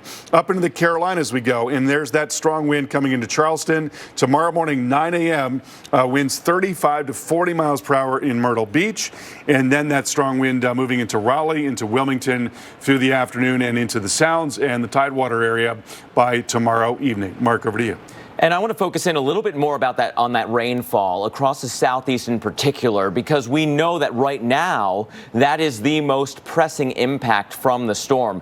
A deep feed of tropical moisture continues for the Georgia and South Carolina coastline to the east side of our circulation. So our center of our low is back here, but we've got this feed coming off the Gulf across Florida, tapping to Atlantic Ocean moisture and kind of dumping down onto coastal Georgia and coastal South Carolina. The complex of thunderstorms is very impressive here. If it certainly could clip Savannah itself. If not, the communities and the coastline right along the river, anyone along the beachfront there, gosh, it is really, really coming down. So a little bit of a closer view for you, and I might even zoom in just a little bit more, because I think this is going to get to Hilton Head.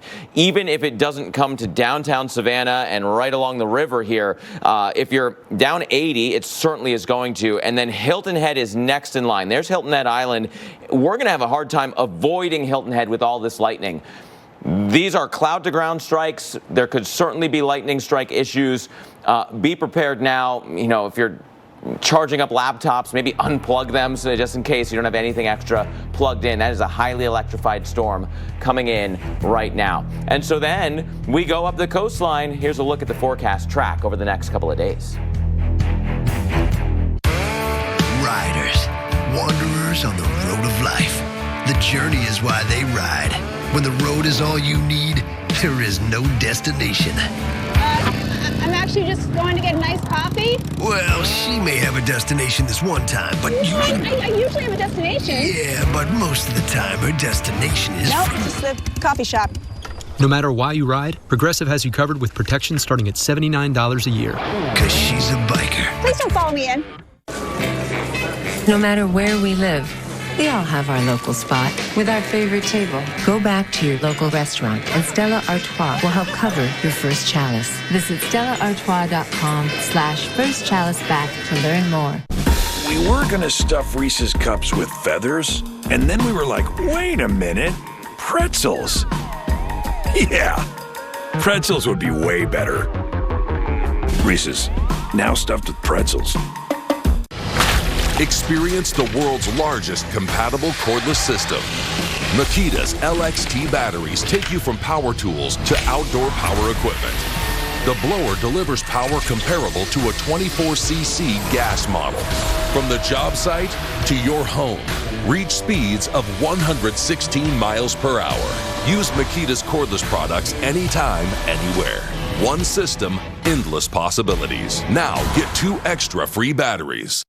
Get more out of summer with savings on appliances for every function, style, and finish during the Home Depot's 4th of July savings. Save on appliances like this Samsung kitchen suite. The Home Depot, how doers get more done. Are you one of the millions of Americans who experience occasional bloating, gas, or abdominal discomfort? Taking Align every day can help. Align contains a quality probiotic developed by gastroenterologists. It adds more good bacteria to your gut to naturally help soothe your occasional bloating, gas, and abdominal discomfort. Support your digestive health with Align, the #1 doctor-recommended probiotic. Try Align today. And try new Align fast-acting biotic gummies. Help soothe occasional digestive upsets in as little as 7 days. We've never been so ready to get back out there.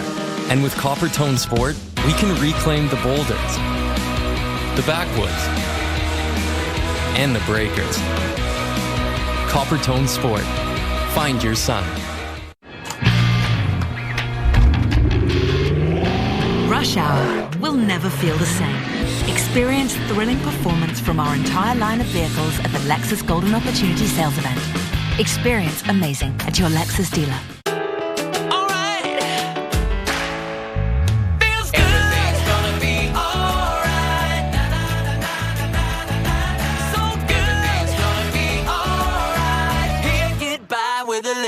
Smile. Around here, they say if you don't like the weather, just wait a minute. Get into the out there. The Weather Channel.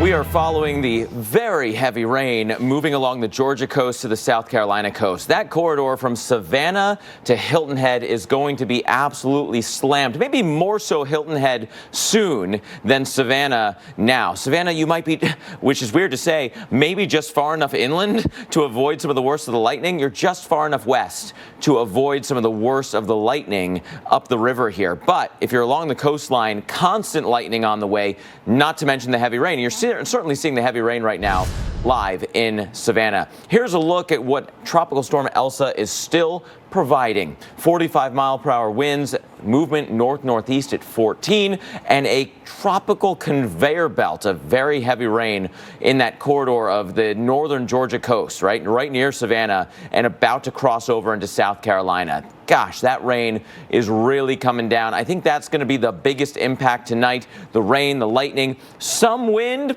could take trees down largely because of how saturated the grounds are getting, and that could actually happen as the storm passes and the winds shift around. So keep that in mind. There could still be trees coming down as well as power problems because of that. And you know, it's not just coastal cities that have been endangered by Elsa. We've got some images from Lake City, Florida, the central part of the state, north of Gainesville, well west of Jacksonville. Trees down here, damage to power lines, and residents say that there were some really scary moments. Just came through around 7 o'clock. I just heard a big my trailer was shaking. I heard stuff flying all over the place, and it was just really bad. My shutters, everything, trees falling. I couldn't see outside. It was still dark, but I could hear the trailer rumble. The whole down like a train, just went all the way down that way. Yeah, that classic sound when the winds get too loud. It's often described as a train. In Jacksonville, reports of the first U.S. fatality as a result of Elsa. Fire and rescue officials say one person was killed when a tree fell onto 2 vehicles. A possible tornado knocked down a lot of trees and left debris in the roads. The power company is reporting scattered outages right now.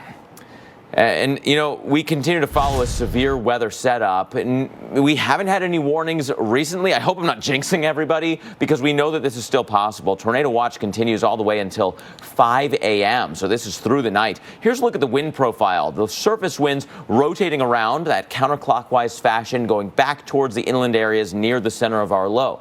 But you go up a mile or so, 5,000 feet up, very different wind directions, especially right in here. That is the zone that has the best chance of severe weather. That's why that area is highlighted in red for that potential for severe storms, including tornadoes. It's a 3 out of 10 on the Torcon, meaning we're not expecting a lot of them, but these tropical-induced tornadoes are often kind of quick spin-ups, there for a couple of moments, then gone. Hard to even see on the radar because the couplet is usually not very strong.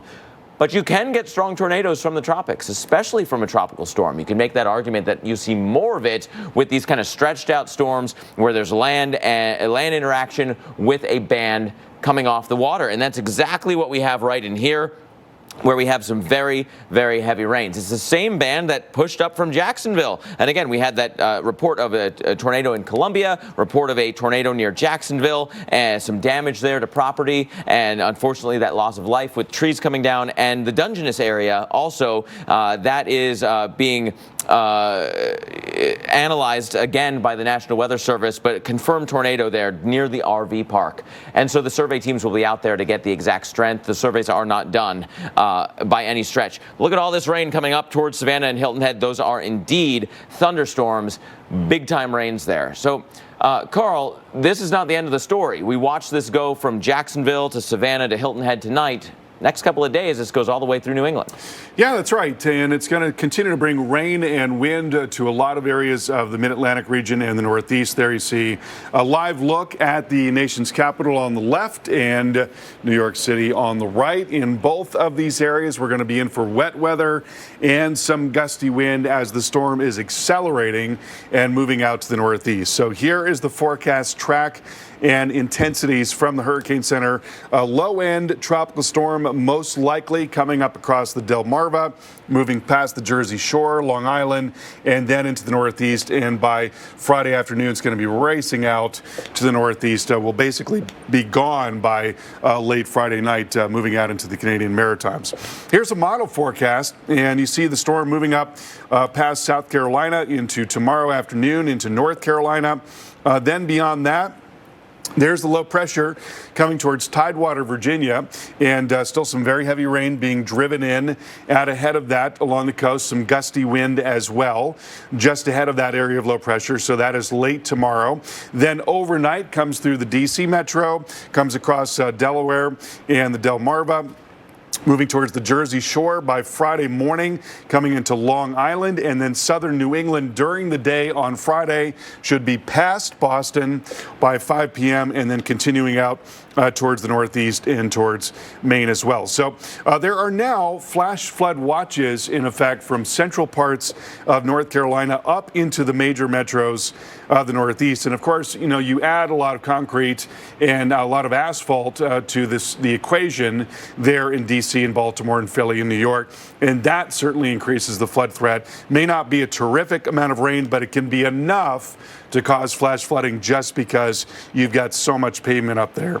And then as we look at the tropical storm probabilities here, notice those coming up across the same areas that we just discussed, that 95 corridor, and then out over the open water a little bit and off into southeastern parts of New England. So taking a look at the model forecast, here you see the strong winds coming up into Myrtle Beach by tomorrow morning, then moving into the North Carolina by tomorrow afternoon and tomorrow evening. Winds perhaps gusting 40 to 50 miles per hour on Cape Hatteras.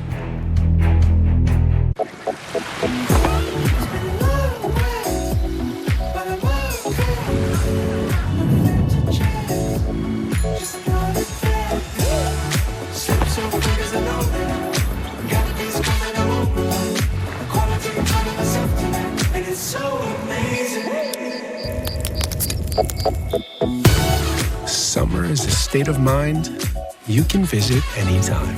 Savor your summer with Lincoln. 3 words. Warm strawberry jam. 3 more words. Perfect as is.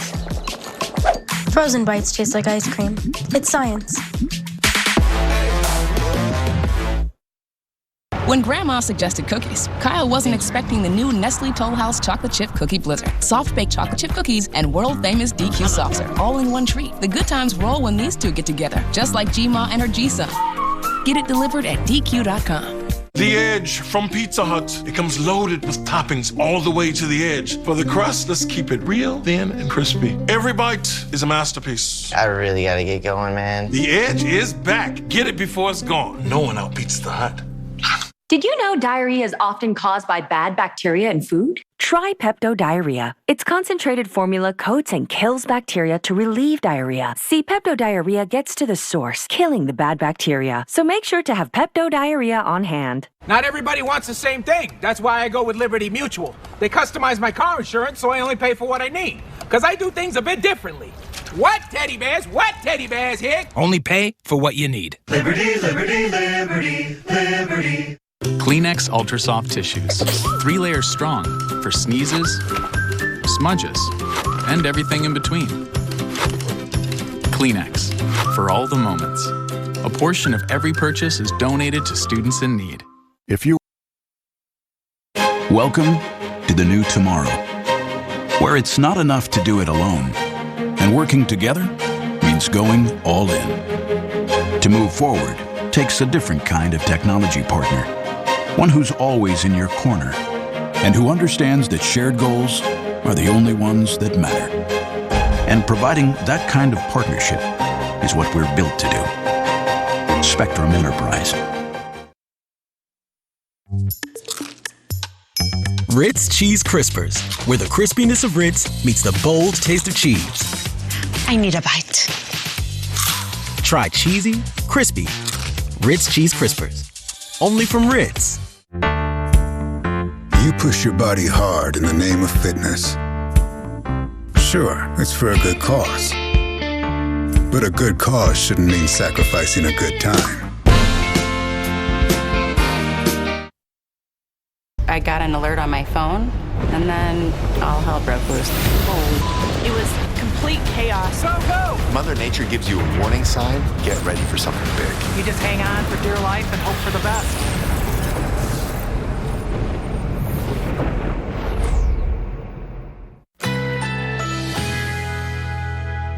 A severe thunderstorm watch is in effect.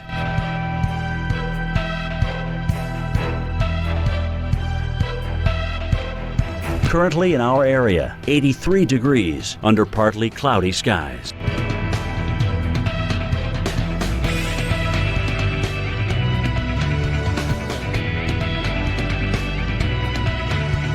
Tonight, some clouds, low 75. Thursday, scattered thunderstorms, high 85. Chance of rain, 70%. Thursday night, showers and thunderstorms likely, low 73. Rainfall possibly over 1 inch. Here's our 7-day outlook.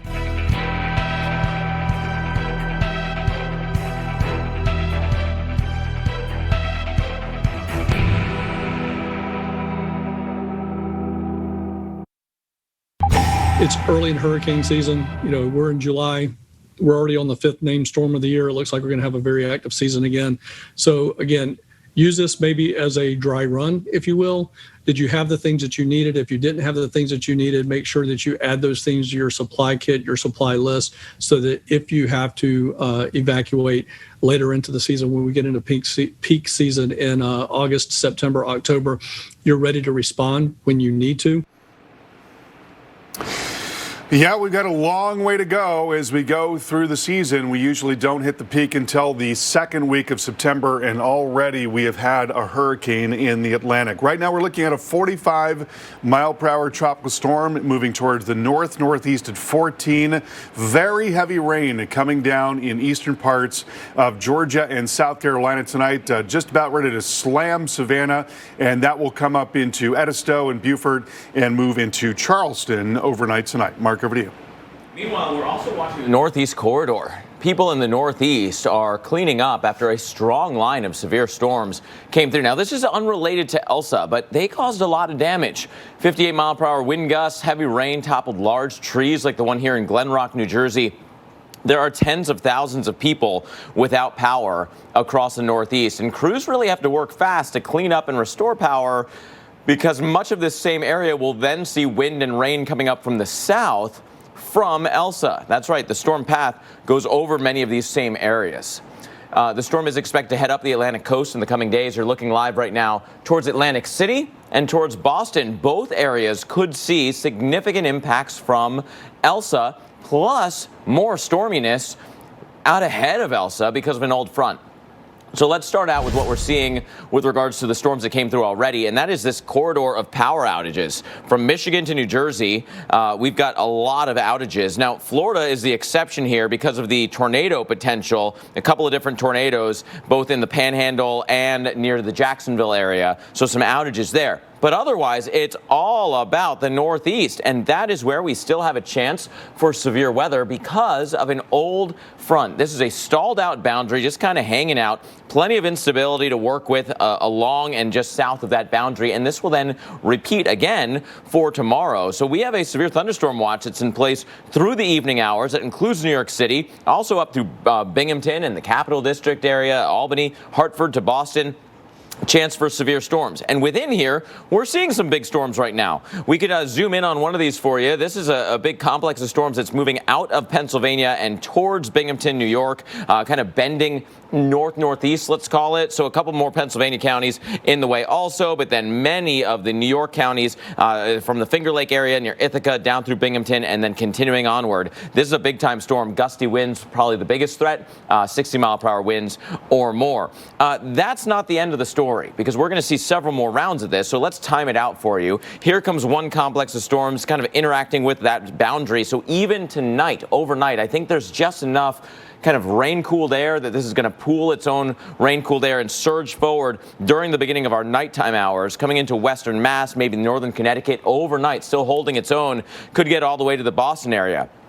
We have time to reset then. Right? We reset the atmosphere through the day on Thursday, and we see another round of storms developing in that same corridor. And so we're saturating the grounds, and we could also see some stuff popping farther south. At this point, Elsa's down here. Okay, so that's all out ahead of the tropical stuff that's still to come. So there's actually a chance for some flooding through Thursday morning ahead of all of the mess from Elsa. But Elsa and the rain from Elsa is going to come into some of these same areas, specifically right along the coastline. So it's a 1-2 punch, or maybe a 1-2-3 punch, where that last part is the tropics. So, Carl, we have to follow the tropics into areas that have damage already, have power problems already. It's kind of insult on top of injury at that point. Yeah, a lot more weather on the way for the Northeast, and we'll get into that in just a second. I first want to show you something that's going on in Savannah right now. We've got this big mass of rain that is coming up from the south, a lot of lightning, very heavy rain along with that. But on top of that, we are seeing some rotation now showing up in a couple of spots south of Savannah and south of Tybee Island. So there are no tornado warnings right at this moment, but we may, if those areas tighten up, may be looking at some tornado warnings. There is now a tornado watch that is in effect till 5 a.m. for this region. So let's talk about where we go from here in the Northeast, and a large area of flash flood watches up through parts of Virginia, Maryland, Delaware, New Jersey, into Philadelphia, into New York, of course, in those urban areas. That adds to the flood concerns because you've got so much impervious surface. Not going to be a terrific amount of rain, but it's going to be enough, certainly, to cause problems and some flash flood warnings. And then that tropical storm threat, tropical storm wind threat will come up and along the coast, moving up into the Carolinas, moving up into the mid-Atlantic region, and then eventually making its way into the Northeast as well. There you see the wind gust forecast for the mid-Atlantic region. So we'll go into Thursday afternoon. We're starting to see some really strong winds there in Tidewater, Virginia, 40 to 50 mile-per-hour winds by Thursday evening, tomorrow evening, 30 to 35 in Ocean City. Then we continue into Friday, and you see that strong wind coming up towards Long Island as well. Also some very strong wind on the way for southeastern New England, and we'll have more on that coming up. Oh, this is a mouth-watering Marco's pizza. And this is a new build-your-own-pizza bowl with no crust and up to 4 toppings for $7.99. Oh, yeah, that looks good. Marco's, pizza lovers get it. Today's forecast calls for pizza with a sprinkling of cheesy bread. Marco's, pizza lovers get it. There's an America we build and one we discover. One that's been tamed and one that's forever wild. But freedom means you don't have to choose just one adventure. You get both. Introducing the wildly civilized, all-new 3-row Jeep Grand Cherokee L.